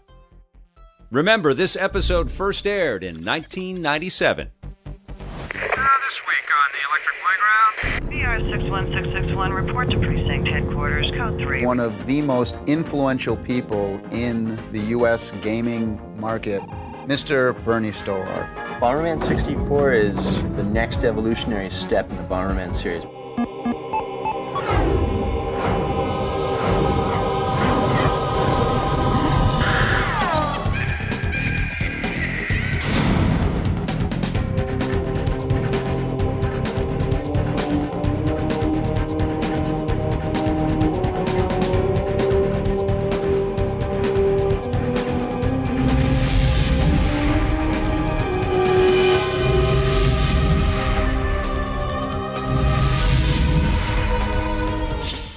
The movie Blade Runner is a sci-fi cult classic, so it's only fitting that finally there's going to be a game. And not only that, my friends over at Westwood Studios, developers of Command & Conquer, are the guys working on it. Wait until you see this.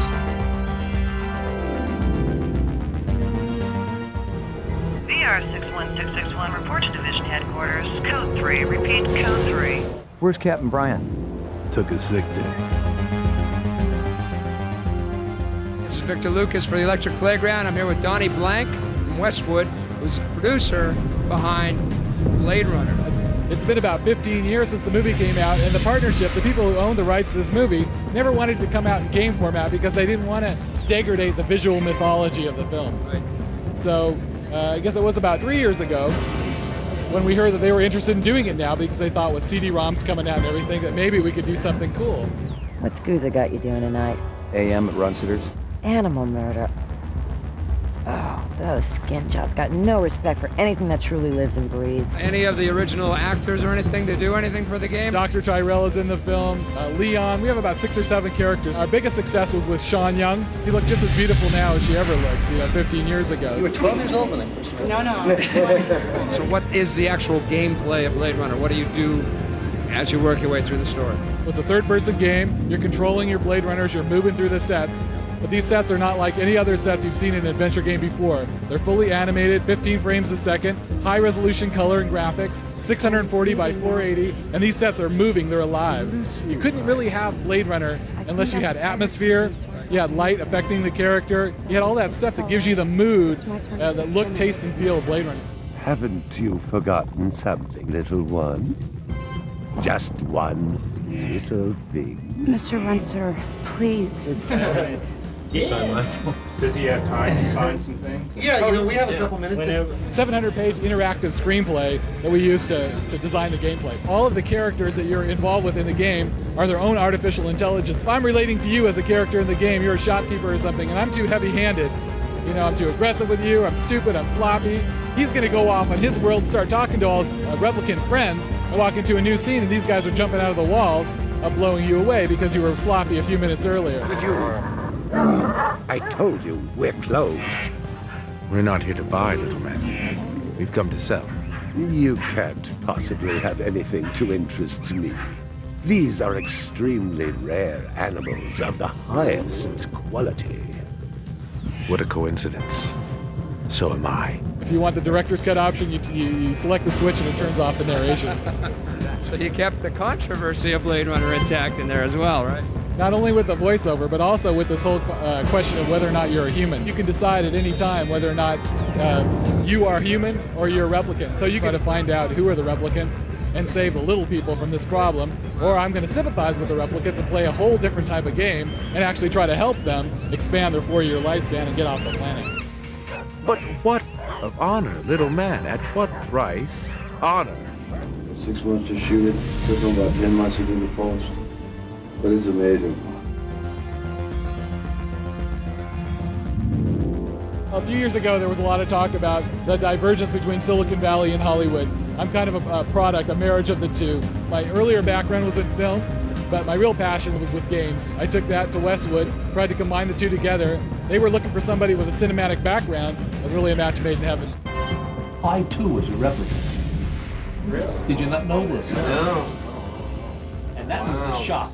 And Ridley didn't know whether to do it this way or that way. Tyrell ought to be zipped into a body bag and flushed into deep space. Get rid of him, we'd be out of a job. I think we're all overdue for a little off-road paid vacation. You can stop staring at my ass now. You got eyes in the back of your head? All you gotta do is ask, Slim. Now that's a nice looking automobile. But can you get it with wood paneling? Tim! Yo, what's up, man? Oh, man, so glad you can make it. Hey, have you met my brother-in-law, Troy? No. He's a Power Glove guy. Yo, what's up? I'm Tim. I'm Troy.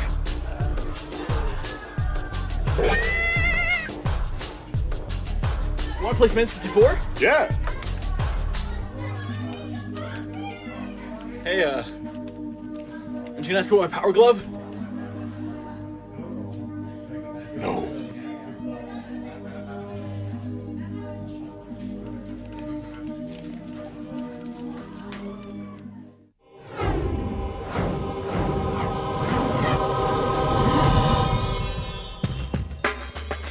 One of the most addicting multiplayer games of all time was Bomberman. So let's take a look at the next installment for the Nintendo, Bomberman 64. Tell me the story behind Bomberman 64. What's going on in this game? Bomberman 64 is the next evolutionary step in the Bomberman series.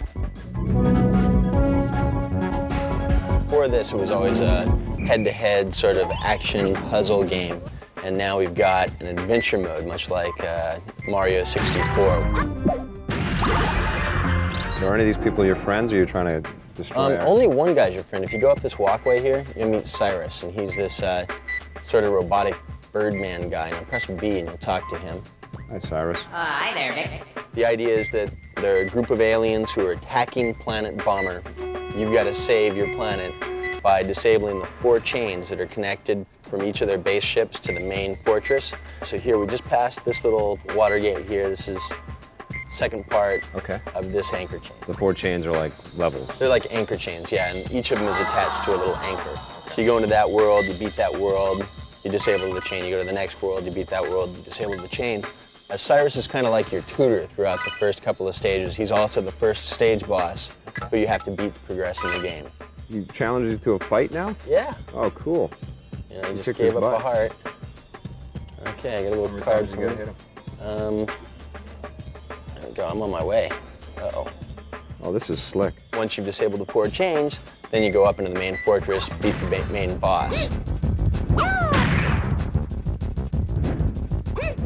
If you look up here, there's a pot right next to this stairway that goes from nowhere, apparently to nowhere. Yeah. There's a stairway here that breaks off, and there's a stairway here that also breaks off. But if you look down there, well, there's a nice little gap. Nice little gap that I can run up, a little ramp there. And like that. Same thing right here. And now once we have the bombs placed in the gap, Bomberman can bounce off of his own bombs. Oh, cool. Get up here, and if I throw this just right. You're very crafty on it. Now hopefully I won't get stuck in between these guys. There we are. There you go. One of the cool things about this game is the way you can interact with the environment. Like I showed you earlier how you can pump up those bombs. You hold B, yep, and then you press A to get the bomb above your head. Then you press A a bunch of times and you get the big bomb. Sure. Well, you can use that bomb to blow down bridges, to destroy columns that open up different areas through ramps and that kind of thing, and that's a big aspect of the adventure thing. And even buildings in some parts of the adventure mode, some of them have open windows. Pick up a bomb, you throw it through the window, and you never know what's going to happen from there. You guys got me to do a whole bunch of crazy stuff last time. We're not done yet today. All right, that's fine. Tell me a little bit about the 4-player multiplayer. Well, it makes all the difference because not only is it an adventure game, but then when your friends come over after work or after school or whatever, everybody can sit down and play 4-player head-to-head. They can play team modes. You can play against the computer in 4-player action. So it really makes it a diverse game. Special agent. What are you guys? You're super agent. I'm a super agent. Alan Ballardinelli is kicking butt on the junior staff here. I'm wiping the mahogany with you guys. The junior staff. And adventure mode is a great place to practice all the little devious tricks that you use on your friends when you play head-to-head. You just threw me off the side. Am I toast? You're done. the king of cheap. It's not cheap, it's just the cheap meister. The way it goes. Just stun the guy. He slowly explains all the rules to you. Lets them out as he's throwing you off the edge. You'll get it. Another couple hours of this and you'll be in there. This is the Electric Playground, and we've got Atari Teenage Riot, the video game-induced band. Tell us about your sound. We would describe it as digital hardcore. That means a lot of distorted, fast breakbeats. Do you feel that video games are creative? When I play video games, I fall into this sort of trance where I can think about stuff. So by playing hours and hours, I can really, it's like, what do you call it in English? Like meditation or something?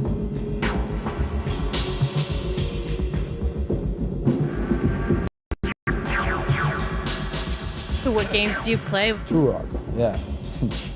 Playing it all the time.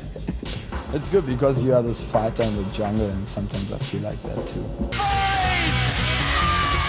You've done some soundtracks for video games. It's a thing that went never really commercial. It was a very violent game, something like Doom, but it's a more underground version. So how do you feel about really violent video games? I like Street Fighter and stuff like this, but I think it's not really violent.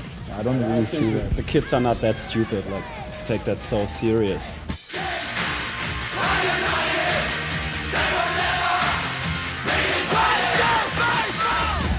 have the Atari Lynx, the Atari Jaguar, the N64, the Super Nintendo. I think a great game is the Nintendo the Virtual Boy. It was a total flop, but I think it's a great thing because you see the balls flying into your eyes and stuff.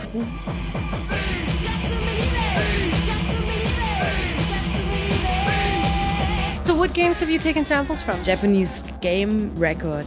Where are they? Yeah, we have stuff on records. Video games on record. Yeah.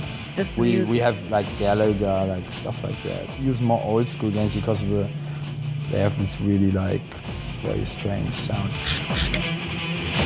Stick around, we'll be handing out tasty frozen treats after the show.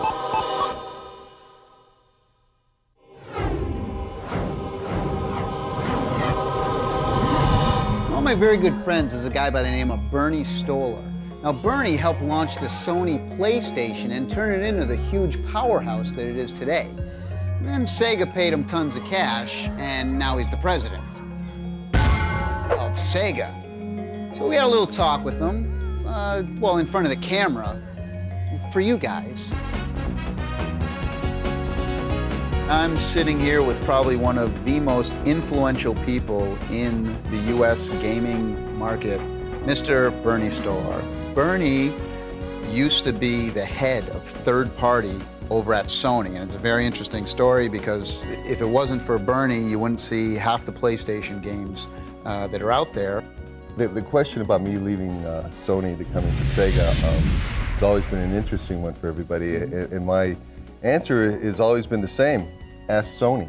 Actually, Sony is right across the lake here. Is that true? Yeah, actually, for me, it's a 3-wood shot, but for a really good golfer, it's probably a 7-iron. Sega offered me and has offered other people from Sony as well who are now here, the culture that Sega provides. Sega, first and foremost, has always been a game company and the #1 software company in the world. From the arcade, which is its heritage, to the platform, now to the PC, and now to online. We're the only company, as a platform company, developing for each of those platforms. How did you get started in the games industry? I worked for Sagasa, which was Sega of Spain, building wire harnesses for the pinball division that built the pinball games for Sega in Europe. In the late 70s, I started a company called Pacific Novelty Manufacturing that built coin-op games.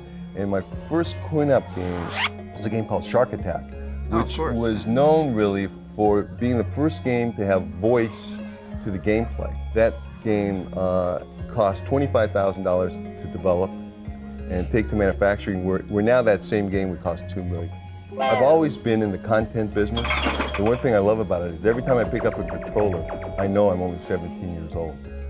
And that's the reason to be in this business. I've worked with some great individuals like the Nolan Bushnells of the world and who was a sort of, quote, founder of this, the Ken Kutaragis, and of course, Mr. Nakayama, who took Sega to the level that it is today. What do you think is going to be the high point of the 32-bit systems? Is it this Christmas? Is it next Christmas? 32-bit and 64-bit, I believe you've got to take those numbers and take them off the table. You know, and a lot of that has to do that technology changes so much more rapidly now than it ever has before.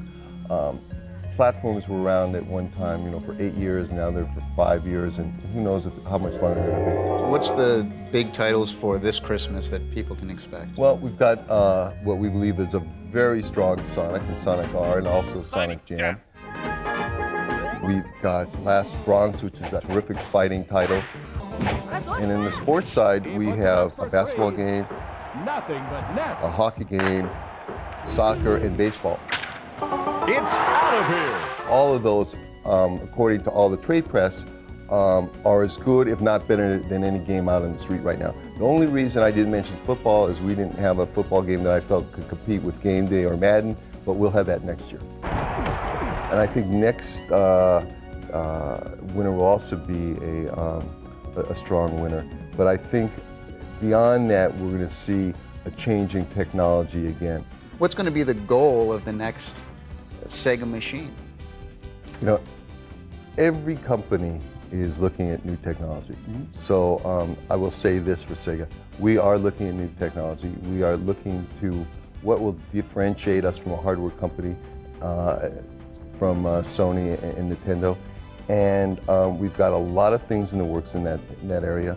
And when we're ready to bring what we believe is compelling software to that system, we will launch that system. Who do you dislike more, Nintendo or Sony? You know, I love competition. I love it. It's, you know, I got friends in both companies. It's like a football game. You go and you beat each other up on Sunday, and afterwards you have a few beers together. There you go. But I like the fact that they're both competitive. After this, Tommy and I try to form complete sentences in Reviews on the Run. Lee from PNP Games here. What do you think buying video games is going to be like in the year 2020? Someday, you might not even have to leave your home to purchase video games. Someday, you might not be able to hold the games you purchase in your hands either. Hey! Whether you can visit us at one of our retail locations in Winnipeg or online at pnpgamesonline.com, we appreciate your support as we support Victor and the Electric Playground Classic. Another classic episode of EP is coming up next week, so play it loud and play forever.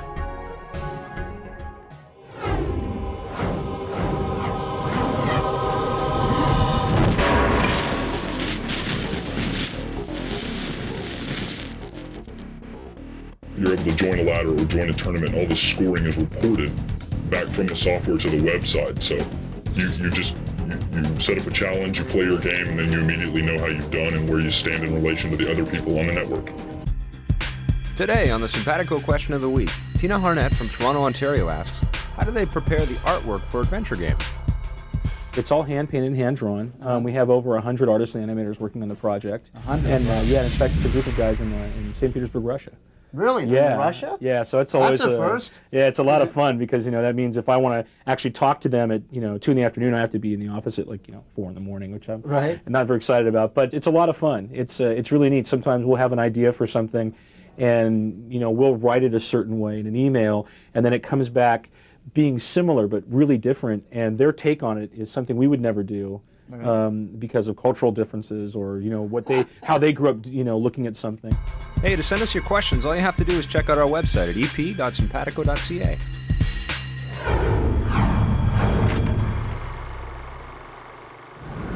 All right, let's talk about MDK for the PlayStation. MDK for the PlayStation. Yeah. Here's a game that has great music and sound effects. Yes, it certainly does. Now, who did the music? Well, it's funny you should mention that, Vic, because... Matt, you got to get off of this self-promotion vibe. Every episode, you're just promoting your music. This is sad. Can you take that off? Oh. Do you have anything else you could show the world besides your bloody logo? Sure. Every episode. So, MDK, let me talk all about it. Now, of course, this game came out on the PC first.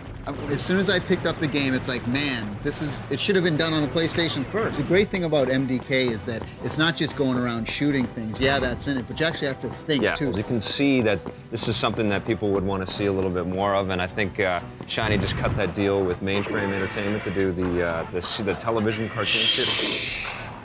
Oh, well, it's a nice-looking game. I love the sniper mode. I love this shoot the bad guy in the eye from a mile away. I think that is the coolest tagline that there could ever be made for video games. It's awesome. I give it a 9.5. 9.5? I'd go for 9 out of 10 for MDK. Cool. What about Postal for the PC? Here's another one of those games that I love because it's simple. It's not a whole big complex thing on the PC. Action. It's all about action and adventure. And that's an important element. I don't know about adventure, but it is action, man. It's just guns a-blazing. It's a 2D top-down Warcraft type of isometric view. Yeah. Makes it a little hard to control. Yeah, but I did find the controls a little bit sluggish. Use the gamepad. Use the gamepad or a joystick on the PC makes a big difference. A game like this is great for 2 joysticks. If it was like the Robotron-style controls, it would be way more fun. The graphics are beautiful to look at. It was all hand-painted graphics that they digitized in. You'll never see the same thing twice in the levels because it's basically one big drawing. The sound is amazing. Yeah. It's not a lot of music, but it's all ambiance,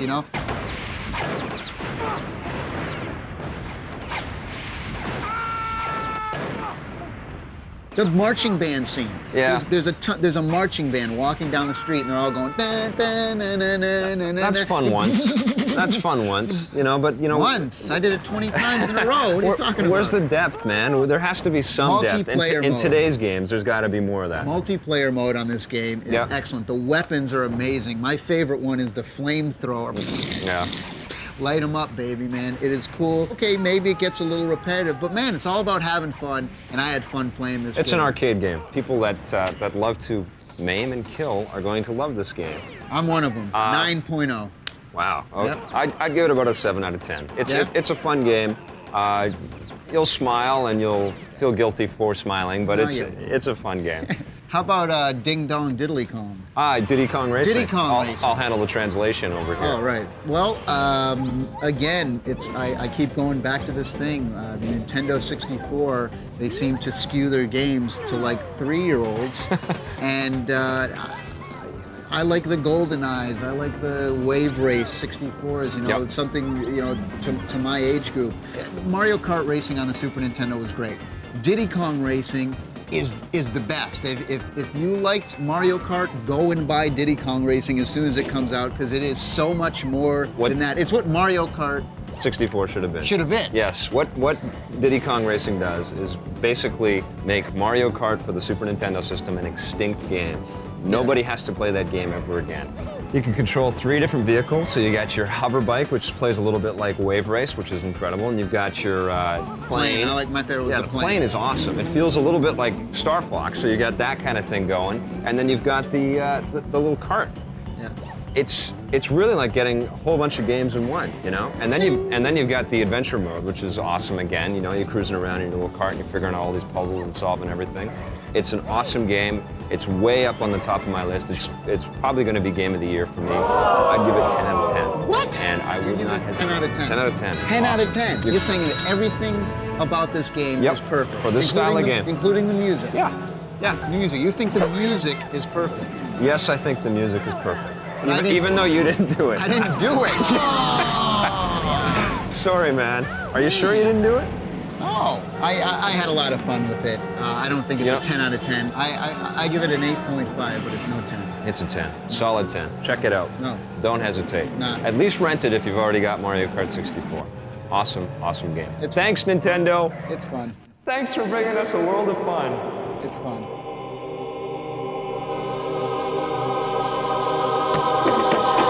Thanks for dropping in the Electric Playground. We'll see you next week. Huh? Yeah! Production assistance for the Electric Playground was provided by Nintendo of Canada and Heat.net. What do you have with this one, man? What? Yeah. Oh, okay.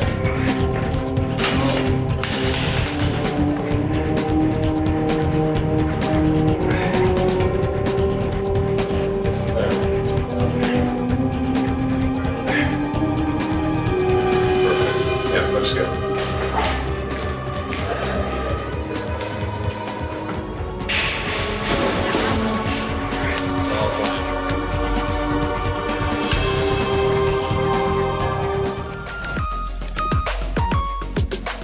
This classic episode of The Electric Playground was brought to you by P&P Games, your source for everything video games.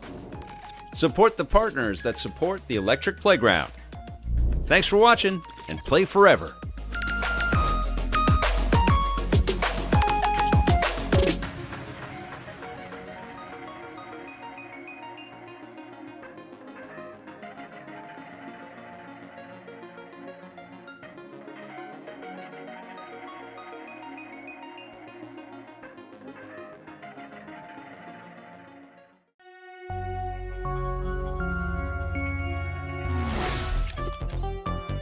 This classic episode of The Electric Playground is brought to you by P&P Games, your source for everything video games. Support the partners that support Electric Playground. Remember, this episode first aired in 1997. This week on The Electric Playground. EA Sports. It's in the game. Also? Gee, I put it in, turn it on, I'm playing in 3 seconds. Plus? We're going to see games get closer and closer to reality in the next few years.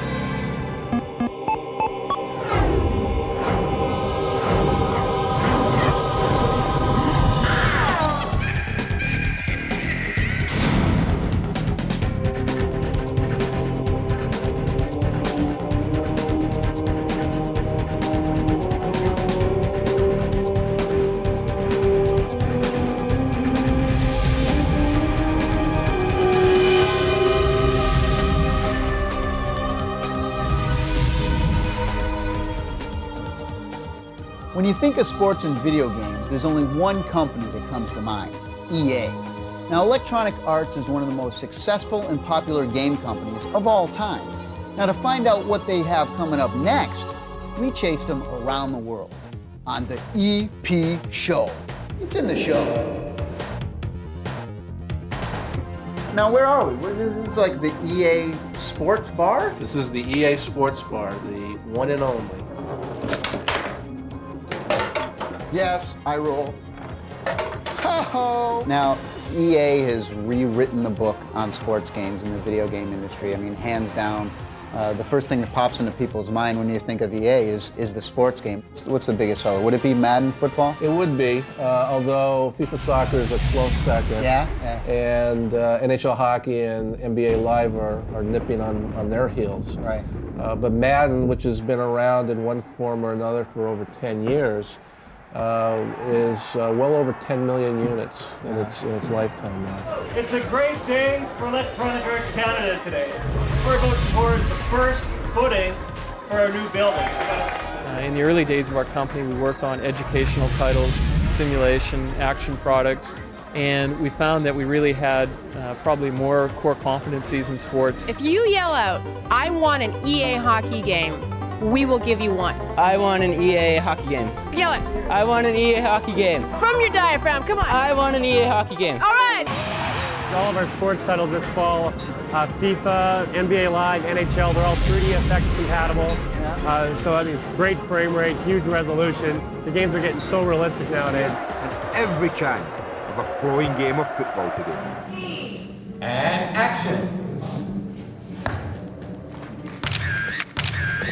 I really think that at this time in Vancouver, we did a really, really good job because all the contracts, they put a grass like a normal pitch. When you see the results after on the computer, on the screen, it's just amazing to see. Would you trade me a donut for an EA Sports t-shirt? Yeah, for sure. How many donuts do you want? We went for a whole new view. You know, this year the product has a much lower camera angle. The players are bigger. The motion capture is all new. Tons of frames of animation. But what we really tried to shoot for was the great gameplay. You guys have been working their butts off for the last 2 weeks to get this game out. How many people have been sleeping here lately? Everybody? Everybody, yeah. How many polygons per character are you guys running? Well, there's several different sizes of characters depending on how close they are to the camera, right. But the highest polygon count's around 300. What do you want for Christmas? An EA t-shirt. The players have got a lot of detail in their faces, and you can go in and you can edit them. Oh, wow. So we have different nationalities. So we have Eurasian, African, North American. Hey, buddy, you're going the wrong way. Jeff Gordon's in there, Terry Labonte, Bobby Labonte, Rusty Wallace, all the big drivers are there with all the big tracks, Talladega, Michigan, Atlanta. 17 tracks, you're saying? The green flag is out. And Cody, boy, are we tired. Very tired. Tired. Get too tired. If you juggle for me, I will give you the FIFA 97. Uh-oh. Get it. The Ducks got it. The Duck got it. I'm gonna need you to speak into the shoe here. This is Jack Shoe. Yeah. March Madness 98. March Madness 98. And it's all about college basketball. College basketball at its best. 1, 2, 3.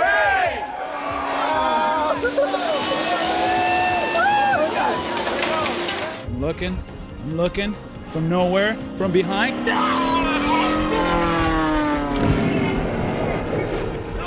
is the harshest foul. Do you play no spinnies? You can do whatever you want. Okay, cool. Is that cheating when I go like that? Is that? Oh, just a little bit, Tom. Oh. So do you like the t-shirt? Yeah. Do you have any more video games? Yeah. All right, pick one. Cool. Do you guys want more donuts? What would you say to people out there that don't play games? Just try it, because if all you think about video games is your girlfriend's brother playing 8-bit Nintendo or something, things have really changed. We're running an optical motion capture system with 8 cameras. It shoots 240 frames a second, synchronized between all 8 cameras. It's an all-digital system, goes right to a hard disk, so there is no film, no videotape. gets spooled to the hard drives. He takes the data from the cameras where they triangulate in on each marker, figure out where his body is, what his body's doing, output it to a skeleton that has all the subtlety and all the beautiful things of his movement. Iserman passes. Hextall made the save. And this year we had stuff like Mark Crawford coming up from, he's a Stanley Cup winning coach of the Colorado Avalanche, to work with the production team, just breaking down on the chalkboard, you know, what is a box in one, what's the funnel, different ways that you can do a better strategy in the game so that it plays more realistically. You're going to play here thinking more about this way. Honey dip or honeydew? Sugar powdered ones, and then one of the chocolate ones. I want a chocolate donut, please.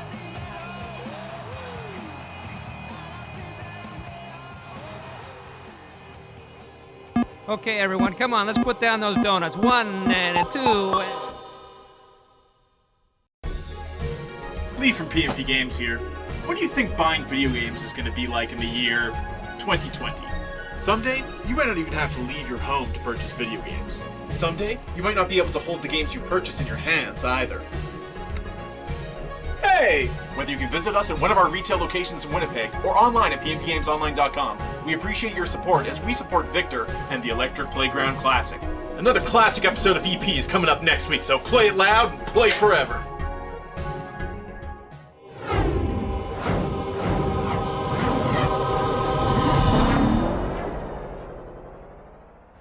Hey, I got a question. I'm sure there's a lot of people out there that are curious as to why Nintendo has stuck with cartridges and has stayed away from the CD-ROM technology. Can somebody at Nintendo please give me the inside scoop? Why cartridges, Ken? Yeah, why cartridges, Ken? We made the right choice. That would be my conclusion. I would tell you why. I'm sure most people have read and heard these arguments before. But the reality is, with a video game, you need the data fast. With a CD-ROM, you're basically playing your game from RAM. There are some exceptions where you can spool the data off the CD-ROM into RAM and then kind of play it in a very fixed sequence, because now your data is coming off almost like off of a long, skinny piece of tape, imagine. So I can't say I'm here and no, I want to be there, no, I want to be here, no there. With a cartridge, you're doing kind of the same thing. When I start my level, all the data comes from the cartridge and goes into RAM, and I'm playing from RAM. The difference is, as I'm playing, let's say I go around a corner in Diddy Kong Racing, and there's going to be the big, giant dinosaur. He's not sitting in RAM until I get near that place on the track, and we go, oh, we need the big, giant dinosaur, and they go grab him off the cartridge, and they stick him in to RAM, and then they display it on the screen, and then, you know, you go around the corner, he's gone. We don't need him anymore. We need the big, flamey volcano. Go get it off cartridge, stick it into RAM, display it on the screen. All this is happening completely transparent. Gee, I put it in, turn it on, I'm playing in 3 seconds. That's a huge benefit. But the reality is that's not the reason why we go with cartridge. It's because of DMA, which is direct memory addressing, which means you can go to the ROM while you're playing a level.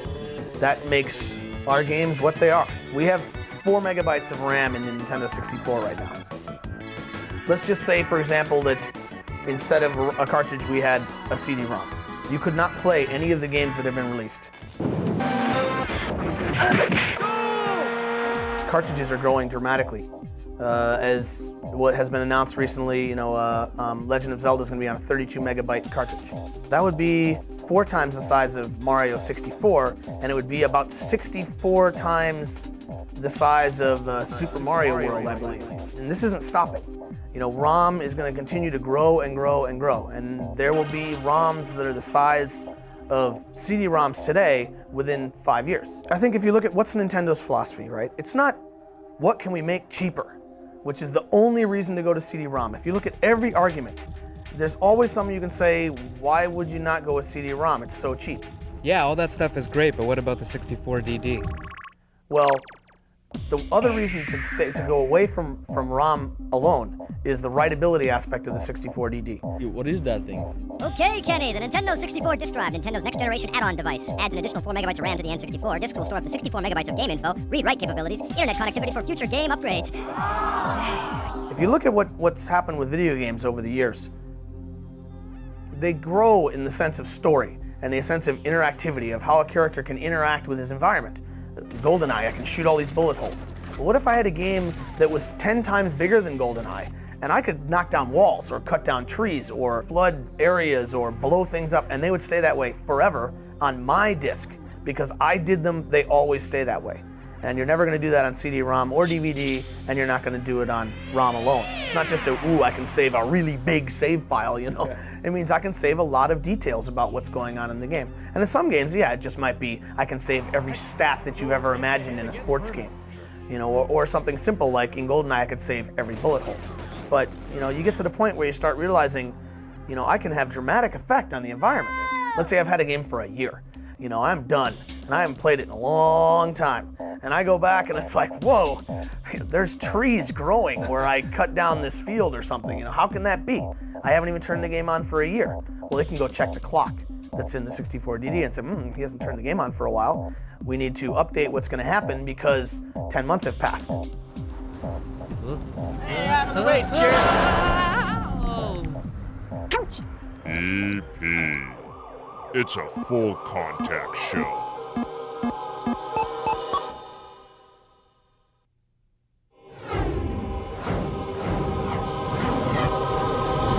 Sega Saturn's most exciting shooter is about to become the Sega Saturn's most exciting RPG.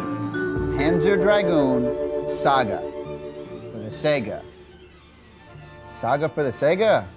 That's a lot of sibilants. Panzer Dragoon Saga. Basically, it's capitalizing on the success we've had with Panzer series as a flying shooter and the success Sega is known for with RPGs and melding that into one. The flight is real-time, 3D. One of the huge differences is that you're actually going to be flying in full 3D. Previously, it was railed flying. Everybody's always wished, I want to be able to fly that Dragon anywhere I want to go. Well, not only now can you do that, but you also can get off the Dragon, go into cities, do standard RPG interaction. It's going to be 4 discs long, so it's huge. You know, we're estimating at least over 100 hours of gameplay. There's 2 types of storytelling in here. We'll have the amazing, beautiful FMV stuff. We also have really beautiful stuff that was done with the engine, so it's seamless. So what we're taking a look at is the actual gameplay right now. As you can see, I can bring up a cursor, access things. I can fly anywhere I want. Standard RPG style of entering a battle. I'll be flying along and come into contact with enemies, and it brings me into the battle interface. This is where I can pull up spells. I'm going to show you a really nice flashy spell right here. What's the background with the Panzer Dragoon story? Is it something that Sega just came up with in It's Mobius did some art that some people in Japan recognized, and a team of designers and developers took a look at that and sort of got a concept of this future world after an information age. And everything's kind of primitive again, and people start discovering this old technology as well as discovering these creatures, these dragoons.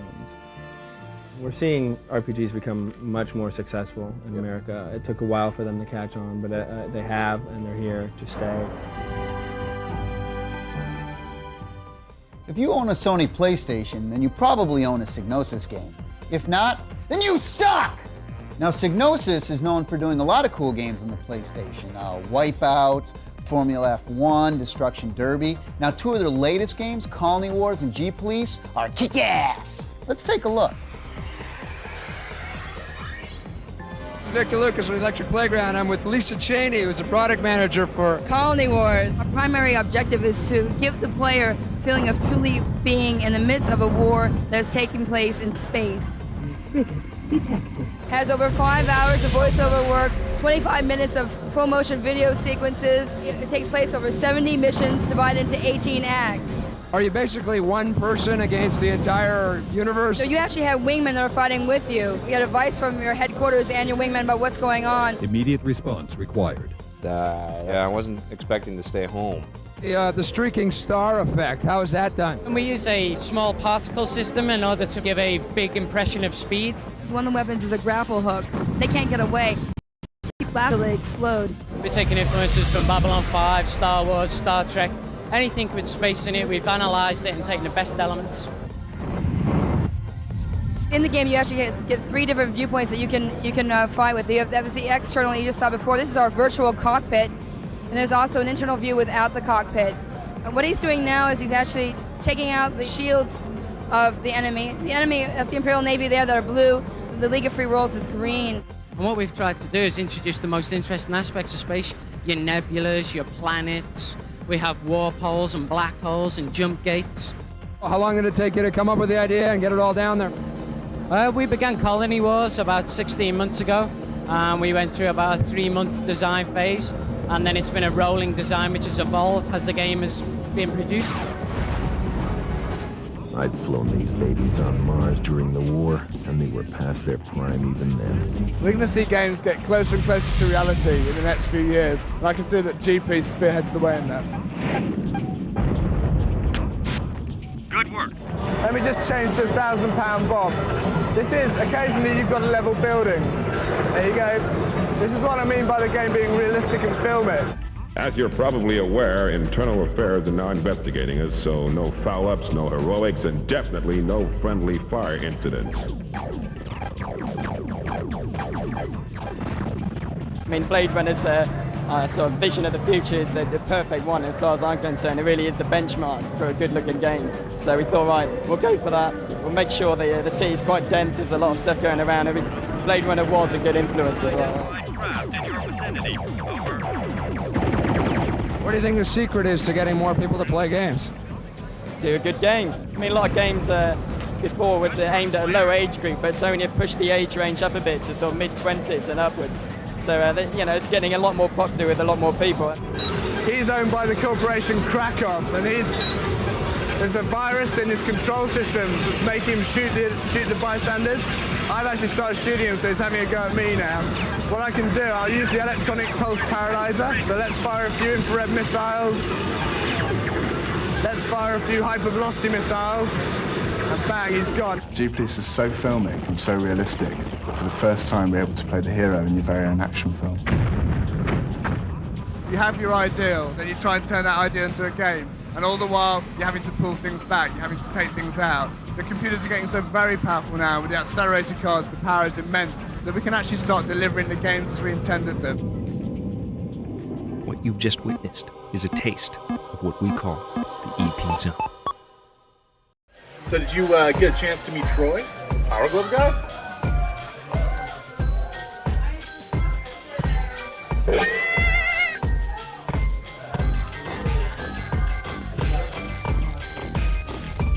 Power Glove? Man, that thing is so bad. You wanna try it out? You can't, it's mine.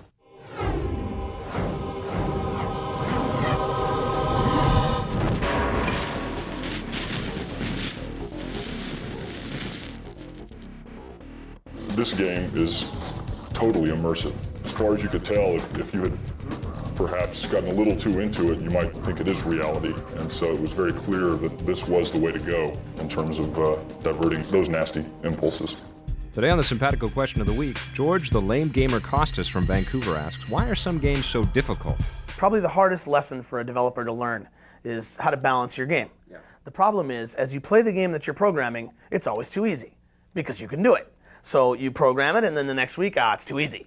So then you make it harder, and then you make it harder, and then you make it harder. And what you're doing is you're programming a game for yourself.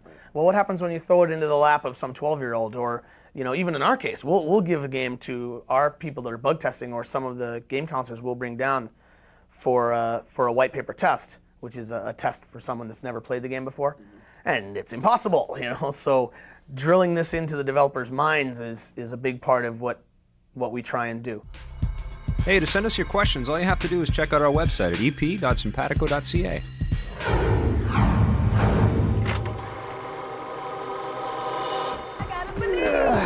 What'd you think of Parappa the Rapper, man, for the PlayStation? You gotta believe. You gotta believe. No, this is a game that is an instant cult classic. Yeah. You know what I'm saying? Yeah.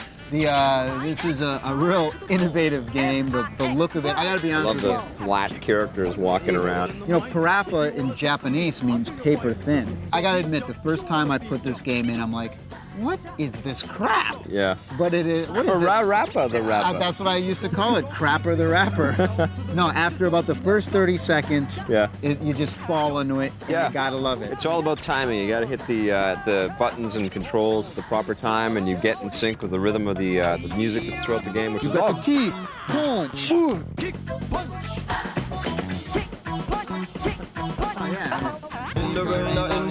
In a Come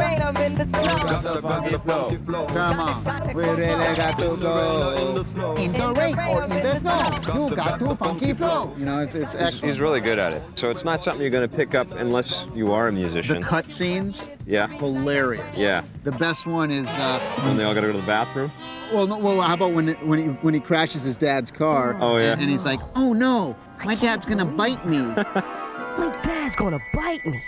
The toilet scene's the best though. Vic nailed it. Yeah, it's pretty funny. Pretty hilarious. You gotta out-rap all the people before you go to the bathroom in your pants. I'm hoping there's many sequels. I hope they What's keep that bringing about? this character back. I hope it's a huge hit. 9.5 out of 10. Great game. Yep, 9.5. I'm with you on that. Excellent. Yeah. All right, what about Last Bronx for the Sega Saturn? Now, Last Bronx for the Saturn, I gave this one a high score right off the top. Yeah. For the main reason that there's a character in there named Tommy, and he rules. Note to game developers: if you want a high score on the show, That's right. Give it the Vein Boy over here. I think it's one of the fastest fighting games I've seen for the Saturn. And it looks great. It I does. mean, it looks really good. Straight up, You got little weapons It's my going on. favorite. That and Bushido Blade are my favorite weapon fighters for the year. Here's where they could have improvement. There's a little, when two characters are going into their spins and something, I saw a little slowdown there. Yeah. I saw a little, it was chugging. Still, man, the resolution is really high. It is It's good. Virtual Fighter 2 resolution. The characters look great. The weapons are awesome. The speed is excellent. The actual foreground action, the stuff that's going on between the fighters, is really solid. It's as solid looking as Virtual Fighter 2 was. All you need for the Saturn in terms of fighting games are that Last Bronx Fighters and Megamix. Fighters Megamix, and you're kicking. It's a great fighting game. Doesn't really have all the bells and whistles, but I still give it a high score. I had a 9.0. Yeah, I'd give it a 9.5. I'd definitely check this one out. Well, this is no fun. We're agreeing on everything. I know, this sucks. What's the last game? The last game is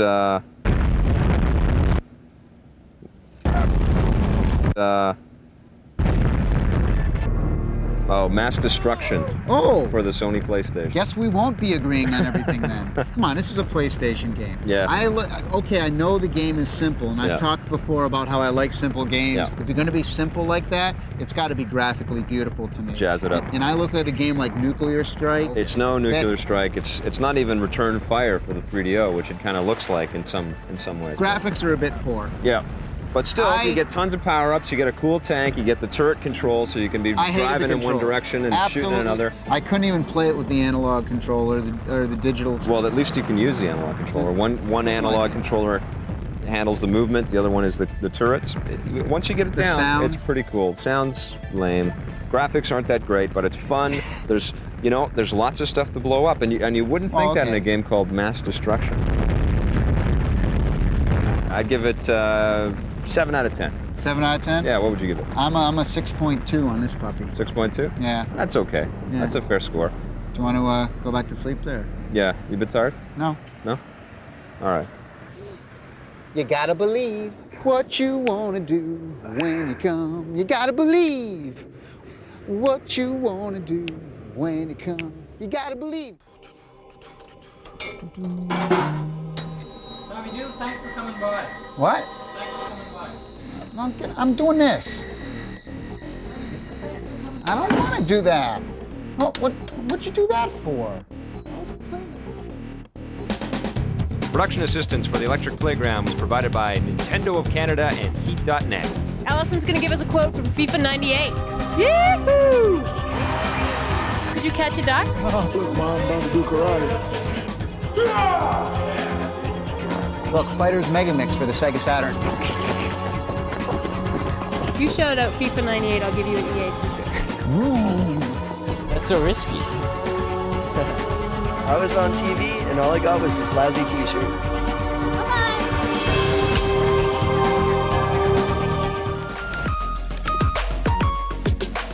This classic episode of the Electric Playground was brought to you by P&P Games, your source for everything video games.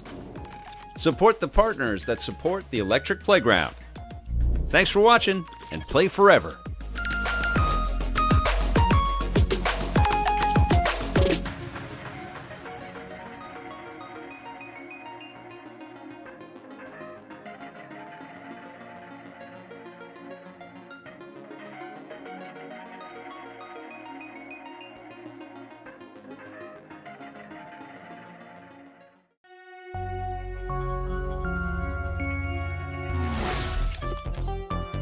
This classic episode of the Electric Playground is brought to you by P&P Games, your source for everything video games. Support the partners that support Electric Playground. Remember, this episode first aired in 1997. This week on the Electric Playground. Here now, we're supposed to be on the bridge of the Enterprise. And it's not there. We're working in a green, luminous void with orange cross marks on it. And? I think when people see You Don't Know Jack for the first time, they're taken by it because it's really like the program is talking to you. I mean, it really feels like the guy's in the room with you, talking with you. You don't know Jack!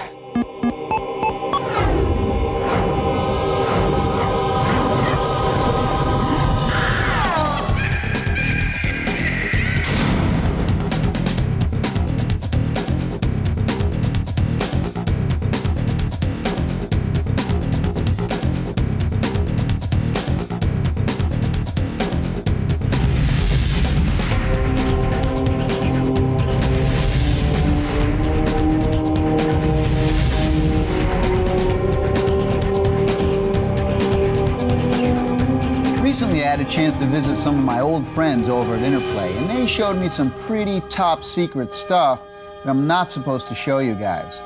So let's go take a look at it now. Roll tape. I'm here with an old friend of mine, Rusty, here at Interplay.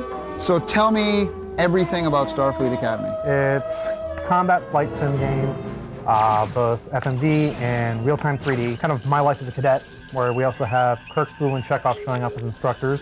We green screened 4.5 hours of new footage. With the original Star Trek, we had the bridge of the Enterprise. And, you know, it was challenging back then because it was a whole new world that we had to create.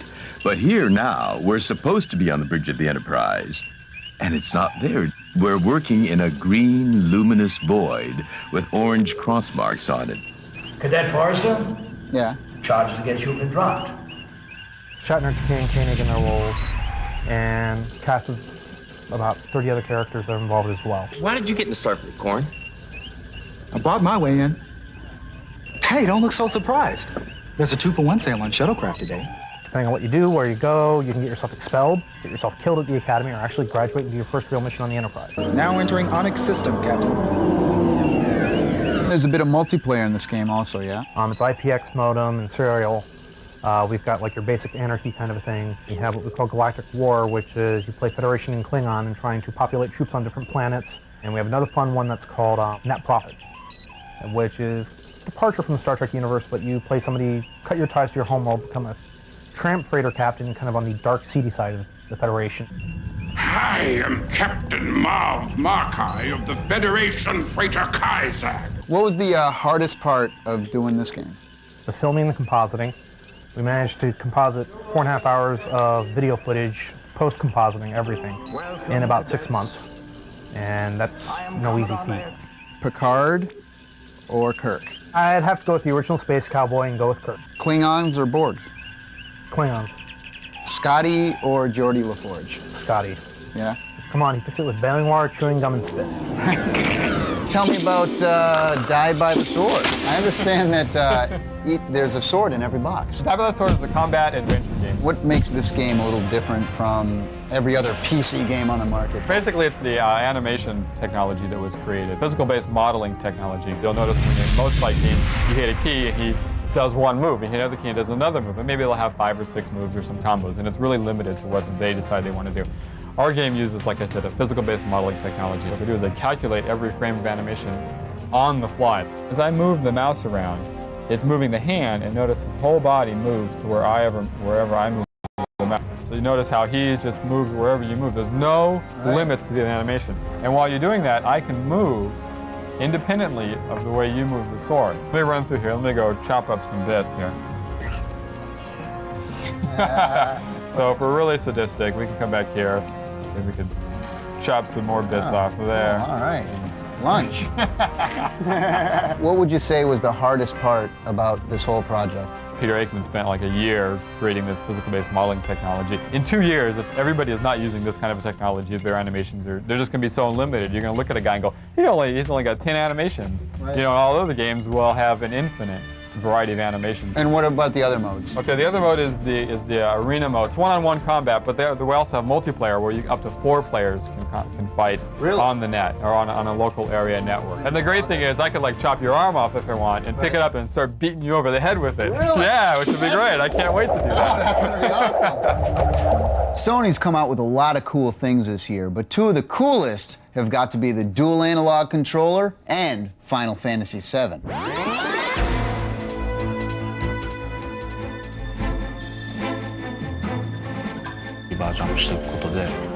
Without changing the basic gameplay, the visual and sound effects have been significantly enhanced, further drawing the player's emotions into the game.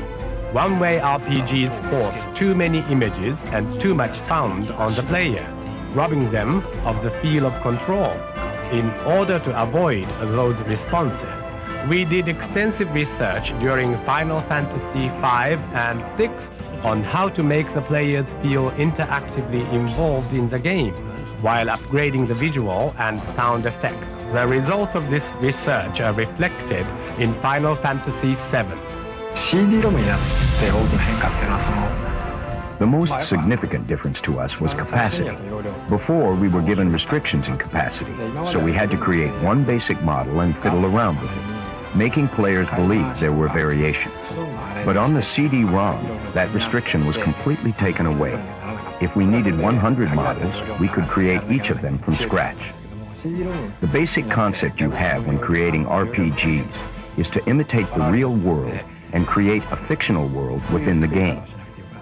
We have followed that concept in previous versions of this series, but technically, we had to use one basic model in different ways, or use a world symbolized specifically for game use. We can now express more of the real world in the game. Hey, we'll be right back after Pong and a couple commercials.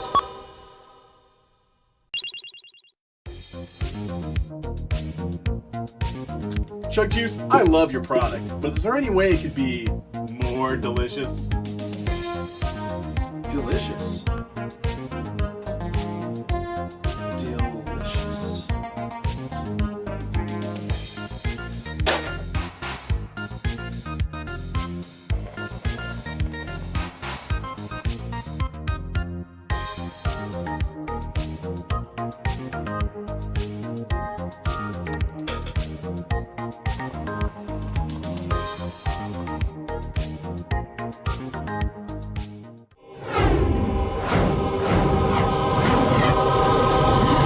Recently, I had a chance to talk to 2 very good friends of mine, Lauren Lanning and Sherry McKenna from Oddworld Inhabitants. They told me all about Abe's Odyssey. Let's go check it out. Follow me. Okay.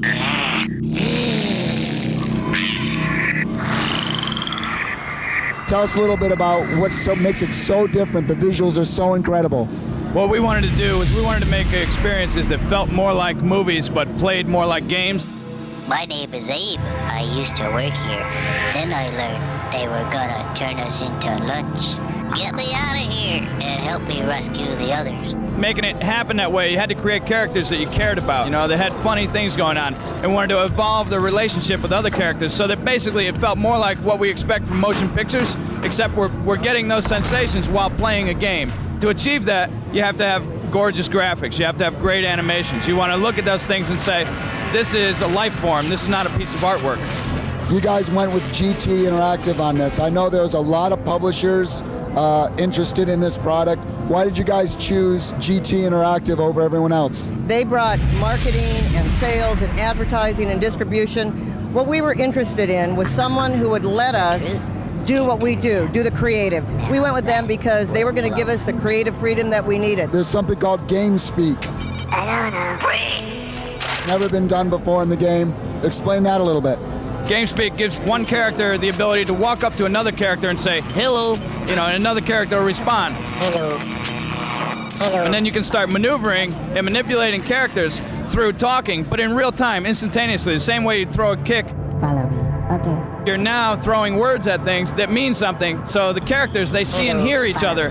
It makes them more interesting to interact with. Are we going to see Abe's Odyssey on any other platforms? Right now we have it slated to be on the PC. I just want to congratulate you. finally coming to fruition. It's a AAA title. Pick it up. Everyone at the show is talking about it. Abe's Odyssey from Oddworld Inhabitants.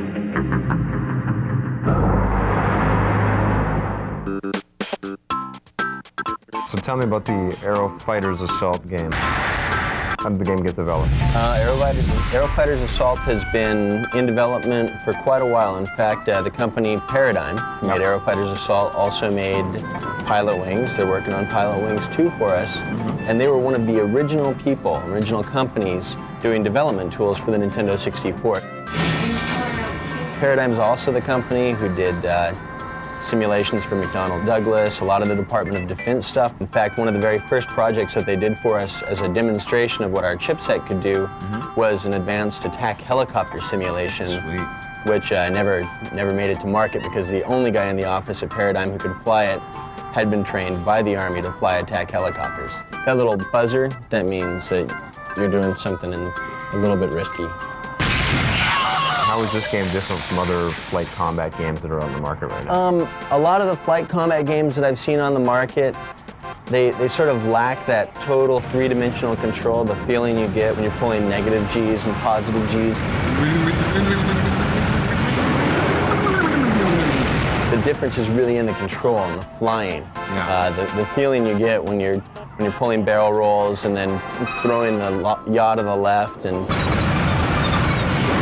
spinning almost out of control. In this game, you can go anywhere. You can pull loops, you can accelerate vertically, you can launch all sorts of different weapons. You're in control of the airspace. For folks from Vancouver, there's BC Place. Bye-bye, BC Place. Bye-bye. Oh, man. Oh, did you see that? You just barely clipped it. Unreal. I jumped off of the top of that thing. That's just cool. Skipped the top of it. Nice. The explosions in this are almost worth the ticket price. And everyone has its own special flight characteristic. The A-10 is renowned for being a super tough, super slow aircraft that packs a big, big punch against armor and tanks. Pull up, pull up, pull up. I'm really good at that. Yeah. Pancake. just smashing into the water. I'm really good at that. I could teach people how to do that. The FSX was a joint project between the United States and Japan to have a Japanese multi-strike fighter. The F-14 is legendary. And then the Soviet Flanker is probably one of the top aircraft in the world for just air-to-air combat and toughness. Get out of there, get out of there, get out of there. Oh, man, that's cool. It's kind of like rock skipping. Wow. Yeah. Have you taken that guy down? I don't believe a word you're saying if you start telling me yes. Well, would you believe me if I said no? Yes, I would. Okay. At least it's not a lose-lose scenario. Once you get done with the main game and you've fought off the Fata Morgana organization, then the next priority is just teaching a friend to fly so you can smoke him. I haven't hit you with the machine gun yet, though. Everything else? Yeah, everything else. Somehow he's managing to hit me with Bomberman's bombs in this game as well. You're a great teacher. Well, the first thing, don't hit the ground. Second thing, don't get in front of me. Yeah, okay. That's all you need to know. That's strategy. The ultimate sacrifice. I think you're going to be... Oh, yeah. Oh. You pulled off my move. That's my special move. I learned that from you.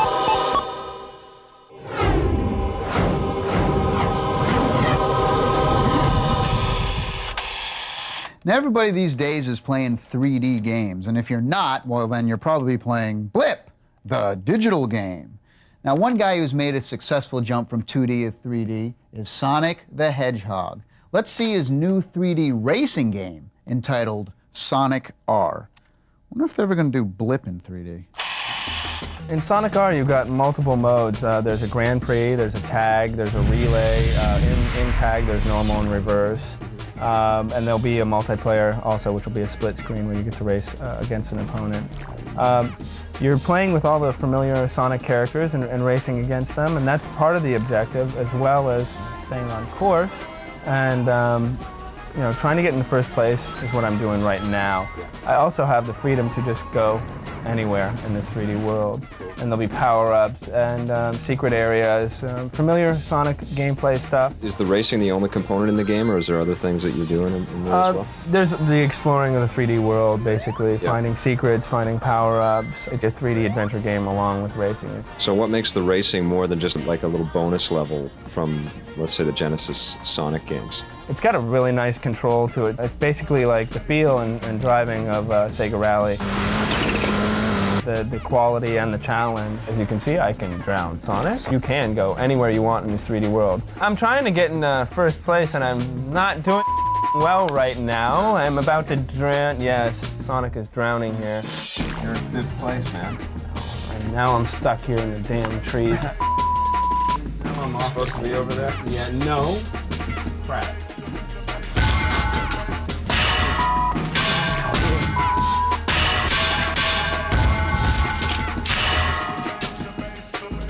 Do you feel a little bit better now? Yeah, that's nice tension relief. Yeah. Your mom teach you some of that stuff? Yeah, you know. There's a new technology that they're using to fade in objects gradually, so there's not any pop-up, a whole original soundtrack to it. So it's not only just fun, it's also technologically a breakthrough as far as the graphics and the backgrounds and the world that you actually get to explore. One of the funniest games ever of all time is You Don't Know Jack! Okay, good. Now, another thing, are you looking for a 7-question game or a 21-question game? Can I just walk right through? All right, thank you. So who came up with the idea for You Don't Know Jack? You Don't Know Jack was actually created in partnership with a company called Jellyvision out of Chicago. Oh, thanks. You're a contestant on a game show, and you get these strange questions. MTM Enterprises produced a bunch of shows, each using a variation of the kitten logo. Which could you not see the kitty do? You buzz in, and you see if you can pick the right answer. And if you get it right, you get cash. You are on fire. If you get it wrong, then the host berates you. See, you always think that any answer with a wiener in it is right, don't you? This fall, we're launching You Don't Know Jack Television, as well as You Don't Know Jack Volume 3. Want a thing? I already had a couple. What are those things? They're mood enhancers. So how many people does it take to make a You Don't Know Jack game? You know, in upwards of 10 plus writers on any one game. Really? It takes them about, 2 to 4 months to write all the questions, do all the audio, the recording, all that research, absolutely. Mm-hmm. And then on our side, we've got, 4 artists and 4 engineers. Who's that? You just chose an impossible question. It's sprawling. Berkeley Systems is no small joint. How's it going? Good. How are you? Good, good. See ya. Excellent choice, player 3. Your turn to play Dis or Dat. We've written like 6,000 of these questions, so you can be playing for a long, long time. Fillmore, automaker president, or both? What are the demographics for the game? That's one thing that's interesting about You Don't Know Jack. A lot of the gaming industry is very male-dominated, but Jack really appeals to women as well. Upwards of 40% of our users are women. How's it going? Good. Thank you very much. Okay, and hosted by... What about the net show version of You Don't Know Jack? It's just like the CD-ROM, except that all you do is download an engine, which, on a 28.8 modem will take you 20 minutes, and you can go up and play Jack the Net Show free every week, as much as you want. Player 2, what do you got?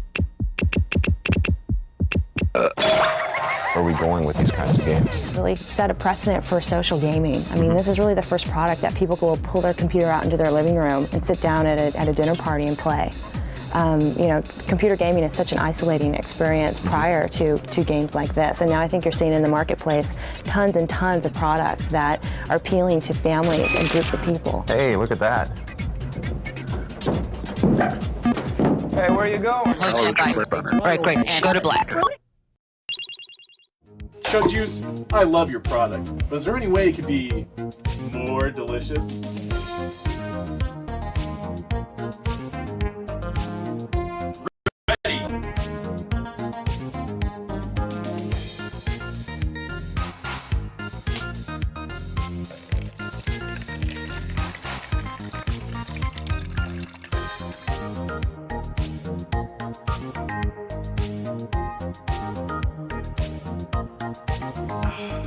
Delicious.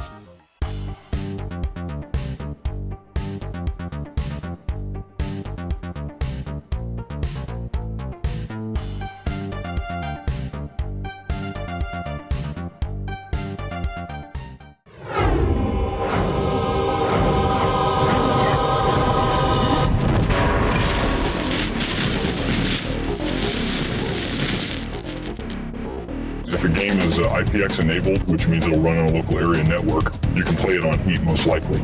So you can come to Heat for our very compelling original content, 10-6, Skies, Vigilance, Scud, Alien Race, Netfighter, things like that.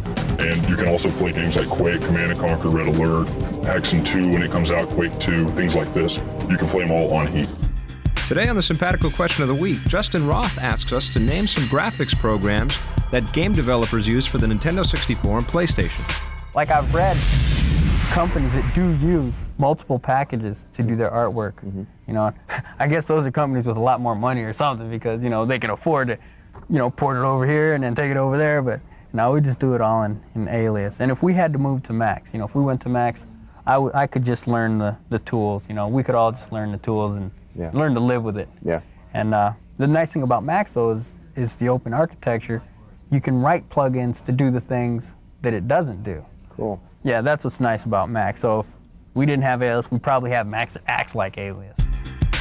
Hey, to send us your questions, all you have to do is check out our website at ep.simpatico.ca.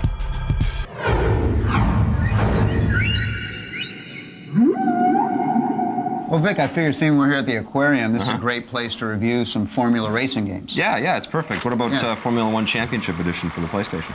Well, I had a whale of a good time with this game. Yeah, it's a killer game, isn't it? Yeah, they did a great job with the thing. It wasn't as pretty as last year's version. I don't know if they had more textures in the game last year or not. I know the resolution was higher this year, and there's more polygons in the game. But it still didn't have the visual flair that it did last year. It didn't. It was a little on the visuals, but I like this one most out of the three that we played. I love the announcer. The announcer is great. He's got the accent going on. The whole thing. Go! He's great. The arcade mode was really fun. They fixed a lot of those control issues, the control concerns that people had from last year's game. The AI is better. It's a little bit tougher to race. There isn't as much polygon dropout as there was last year. And it's still as fun. It still has all the simulation stuff that you're going to want, and you can. Cool. And I did like the collisions in this year's rev. You can actually get some air time. Get some air, exactly. Which is great. 8.9. 8.9. I give it a solid 9 out of 10. What do you think about Kart World Series racing from Sony from PlayStation?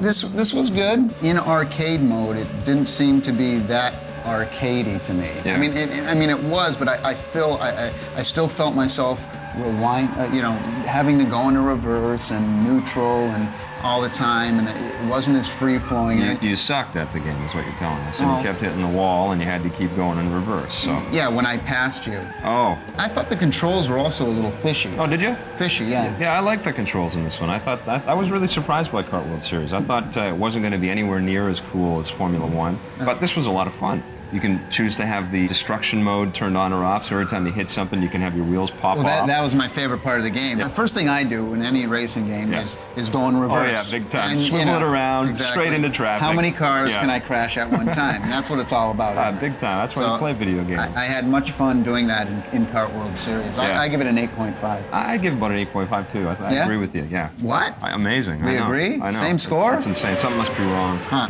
F1 pole position 64 for the Nintendo 64.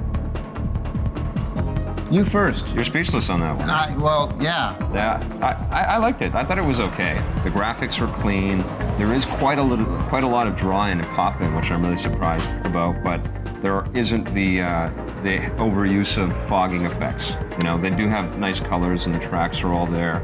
It is probably the least sophisticated of the Formula games that we're talking about today. Okay, what's up with the white noise crowd? Yeah. It looks like when you Super pass Nintendo.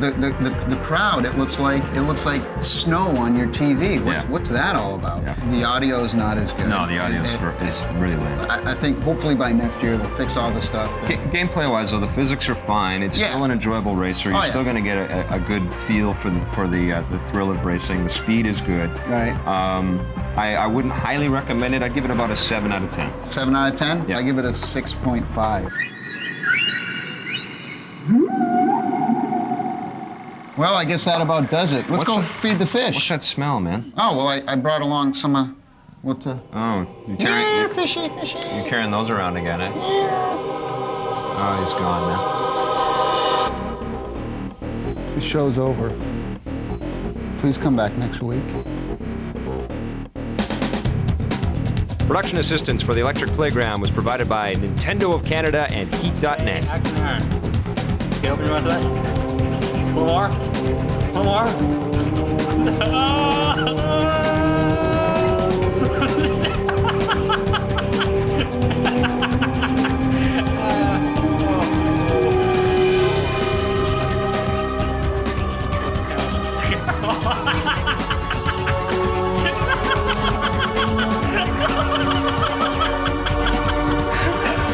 Another question on everybody's mind, Coke or Pepsi? This classic episode of The Electric Playground was brought to you by P&P Games, your source for everything video games. Support the partners that support The Electric Playground. Thanks for watching, and play forever.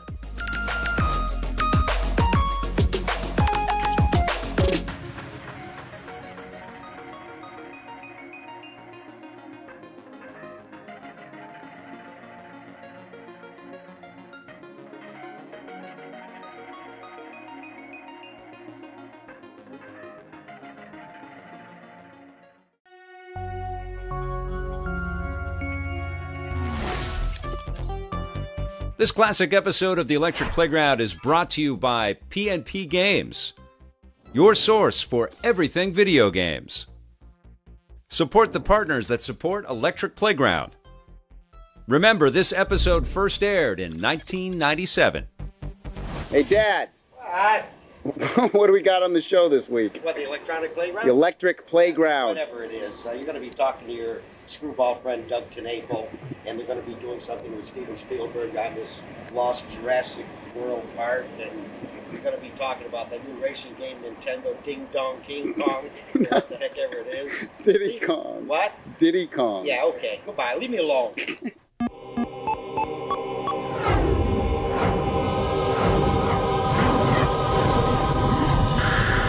Hi, I'm Tommy Tellerico.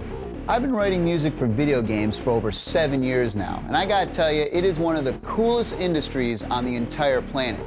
Now we're gonna take you inside the world of video games, like no one else has ever done before. Now throw in weekly reviews of the hottest new games, and you got what we call the Electric Playground.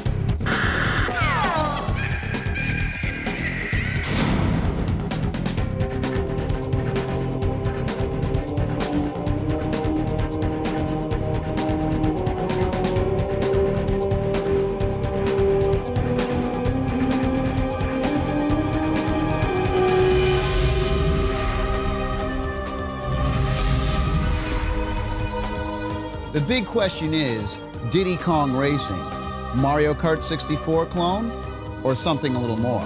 We went to Nintendo to find out. What is different about this game from other cartoon racers that Nintendo's put out before? It's kind of an adventure racing, wave race meets some airplane racing, and then the multiplayer aspect is, just as amazing as what we have in GoldenEye. Is this the most ambitious Nintendo 64 game produced so far, do you think? Yes. I mean, they packed a lot. I mean, it's a lot more than what you think it is at face value. You see a screenshot, you think, oh, kart racing game or boat racing game or plane racing game. But it's a lot more than just those three things put together. The way the adventure mode is set up in Diddy Kong Racing allows the player much more feeling of the exploration, somewhat like you got in Mario 64. And then when you go actually race on the tracks, you feel like, oh, it's a racing game, cool, I understand this. Then all of a sudden you find that you're racing and you have to grab these silver coins. Then you find that now you're racing a boss and it's not some funky looking guy in a car, it's a huge Triceratops racing you up a spiral mountain, or a big walrus and you're racing down this giant ice half pipe. And as you're beating these guys, they're opening up more and more of the game so that you end up finding all over this overworld all these different racetracks. And just by finding all those, then you get to do these things which will take you to secret areas. And I mean, the game really does combine what has been traditionally thought of as platformer adventure aspects into a racing game. One of the cooler things about this game is the technology that Rare basically invented, which they call real-time dynamic animation. They've written this code so that they can do a lot more polygons on the screen than was thought possible. Basically stuff the screen with skinned polygons that are all dynamically animating, which means if I run into a wall or something, you'll see them kind of shake, and it's based literally on their inertia. It's called inverse kinematics. The airplanes include specular highlighting, and a lot of the vehicles as well as the characters, for example, Diddy Kong's hat is environment mapped. This is another thing that the Rare technology allows them to do is, you know, you can do environment mapping, obviously, and specular highlighting on the Nintendo 64, but trying to do it with 8 characters on the screen in a big giant world is a whole nother animal. You actually have the ability in this game to race 1 player as a plane, 1 player as a hovercraft, 2 people as the cart. You know, any combination, whatever you want to do. The music is coming off the cartridge on the fly, so you're able to actually change the song anytime you want. Now, if I can hit both these zippers, I will maybe win. Oh, yes! Diddy Kong Racing appearing, quote, out of nowhere is something I think that will be seen more as the Nintendo 64 ages. But all it really is a return to the way that Nintendo was in the 16-bit era of telling the public about the game when we think the game is ready to ship. After this, we run with the dinosaurs of the Lost World. Whole new way to enjoy broccoli. Whole new way to enjoy broccoli. Hey Trevor, I just picked up Puzzle Fighter from P&P Games. You can be Dan. What? I'll be right down. Just making some gamer broccoli. Whole new way to enjoy some gamer broccoli. Enjoy broccoli. Enjoy broccoli. Whole new way to enjoy broccoli. Enjoy broccoli. Whole new way to enjoy broccoli. Whole new way to enjoy broccoli.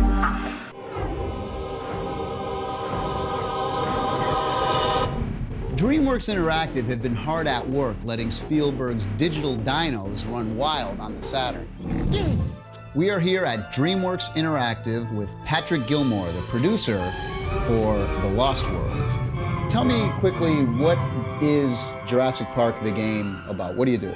Well, in The Lost World, you play a series of 5 characters in an environment of escalating chaos, which is what we like to call the island environment, which sort of erupts into chaos with the arrival of mankind.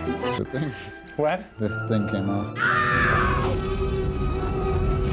What involvement did Steven Spielberg have with the game? He was very, very involved from the absolute outset on this project, from the time when the game was just a bunch of fragmented ideas on 3x5 note cards. And his concepts for the game were integrated very early on, his concepts for the different characters, how the characters would be controlled and how they'd be handled, how sound would function in the game and what its role would be. The role of music in the game,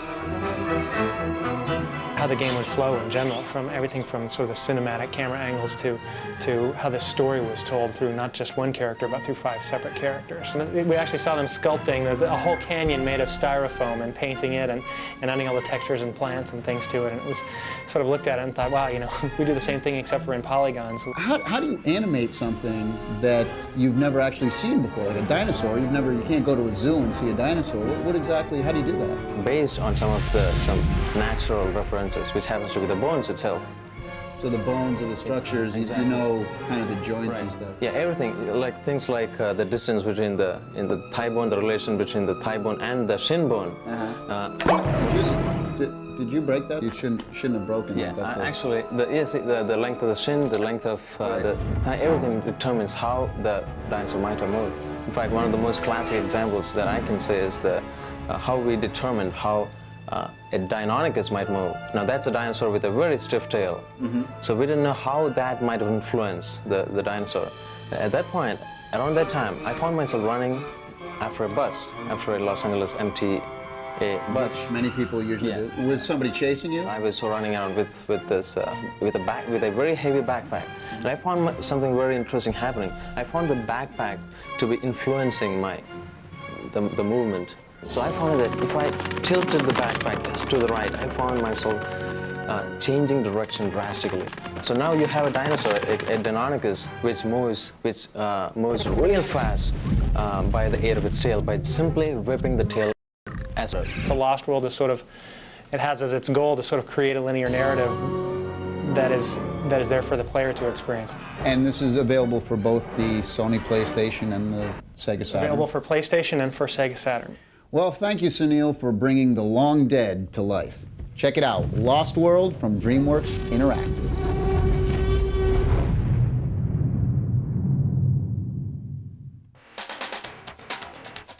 you're watching the Electric Playground, and I'm here with Joe Satriani. That's me. Hello. And Steve Vai. That's me.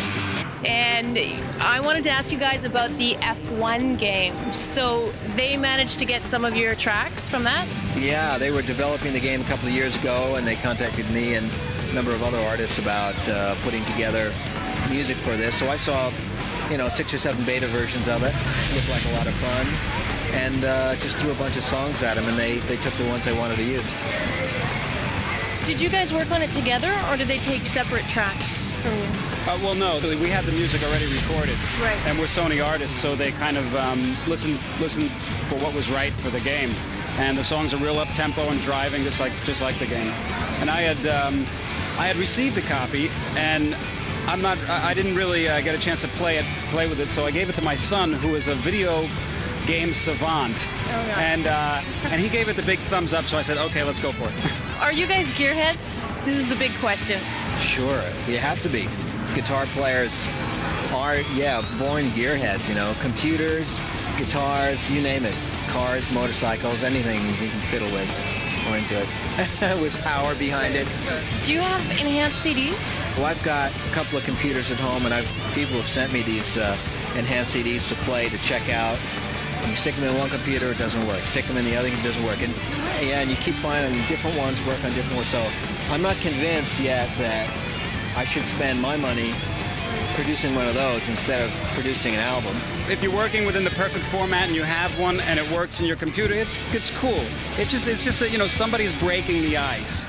So things will open up, and eventually it'll be a real nice, interesting format for kids or whoever, music lovers, to get on there and take their CD or DVD or whatever, Now, a video game is very much like an interactive movie. And so would you consider scoring one that had, because it can evoke so much emotion, from happy to sad to fear. Would you be interested in doing something like that? I'd love to do that. I know there are some, I don't know if you'd call them games, they're like worlds out there. The worlds are populated by thousands of characters who log on. I'm interested in creating music for something like that. Not for like a, drive it up fast, shoot 'em up fast kind of a game. So who would you like to approach you to do this? Whoever has the most money. I think Bill Gates. Bill, if you're out there watching, come on over to my house. It's a modest little place, but we could have fun. I could convince you to give me some of your money, and I'd make this great soundtrack to some virtual world for you. You can sell that place in Redmond and live inside the computer. Coming up after the break, Doug TeNaples shows us around the neighborhood.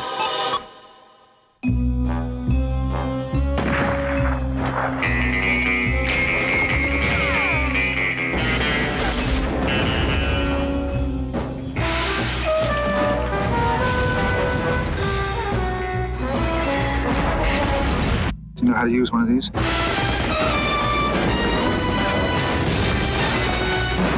GoldenEye. Load a rumble pack and see how it feels when 007 meets N64.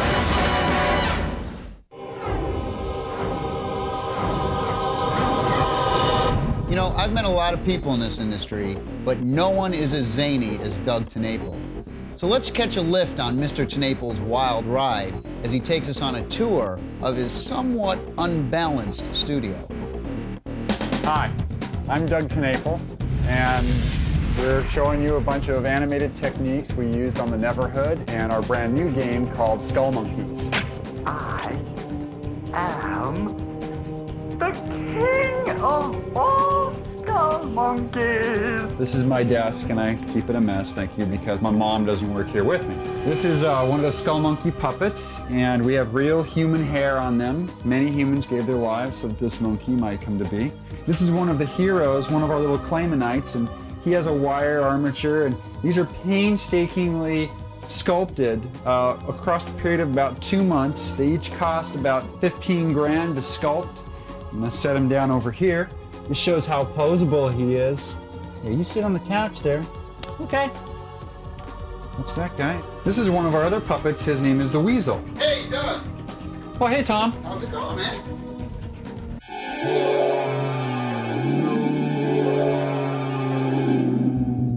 Tommy, get up. Hey, what?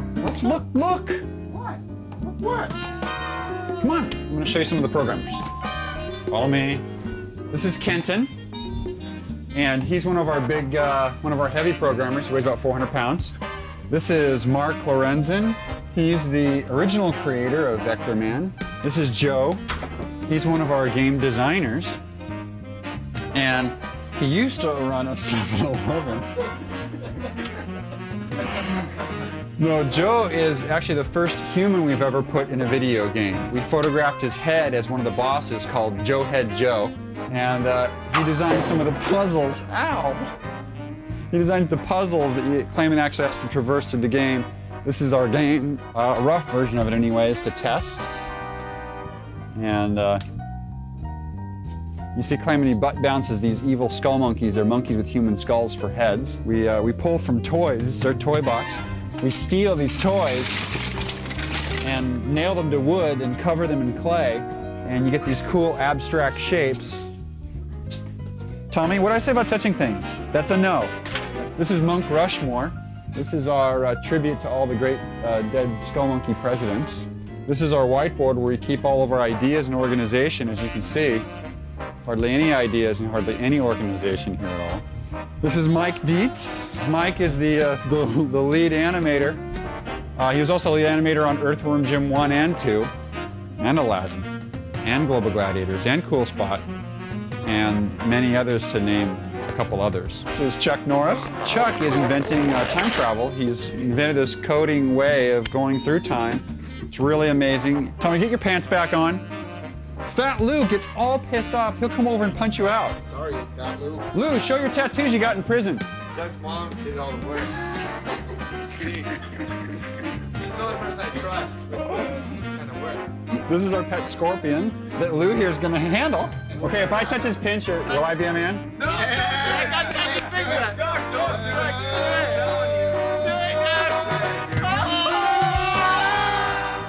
And she does cool things when you put fluorescent light on her. She glows. See that? Yeah. Is that boss or what? Lewis is in charge of our actual game test department, and he tells all of the people on the team when they're doing something wrong, which is like every second of the day. Awesome. What's the big bug? Come out to the warehouse, because there's some cool stuff to see out here. It's cool visuals. Tommy, bring your guitar here. It's better acoustics.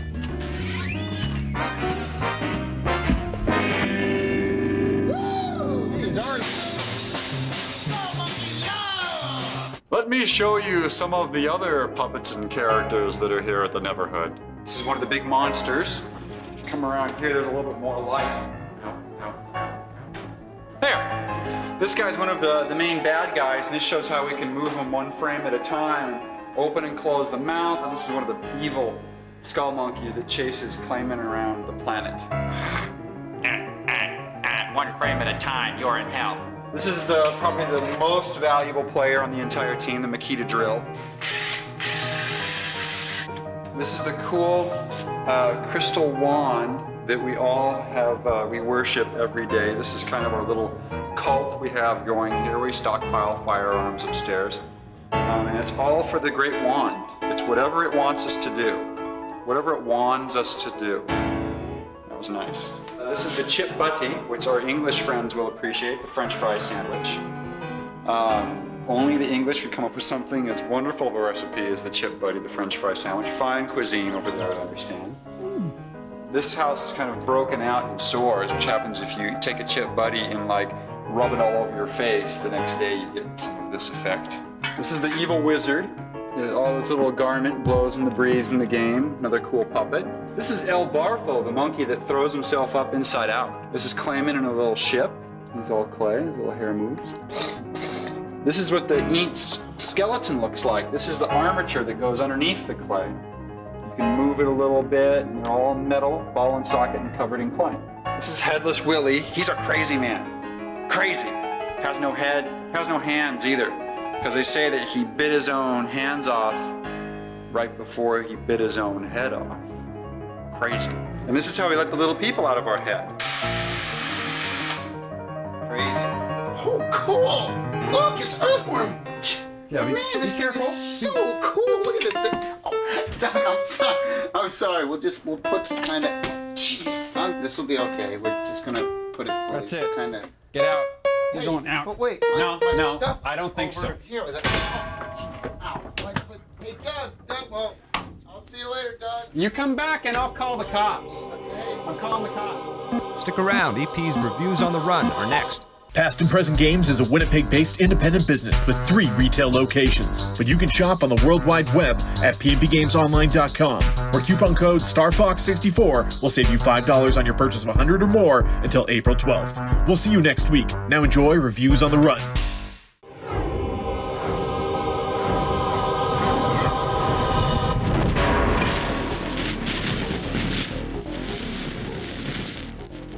Heat.net is an internet game network that lets you play against live competition, multiplayer games against 1 million people in some games. 1 million people. Well, in 10.6, which is the first 1 million player game that's coming only for Heat.net, you can play against 999,999 friends. Anyone can sit at home and play, and there's always a place for that, by yourself against the computer. But when you do that, it's more mission-based, and it's just sort of testing yourself against the computer and the artificial intelligence. And as we like to say here, artificial intelligence is an oxymoron.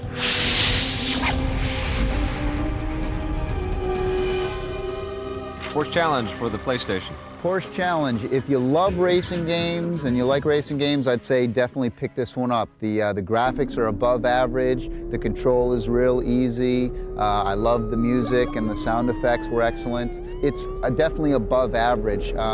I didn't like the 2-player mode. It was hard to see the track where you were going. I don't like the fact that all the characters, there were like all these characters, like there's Beats and Dan, and don't give me that. Give me, it's this Porsche Challenge. I want a 911 and a 356 or a 959. There's only one car, but lots of characters. All very good points. Yeah, I give it a 7.8. I think it's a very good, above average driving game. I definitely play it again. I liked it. I don't think it's the best one out there, but I've played a lot worse. Yeah. The thing is there's so many great driving games for the PlayStation. It's loaded with games that beat it. I like Rallycross way better than Porsche Challenge. The graphics are cool. It's great that it's got the Boxster in it. The Boxster is an incredible car. It's even got the Porsche dealerships at the end of the instruction book. That's pretty neat. Yeah. But there's not enough stuff in it to make you want to go out and buy it, especially if you've already got a few driving games in your collection. I'd give it a 7 out of 10. It's a mediocre title at best. Fighters Mega Mix for the Saturn. If you're gonna buy any fighting game for the Saturn, buy Fighters Mega Mix. It's got all the characters, it's got all the Virtual Fighter characters, it's got all the Fighting Viper characters, it's even got some weird characters from every other Sega game in the world. Can you play Sonic the Hedgehog? You can't play Sonic the Hedgehog, but you can play 2 other cartoon fighters from the Sonic fighting game, which is really cool. And what's this? You played the car from Daytona. Yeah, you get beat up by the car's tires and stuff. It's pretty hilarious. But it's a fun game. It's the best fighting game, I think, for the Saturn. I give it an 8.5. 8.5. All right, that's a decent score. Yeah, I like the backgrounds. It's like you have all the backgrounds from like every Sega game. You have like Sonic the Hedgehog background. You have the Daytona track, and you get all the music from all the games and too. You can choose to have them walled in or have them not walled in. So, right. And there's no more ring outs. I couldn't stand the ring outs in the Virtual Fight. That was one thing I couldn't stand. Right. And there's none of that. But the coolest thing of all is that there's the Virtual Fighter 3 moves are in there, so you can have the shift button does the dodge moves, and you've got all these extra little doodads that the characters do that it just kicks. Now, me and you played a little 2-player tournament also, didn't we? Yeah. And do you want to tell our viewing audience out there who won? Yeah, I'll let you win. Oh. Because it was the first time that he played. Okay. Didn't want to embarrass him. Oh, no. He's the host. Yeah. So. What'd you give the score? I'd give it a 9.5. 9.5? Yeah, it's excellent. What about Ultra 3D Mini Golf? Now this is a fun game. You got True Putt and Easy Putt. I liked True Putt, so you can actually, you take the mouse and boom like that. But it's real easy. It's fun. It's graphically, it's nice. The sound was funny as heck. I loved it to death. 9.5. Wow. Yeah. I agree with the simple game. It's easy to play. It's definitely something that you could play while you're at work and shut off quickly before your boss catches you. I think that's pretty important. But I don't know, I think I'd get bored of it, especially playing by myself. I think I would get bored of it after about 2 or 3 times. It's only $20 though, which is a pretty good deal. Yeah, I'd give Ultra 3D Mini Golf of a 7.5 out of 10. Yeah, well, like, can we get out of here because it's like raining? Yeah, I'm getting soaked. Let's go. And I got the most amazing thing to show you. But you know what? You're not going to see it till next week, so you better tune in. EP Tommy T, place to be. Production assistance for the Electric Playground was provided by Nintendo of Canada and Heat.net. My car keys are on your Doug. My car keys are on your desk. On your.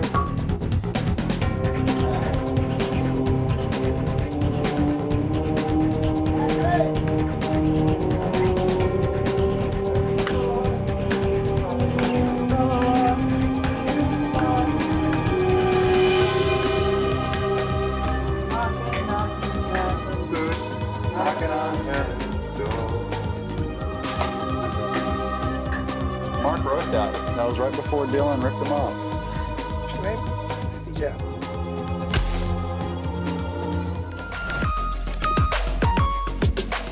This classic episode of the Electric Playground was brought to you by P&P Games, your source for everything video games. Support the partners that support the Electric Playground. Thanks for watching, and play forever.